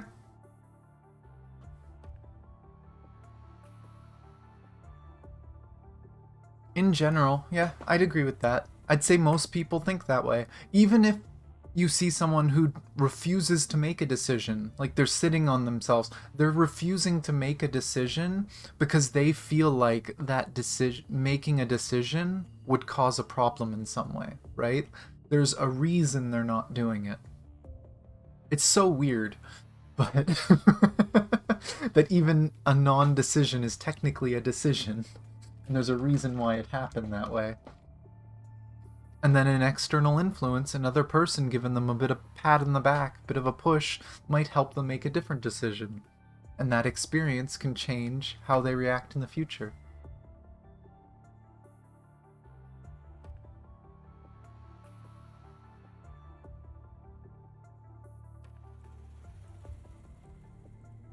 I mean, it's logic. I wouldn't say it's logical. It doesn't make sense why people give themselves false memories and think of things differently. Maybe it makes things easier for them, whatever. But that's something else that's so difficult for people to understand. Because there's definitely things that some people, they'll think about the past and they changed their own memory to make themselves feel better about it. They hurt someone, but they're going to try and overwrite that with a fake memory for themselves to make themselves feel better. And that'll change how they react. But yeah, it's like a machine with a million buttons. No human will ever understand what everything does and how anything is going to affect the outcome. But technically, if someone could somehow get every single variable, they could, but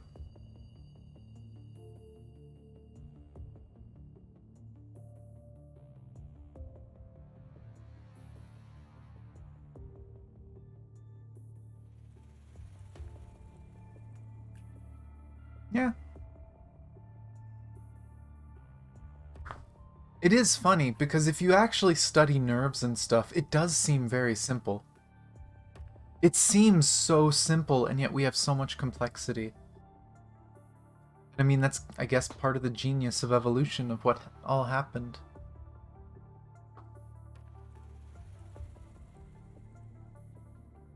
I love these interesting conversations. I'm probably gonna have to cut this out of the highlight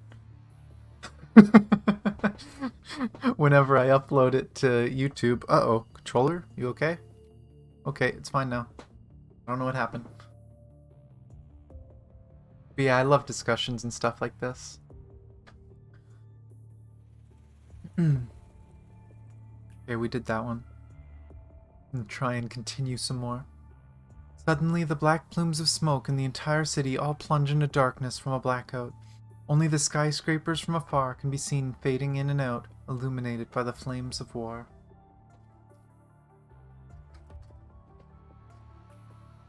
Moving further, they stop at the army's defensive line, as the army's defensive line appears before them. Looks like the battle was fought here.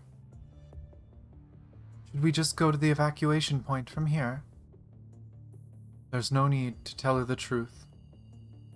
Honestly, honesty with emotional animals isn't the best option, nor is it the safest form of communication.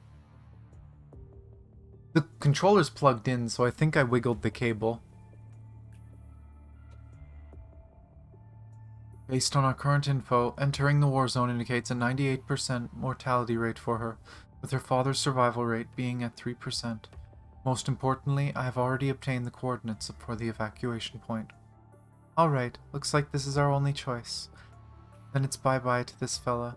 What a pity. I like the music in the car. The owner must have been a man of good taste. HNB1 remains quiet a moment, possibly thinking of the missing car owner. Wake her up. She's already slept for several hours. She must have been exhausted. Stop the car. I'll take her out. Huh? Are we there yet? The road is blocked up ahead. We have to walk from here. Uh-oh. At the end of the bridge, they catch glimpse of the monsters. Their eyes shine with sanguine light. Less than 100 meters away, a hulking mechanoid twists its body and crawls on the ground, as if trying to claw its way out of hell. It lets out an uncanny screech. HNB-1 looks straight at the monster. The shadowy abomination on the cliff charges forward. An inferno rises behind it, illuminating their faces. That thing is, or was, a Tai. Its outline seems to blur, like two shadows clumsily stacked over each other, one being a Tai, the other a screeching monster, roaring murderously. Come here. HNB-1 recovers from its brief shock. We need to push on through. That thing, that's... Grown-ups call them corrupted. They're the ones attacking people. We must quickly get through this place before more of those things appear. I'll go first. You take her and follow me. If they see us, we're finished. I know.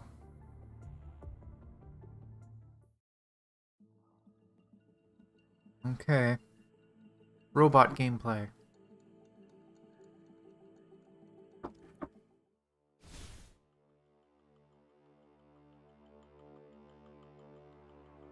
You stay here. I will take care of the enemy with HNB-1. Okay, take care, you two. I wish she was actually rendered there, but I guess she didn't have a model.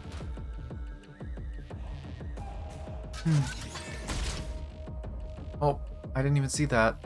Just get rid of the alarms. What did they say? The Kowloong army has deployed their defense here. Okay. Game? Oh. Wait. Oh, do I just have to do this? Oh no, the alarm is triggered. The corrupted are coming. Prepare for battle. Why can't they just make all of them wait for you?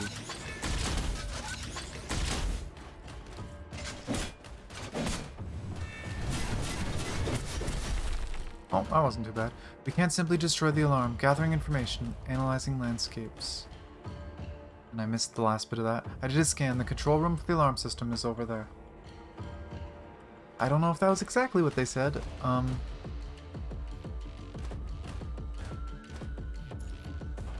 Suggested best strategy. You go downstairs. Why did it disappear so fast? Oh my god. You go downstairs to hack into the control room while I watch your back here. Oh.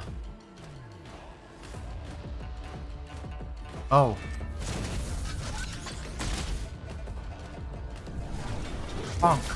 Oh, you lived. Pulao, HNB-1 ready. Gosh, the alarm system has been shut down.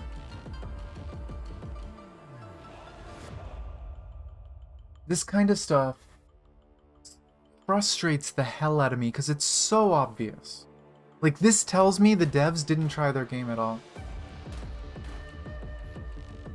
I am more annoyed you didn't get to play the bear. That's true. I am sorry we didn't get to play the bear. At least now we get to play the robot.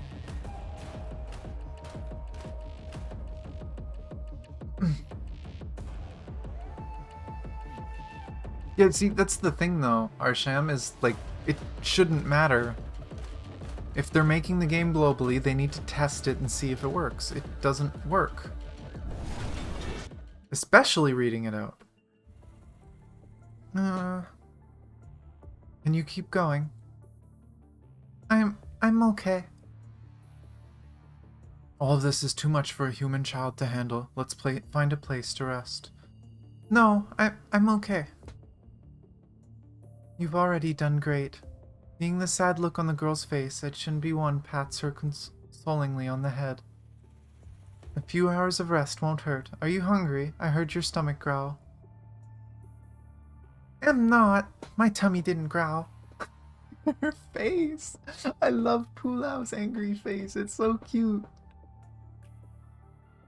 Oh my gosh, did you... Don't call me that when I haven't even pulled her. Hello, Ayato Place. I'm pretty good. Going through a bit of an emotional story, but we'll see. Quiet, Bree. Stomach growls. Oh, okay, fine. Maybe a little. It's okay. I won't laugh at you. I'll go look for something to eat. Find somewhere nearby for her to rest, G3. Understood. Bree pulling the curtains. Yeah, she's just exposing me all at once. This is what I have to deal with. Oh, there's not much left. Unless this is going to continue past both of these two. Because we should still have 2 more gameplay ones. They'd have to be really close together to fit before the end. Little promise is because of a preset command, or is he having an error? He could not tell. Oh no.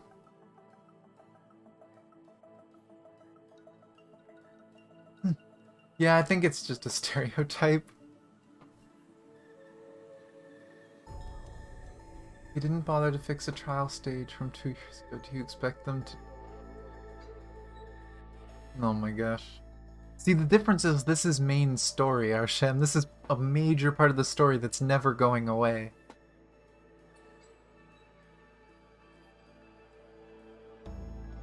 But this is like a universal problem across many, many games that a lot of games, foreign, when they translate, they just don't give you enough time. I mean, even some other games do it. Like Final Fantasy has had a few cutscenes where the text is at the bottom of the screen for like a second.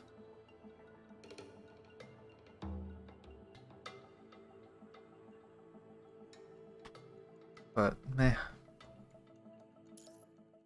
Let's see. Somewhere far away, through the cold darkness, through the smoke and war, our city burns in the flames of war. Through my database simulation, I can feel the city bleeding. I can see blown-up bodies laying in the ruins of their homes. I can feel flags trembling in the hands of survivors.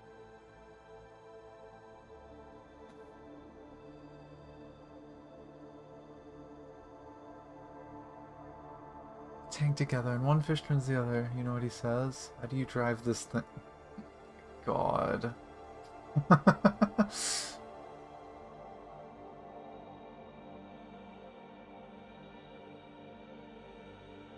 Yeah, that's the other thing too, Brie, is whenever there's like voice lines that aren't subtitled mixed in with a bunch of lines that are subtitled.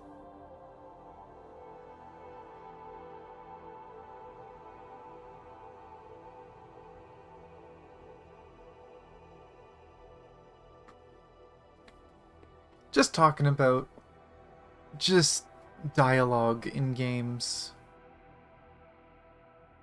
Oh my gosh, you two. Souls of the dead, souls of the dying, souls of the living.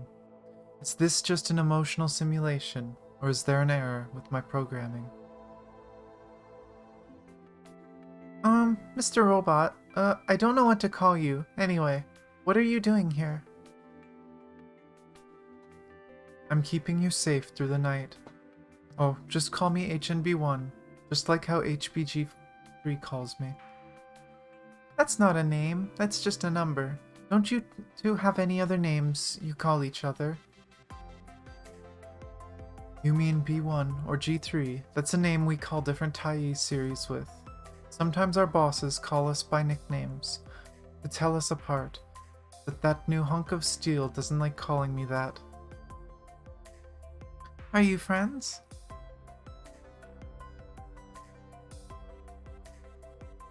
Oh, Zamaria. Are you trying to make people emotional? Are you trying to hurt people right now? That's rude. Careful with 14 stuff though, because there are people in the community that are still doing the story. Yeah, emotional damage. Why are you doing this to us? Oh my gosh, Zephyr. Well, that's a pretty tough question. I don't know if we count as friends. We're just partners. Not sure if he likes me that much though. But I guess it's weird for a robot to have likes and dislikes. We just obey orders. But I think he actually cares about you. Really, did he send you over here? I thought there's just nothing but data in that brain of his. And why are you suddenly acting like a life coach? Aren't you only 8 or 9 years old? I'm older than that. He's just cleaning the room inside. I was just a little worried about you. HNB1 scans his system and emotion module in a few milliseconds. At present, is loaded with personality number 53. Through big data analysis, it is the most popular personality among Kowloong people. Everything is fine. Something wrong with me. You don't seem to be yourself. You feel different from daytime. Why is that? He has angry eyes. Does he have the virus slowly corrupting him? Why is that? The top priority for Tai units is to ensure human safety. He has always had a special affinity towards humans, whether it be imitating humans on TV or doing silly things to provoke laughter. He never understood why he did so. He just knew it would make others look happy, that people would surround him and focus on him. He never understood why this behavior makes humans happy, but now, for the first time, he seems to be feeling an emotion that is exclusive to humans.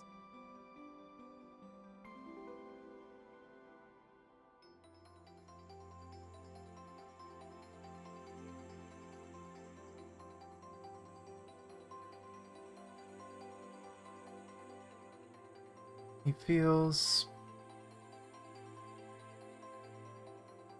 Are you scared?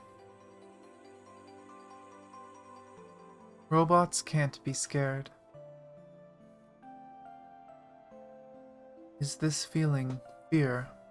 Seeing one of his own turn into a bloodthirsty monster, seeing what the humans, the ones who trusted and relied on him, did, he suddenly feels afraid. Afraid to point of wanting to run away. Is this feeling a preset command or a system error? He could not tell. What emotions do? They help guide your decisions, like we were saying earlier.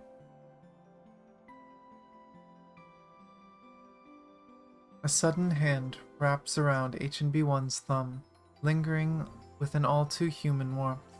Following along the hand, he raises his head to see the girl's gentle face. Does this hurt? The girl gently strokes his arm. In order to block an attack for the girl, part of his body was indented, the paint scraped off.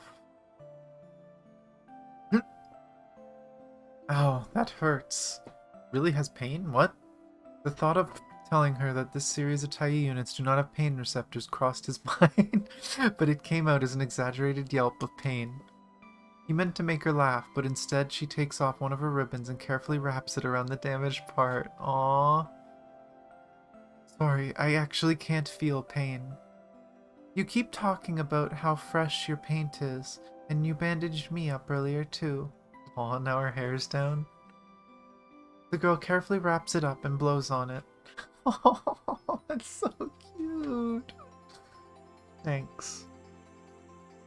What about you? How are you feeling? Is everything alright? I'm not scared. Why aren't you scared? I mean, I am. It's just, I'm used to it. I'm scared Daddy will never find me. I'm scared of being left behind. I'm afraid if I get on the ship, there'll be no good animes anymore. Priorities. That does sound like death for an anime lover. What about you? Are you scared? I'm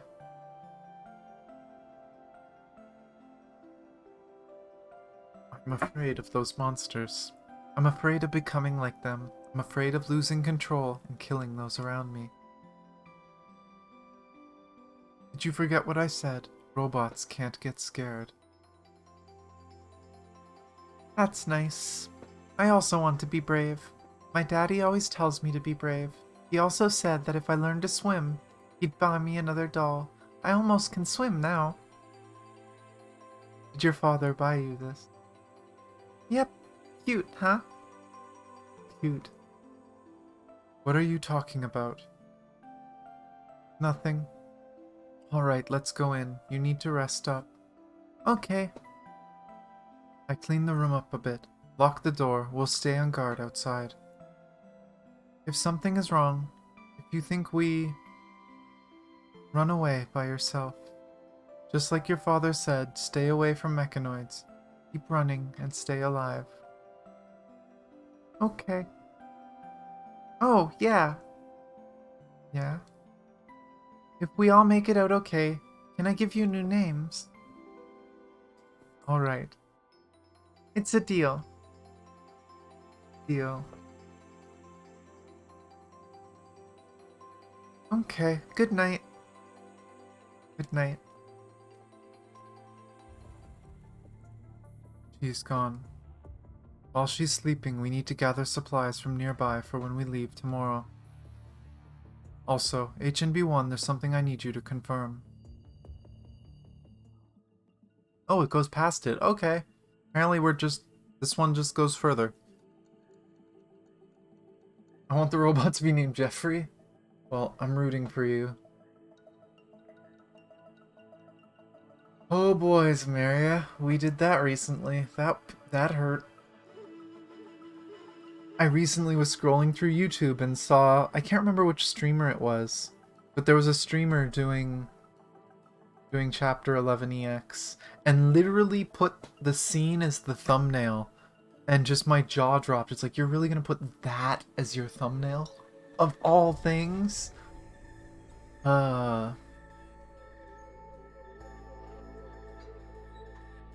Here's the first one. There should be another one after this. Duty of Tai. 3 robots again.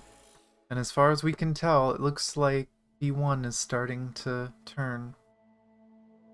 Him and his Angie eyes. The 3 of them set out before dawn. We are getting closer and closer to the war zone. The ground still remained hot from the battle, making their journey arduous as they climb over the ruins. Ah! The girl let out a small surprised scream at the piles of bodies nearby, but then quiets down shortly. Just up ahead, and we're there. Oh boy.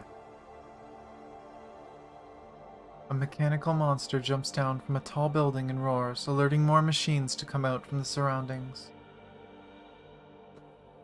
Yeah, suffering everywhere. Tell me you have a backup plan. The backup plan is get behind me. Oh no. I think I know how all this is gonna end, and I'm not happy to see it.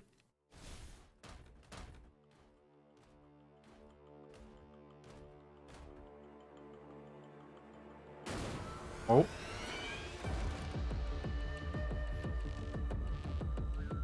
Protect the human. You don't need to remind me.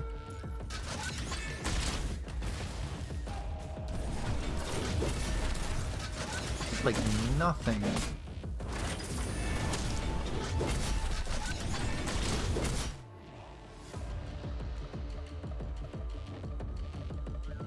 Warning, abnormal invasion detected. Activating self-check program. Failed to initiate self-check program. HNB1, I have been infected. We talked about the possibility last night. Search around, there should be some supplies nearby. Why? Oh, is this last night?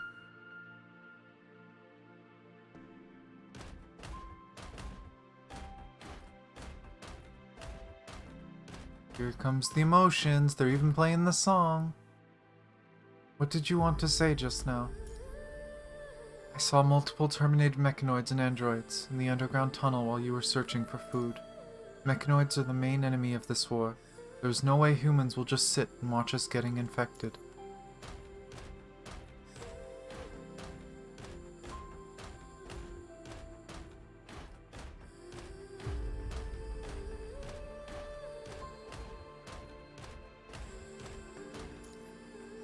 I saw the same scene. I can't describe my feelings.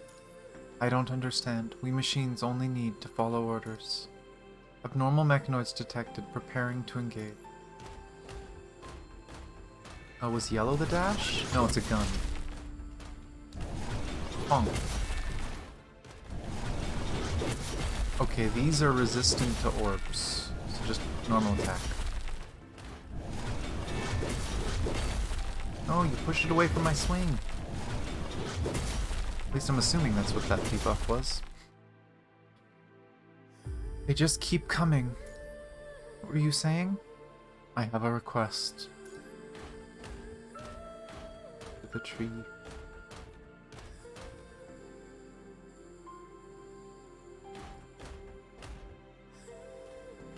Oh, I recognize this tree from when I was playing on Taiwan. Of course, I had no idea what the hell was going on in the story. I kinda just rushed through it. I didn't even remember we used the machines. I want you to execute me immediately if I show signs of the infection. Execute? The duty of Tai is to protect humans. I will not turn into your enemy. But I...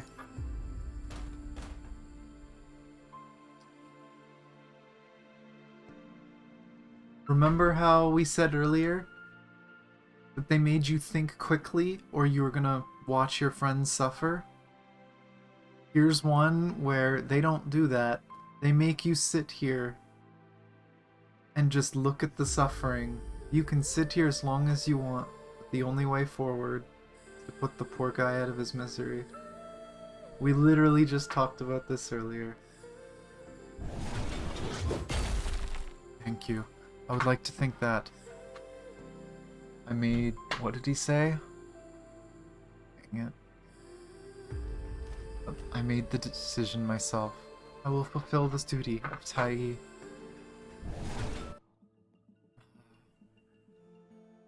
When I went to look for food, I went to a food processing plant. There's something off about the factory. It's empty, but it's still operating. I climbed over a noise barrier and entered the factory. The noise from the machines was deafening. Countless Taiyi and Guardians were hanging on the production line, moving along a huge machine. Oh no. He must have got corrupt there or something. They were pulverized and flattened into scrap metal on the workbed. That's the right decision. Unless the machine is to destroy them and not to build something new. The duty of Taiyi is to protect humanity. I know that. Robots obey orders. The highest command of Taiyi is to protect mankind. All Taiyi are the same. Simple and easy to understand. But you have always been different. I never know what you're going to do. I never hated you. I am not instilled with an emotion module, so I can't like or hate. I just feel unaccustomed around you and confused. G3, sorry. For a moment I wavered and had doubts about the point of my existence in the world. I feel that there is a malice and confrontation in this world. But I have also felt that humans are full of goodwill and are worthy of protection. So this time I'm not executing orders because of my programming, but because I want to. That's why I chose this human, because this human being is special to me. I'll protect her at all costs.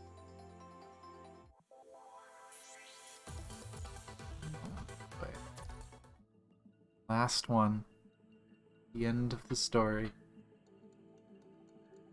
Oh, that art.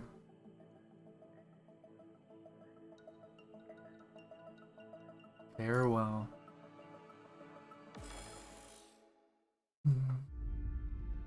Time is up. A group of corrupted roars at him. They spread what were once limbs, and countless sharp claws pierce his body. He holds the girl tightly. His armor is shredded to pieces. I won't stop. Time seems to slow down, as if he and this human being were the only ones left in the world. The wind howls in his ear, struggles to hold his weapon, made to fight for mankind, just like how he is as well. For a Taiyi, this is his mission, his duty. His frame, in human terms, is fatigued, but even if he were to be destroyed here, he could just be rebuilt in a factory. Yet this is different. HNB1 is protecting her out of his own will. He is protecting her because he wants to. Compared to killing machines like you, I have the faith to fight for humanity, and I'm going to win. He longed to see Kowloong return to how it once was. He longed to see humans laughing around him. He longed to see the moon shine over KCC Tower. He longed to see Kowloong Theater. He longed to see children laughing and playing.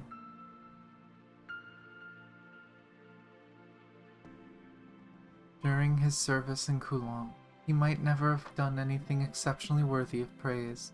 These insignificant fragments are memories that are bringing him comfort. Maybe that is what differed him from the other Tai units. Oh. Oh. Why are you crying? Are you hurt? You're hurt, you stupid machine. Don't cry.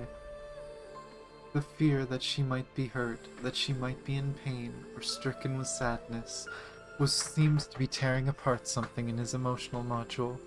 The girl's heart-rending cries burn up into conviction, pushing him forward. Ah, is he even able to fight anymore?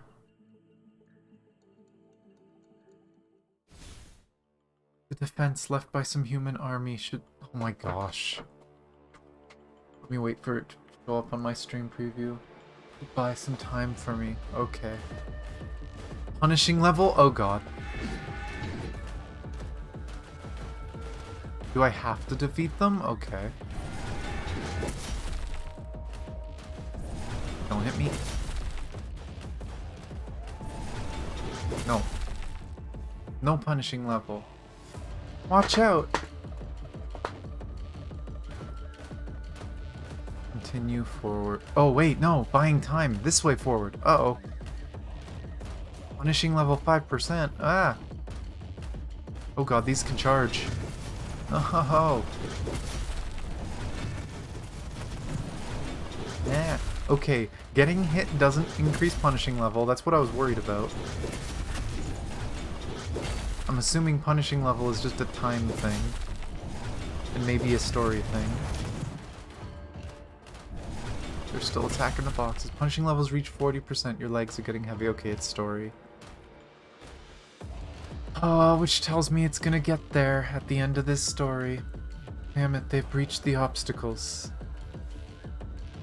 Don't worry. No! Stop it. Wait, these ones don't have the resistance.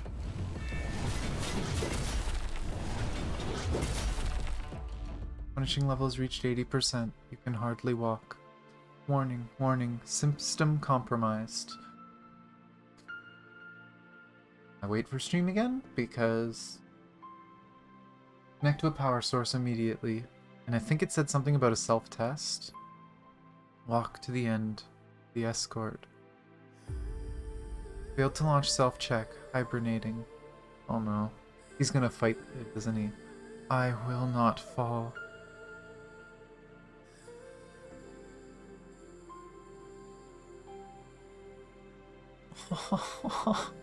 This girl wanted to live so bad.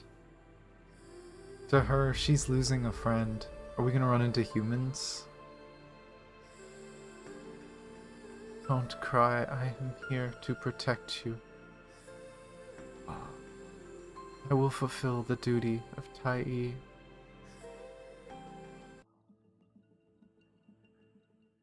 He moves towards the evacuation point. The sun is rising from the south, casting a slanted ray of bright yellow light. He sees a shimmering dot in the north, like a star glowing faintly. He walks slowly forward. Look! More corrupted incoming! All forces prepare for battle. Fight back these sons of bitches! Oh, damn. Oh, he holds the girl up like the Holy Grail. Annoyed. B1. My name is... His receiver is damaged beyond repair. He is unable to distinguish the girl's cry from the surrounding clamor. Wait, is that a person? Then he pushes the girl forward. Oh, it skipped a line. Ensure the child's safety, damn it. The fucking corrupted are downright evil. Prepare to fire. Countdown. Oh, they think... I hate shit like this. Like, he probably wants to be destroyed. He's corrupted. But, oh... It's understandable, but it sucks. Oh, and he's got the happy face. HNB1 files through his memory disks, finding a scene with human heroes dying in battle. He tries to force out a smile. Though he might look just like a cruel and frightening monster to people. But he knows that his mission is complete. After all, he is a Taie. He was created to protect humanity. After that, he never felt anything again. Ah, yeah, and he still has her ribbon. God damn.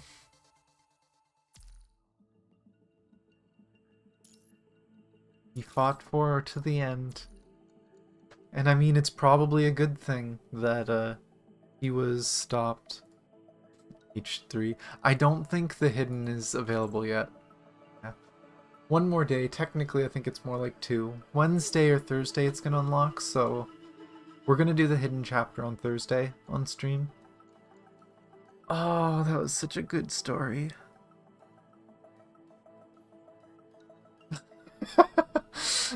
Hey, Reyes. Welcome to depression. Or I guess recovery from depression.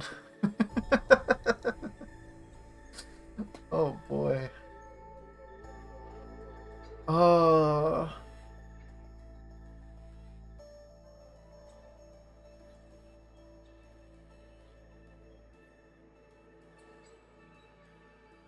You fell asleep, but you're still streaming. Yep. I mean, it's kind of become standard for me to stream like 6, 7, 8 hours. But yeah, Robot saved the little girl and was then destroyed. But we haven't done Honkai today. Yeah, Honkai's tomorrow. I'm probably not going to do Honkai today. The main thing to do in Honkai is we need to do Elysian Realm. So tomorrow, probably going to be a lot less PGR. I'm just going to rush through my dailies and stuff in the morning. Maybe do a couple weeklies. 26 hours a day, yeah, right. But then we're going to switch to Honkai and do Elysian Realm. As much Elysian Realm as we can. And then, yeah, like I said, Thursday will be the hidden chapter for this. The other half of the story, whatever it is. Is it gonna be Luna and the Actually, Luna doesn't exist at this point, does she? At this point in the story that this is covering, Luna doesn't exist yet.